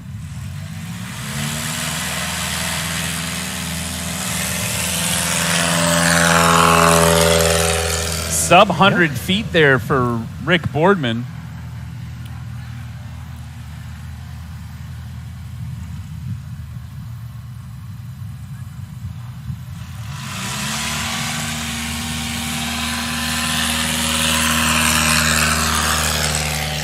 I want to see this pressurized 210 come up and see what they can do. Well, what would be really fun would be to give that pressurized 210 to Brandon Korn. That's true. I bet he could do something with it. Something's telling me the gear isn't quite as robust. Yeah. They look a little spindlier.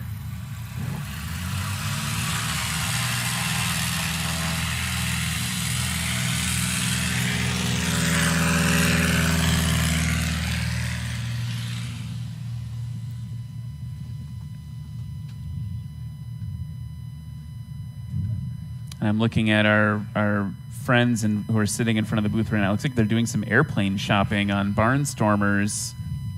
What are you shopping for there, buddy? What do you got? Oh, Cessna, nice choice. Cessna 140. You can't go wrong with that.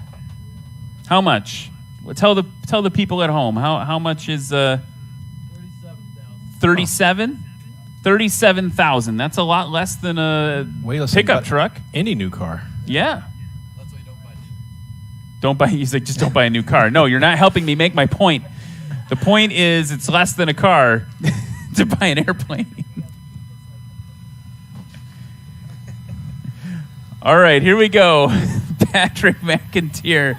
Now, there we go. Now, gave up about 30 feet over the line. So you can see the importance of accuracy in National STOL, but still like a really good landing. And again, this is someone who was in the rookie class earlier this year. So one to watch for sure.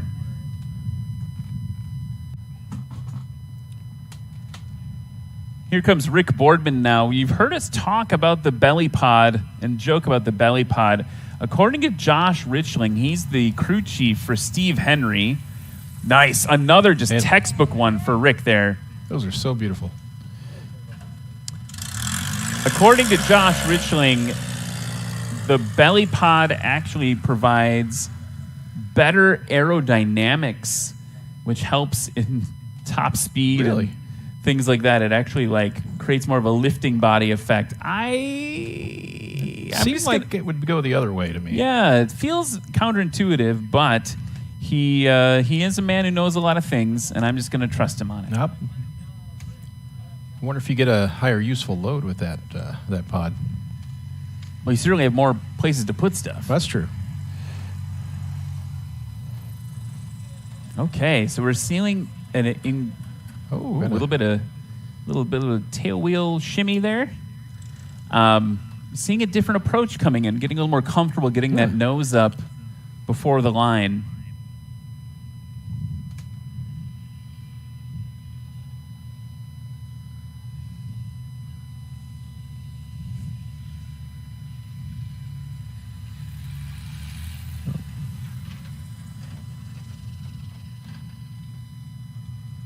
Daniel Donahue in the Stinson there from North Carolina. Came up a little short on that one. Been flying for 7 years with approximately 350 hours of flight time. And it looks like we're giving a ride now in the air cam.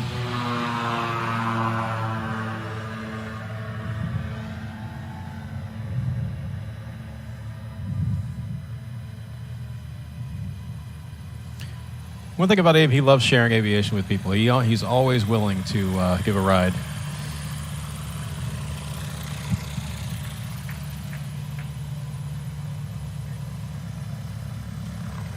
Okay, is that a different 140 or the same 140? It's still the same one, okay. I think he's in love. I think so. If you want to shop for a Cessna 140, you can go to barnstormers.com, hashtag not a sponsor, where you can find all of your Airplane Dreams.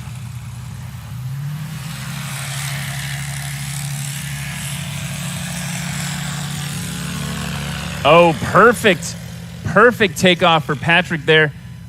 Maybe even pulled a little late. He maybe could have pulled a little bit sooner, but that was about 150 feet, give or take, for him there. Let's see what Rick Boardman does.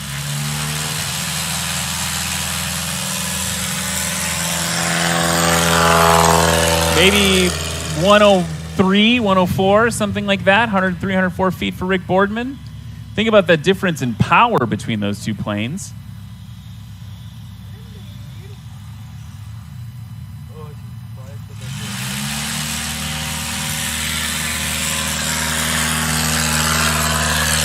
Maybe pulled a little early on that one. When the tail hits the ground, if the plane doesn't go into the air, that means they pulled just a little early. And similarly, like when Justin takes off, if he is sitting there in a nose-high configuration, but those wheels are still stuck to the ground, that means he pulled a little bit early as well. Getting aggressive with the Stinson there. I'm liking that. Speaking of which, let's see what he's got this time.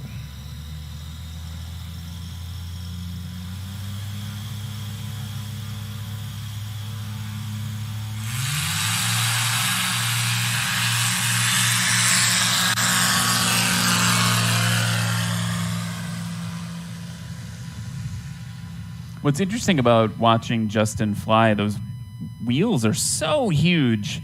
It's kind of hard to tell when it leaves the ground I was just sometimes. thinking that,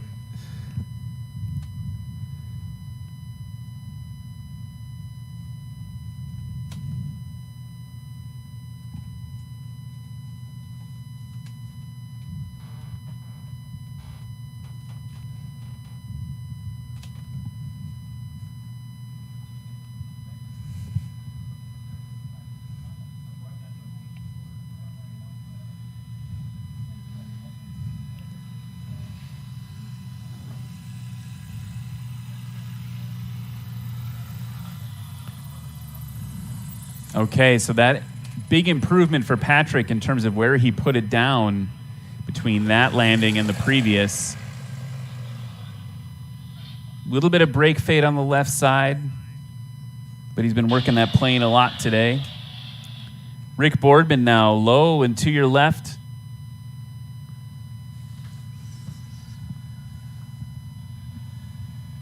Looking pretty stable. Cuts it over the line. It's good. Heavy on the brakes. Stopped at exactly 125 feet. So, like, let's do some like aviation nerd math for a second. Like, to put in perspective, that's 2.5 F-14 Tomcats. F-14 Tomcats about 50 feet nose to tail, if I'm not mistaken. So, yeah. that is aviation nerd math there. That's some of the best I've heard. Got a little bit of a race happening now. Short for the Carbon Cub. Pressurized 210 off and to the races. See you later, alligator.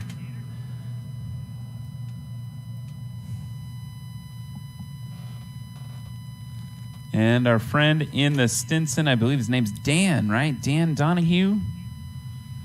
Daniel Donahue, 1947 Stinson 108. Right over the line, nice and graceful. Notice that the controls are full back because that elevator is the surface at the very back that makes you go up and down. That's why they call it the elevator.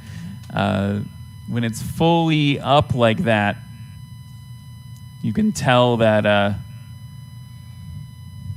they've got the controls full back. Here's Justin Tisdale. It's interesting. Justin was really low, and he just kind of skyrocketed back up. So maybe decided to change approach instead of coming in low, coming into a more stabilized approach.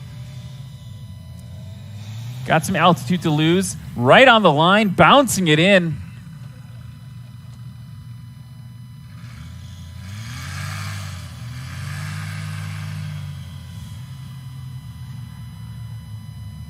someone who's fought through engine problems and electrical problems and fires in his airplane.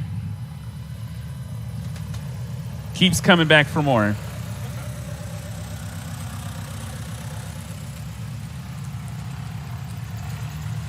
And also had all his cameras and things stolen out of his car at one point. The guy just never gives up, no matter what.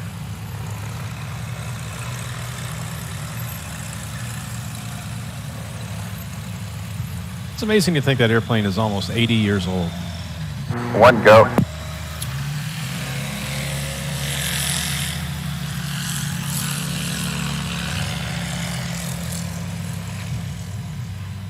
This is the part of practice that I start to get jealous. I just really want to get out there and fly. 2 go.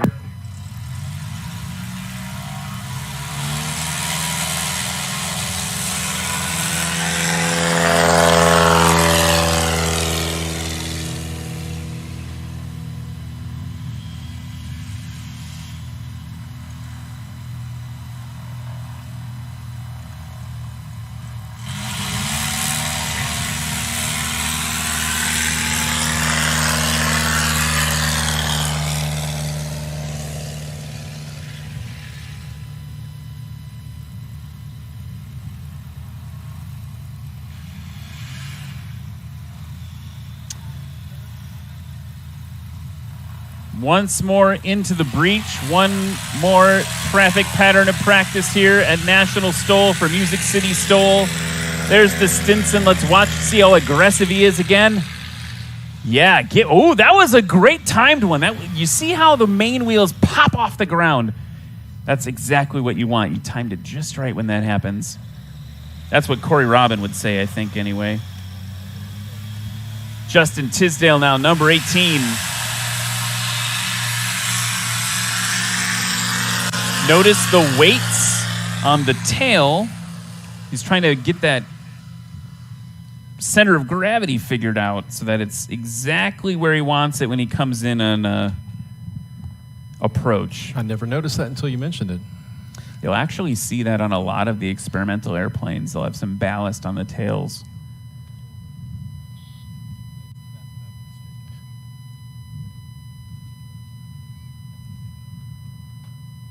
I see Abe coming in out there. Looks like he's on downwind.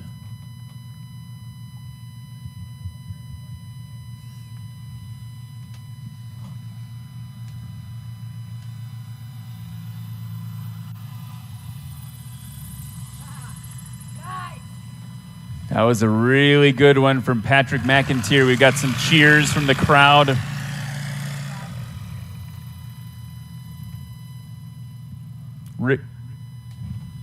By the way, we got to say hello to the folks in the broadcast booth. Give a round of applause for them. Hey, guys in the booth, come on, you got to wave. They're on the other side of this wall. You can knock on it and say hello to them.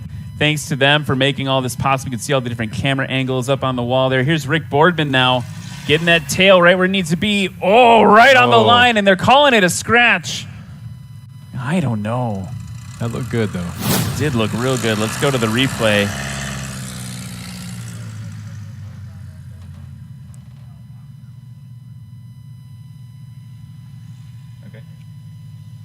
Ooh, I guess it was a scratch. I guess Eric was right on the line. He's saying, come on, dude. Of course it was. That one was also a scratch. Speaking of scratches, I don't actually have a good transition, but now I'm baked into it. Let's go to Reese, who's standing on the wing of a World War II trainer aircraft. Reese, can you hear me out there? Doing the coolest thing ever.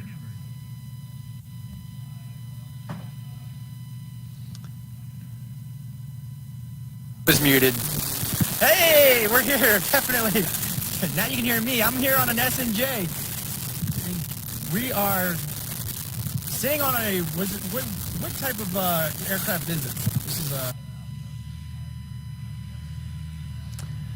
Yeah, looking like we have some issues there with the audio. Stinson landing short that time on the scratching side of things.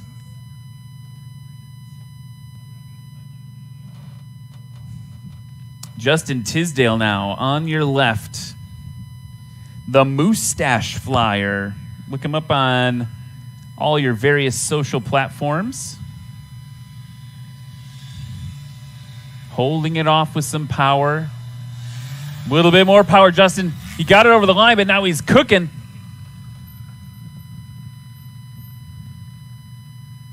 And he stopped around 200 feet.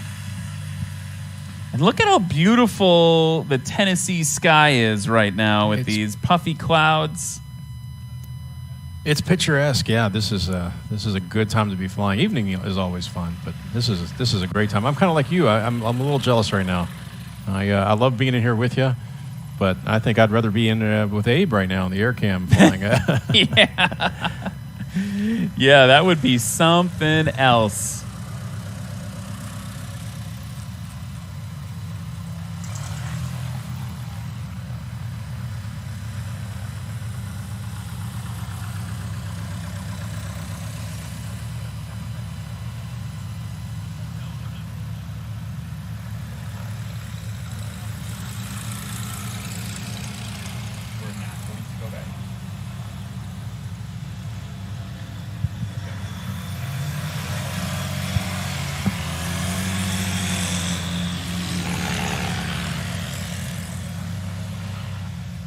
There goes Patrick McIntyre, Rick Boardman now up on the line.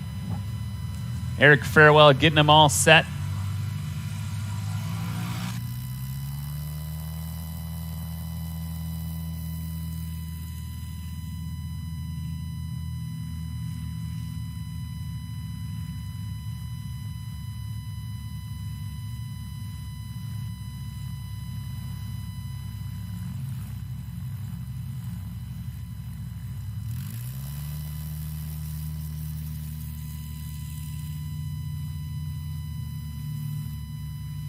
Really impressive takeoff for that Carbon Cub there. Dan Donahue in the Stinson.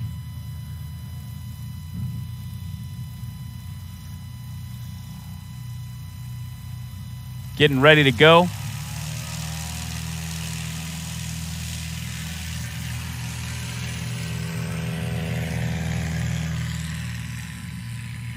Really impressed with the way that technique for Dan Donahue has improved today in practice. That's been really, really fun to see. Here's Justin Tisdale now.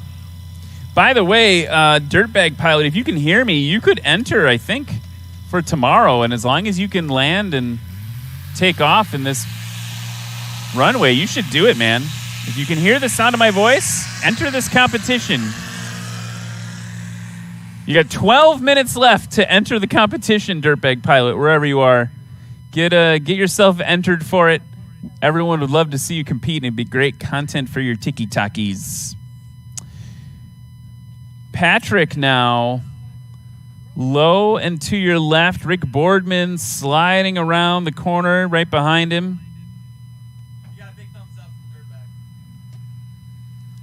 NationalStol.com, Dirtbag, if you want to enter, you can do it. A little bit short for Patrick McIntyre.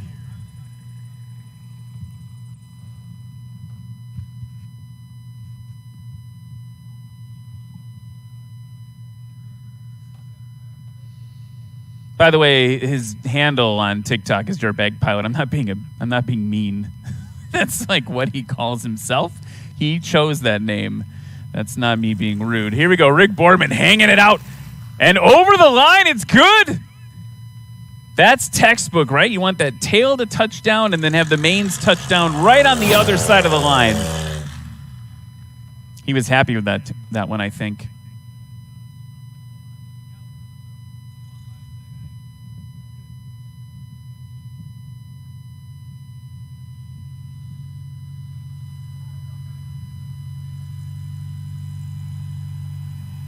Charles Lilly. A little bit of that shimmy shake on the tail wheel. Tennessee native, started flying in 2013 from this very airport. Flight certifications including CFI, II, MEI, IGI, Gold Seal, ATP, and commercial heli. enjoys flying the Carbon Cub for fun whenever possible, and has experienced one engine failure in flight, but executed a, quote, remarkable landing near a horse field. And that's really all you can ask for. Those horses were probably very surprised.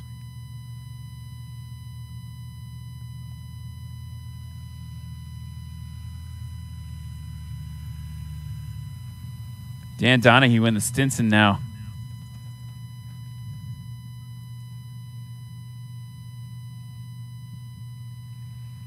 Getting it stopped 265, somewhere between 250 and 275. Parallax is a real thing that we have to figure out. When we're in the booth here, it's a little deceiving when we're not directly head-on with the distances.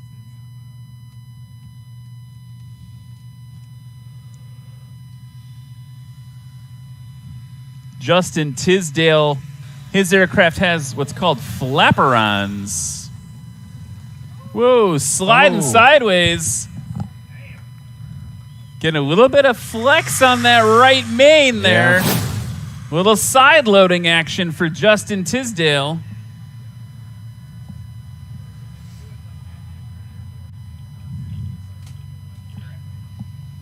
That may be what we would define as sporty.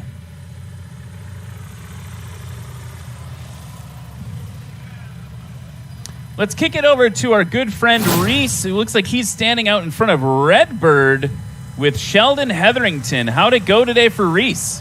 Or for Sheldon? Extra endings out here, right? These guys just don't want to stop flying. So we'll keep talking. Sheldon, talk us through what practice was like in the Zenith. It was a good day. You know, it was really nice out. It wasn't turbulent as much as I thought it was going to be. We had a good time. I mean, it's just fun. You just get out there with your good buddies and just try to make a show for the crowd and, make it worth their while. What's your headspace like going into the competition tomorrow? Are you going to try to be going for the win or what? I'm going to try to just, if I don't win, that's fine. If I can just come out here, do my own personal best, beat myself, I've won. I can't compete with a Carbon Cub, but it's as long as we're having a good time, that's all that matters. Heck yeah, brother. Well, good on you. Good to see you, and good luck tomorrow. Thanks. Back to you, Ryan. Thanks so much, Reese. Reese, everyone in the crowd, you got to give Reese Dakan a round of applause for all these amazing interviews. Really appreciate that. Him and his cameraman, Brennan. Little bit of smoke on for Rick Boardman, which is going to make departure difficult for Charles Lilly.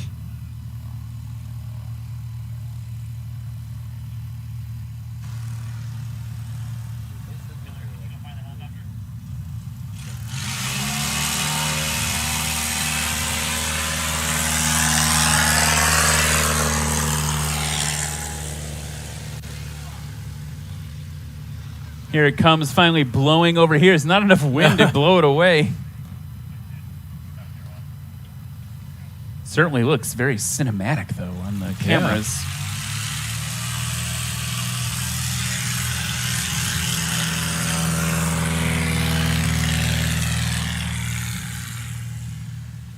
We've got a helicopter coming through back in the ramp area. That's kind of cool to see. They should enter as well, but they would be an unfair advantage. That would be, I think they do well.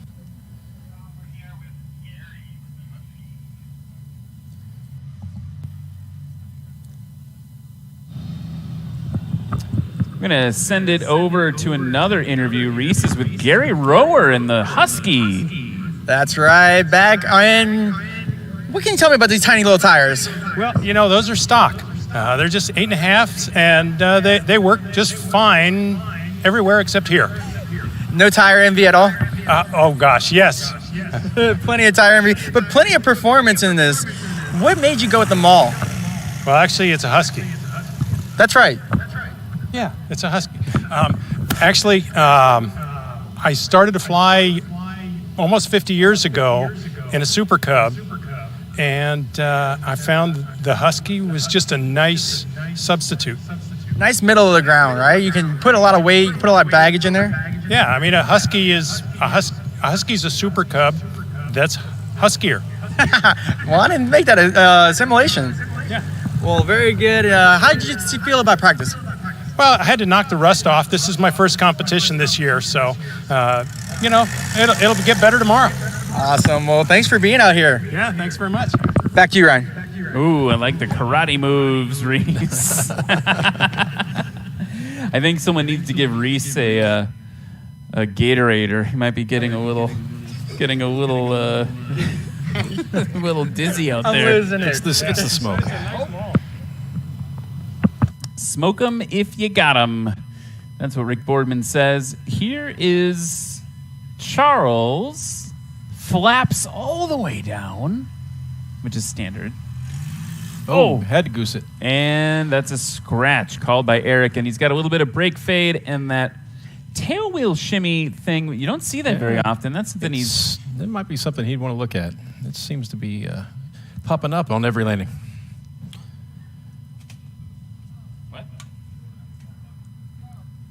So we're getting ready to wrap up our broadcast, but I think practice may continue just a little bit longer.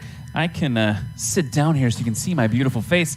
Thank you, everybody that's been watching on the broadcast during practice today here at Music City STOL. It has been an absolute honor to come down to Tennessee for this and to meet all the kind people. Thank you again to the mayor for taking the time to let me interview her about aviation. And thank you to you, sir, for, thank you, for Ryan. taking This the has time been a on lot the of mic fun. today. It's been fun to talk about airplanes all day. And so tomorrow's going to be a good one. Tomorrow we're going to be 10 a.m. We're going to get things fired up 10 a.m. and we're going to get things started.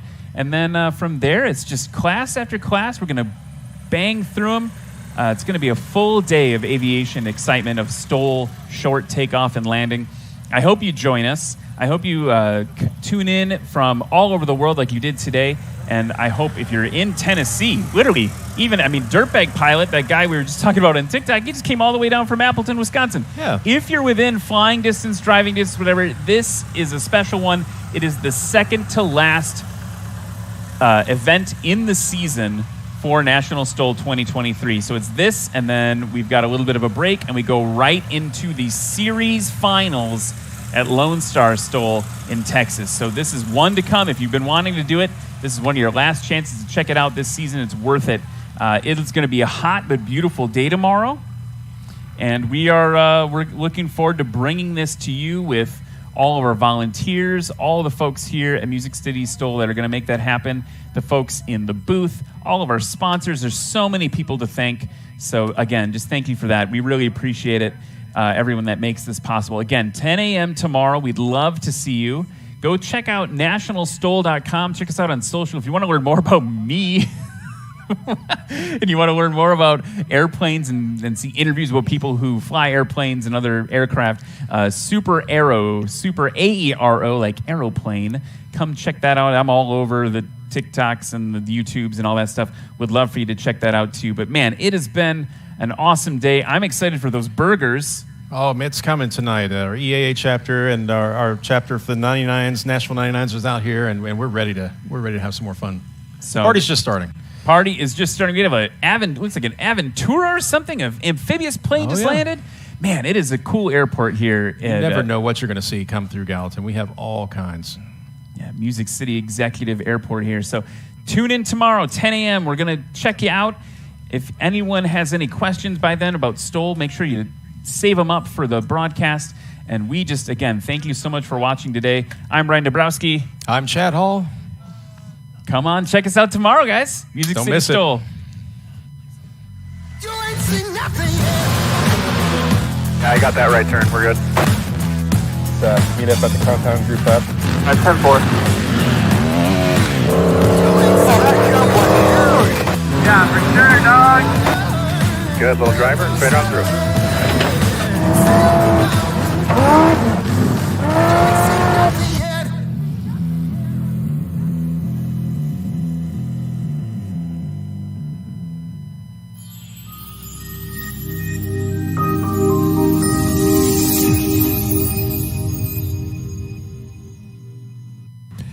At Aerolids, we believe that innovation is equal parts inspiration and perspiration. Since our inception in 2006, we embarked on a mission to redefine the expectations of aerospace lighting.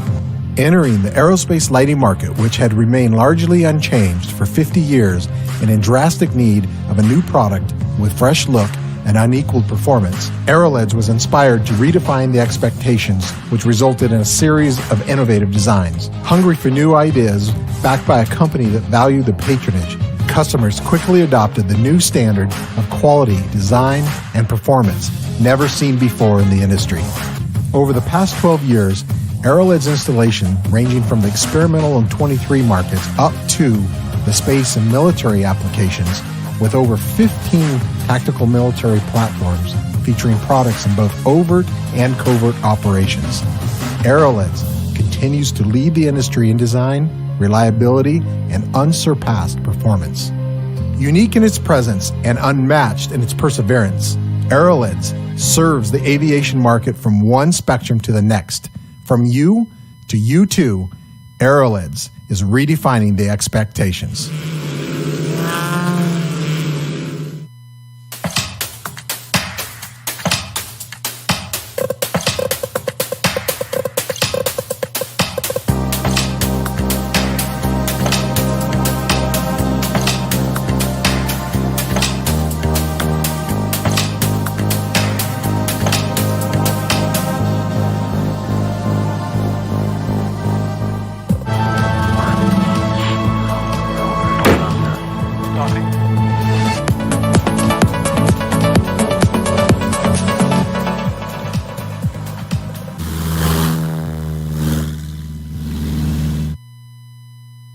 When it's time to recover and paint your fabric-covered aircraft, look no further than AirTech Coatings.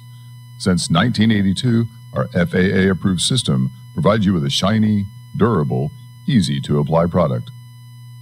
The AirTech system has fewer steps than any other product on the market today, saving you both time and money. While using cutting-edge technology, we offer a wide range of products. Whether it's for work, play, antique, or aerobatic, we have you covered. Remember, we make paint fly. It's time to say yes to new adventures, to find joy in the little things, and to spend time laughing with the ones you love. Create moments you will never forget, and moments they will never forget. Connect with nature and catch up with old friends. It's time to take a trip to explore the beauty of all that Sumner County has to offer, because memories are made of this.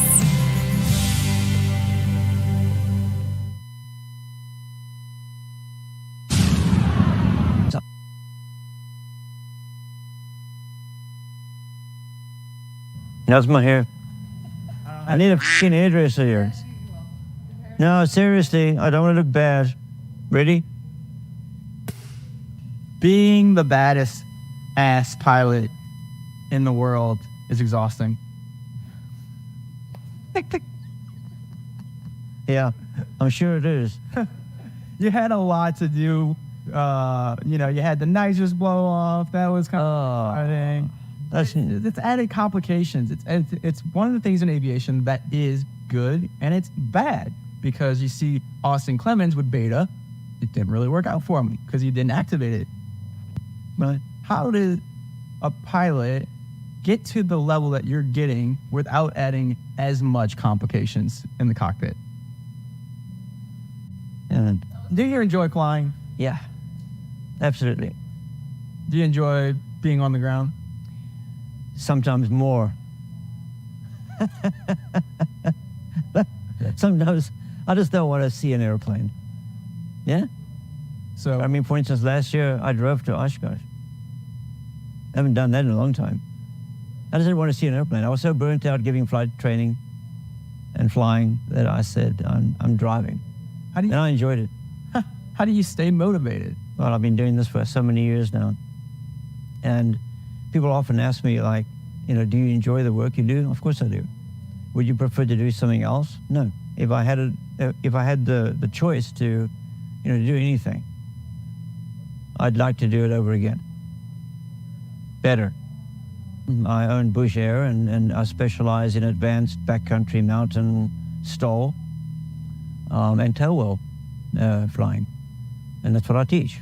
Well, depending on what sort of training they're enrolled in, typically we start off with a lot of ground school, and then for the next 2 or 3 days, we're flying all day long, exploring the envelope of the airplane, getting hand in glove with the aircraft. I get great satisfaction out of showing pilots with their own aircraft what they can actually achieve with that airplane. I've trained over 900 pilots so far.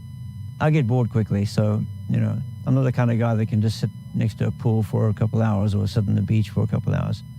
Although I'd like to do that more. Just fly your airplane to that beach. Well, yeah, fly the airplane, land on the beach, and camp out stuff. Things like that.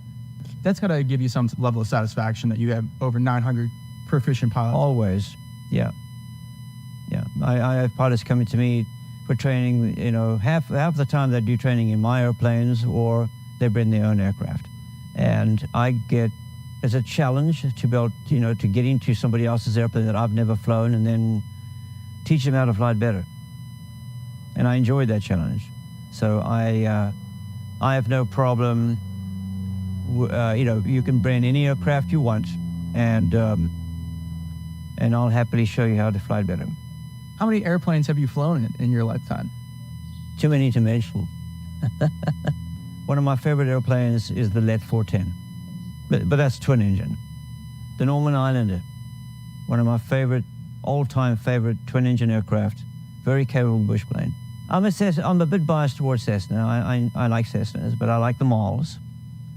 So Cessna and Maul, all the Cubs, all of them. Favorite airplane story that you could tell us? What, do you want to hear one of my crashes? Or, I've had too many of those. That's where I got the nickname from, No. Is that what CC stands for? No, really? There was a time, there was a period in my life that where I had a lot of airplane accidents. Many years ago.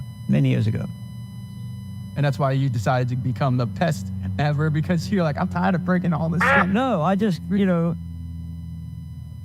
what I do now is I help people become very safe and proficient so that they have a very low risk of ever having a serious aircraft accident. And so that's what I do now. What does CC stand for? Captain Crash.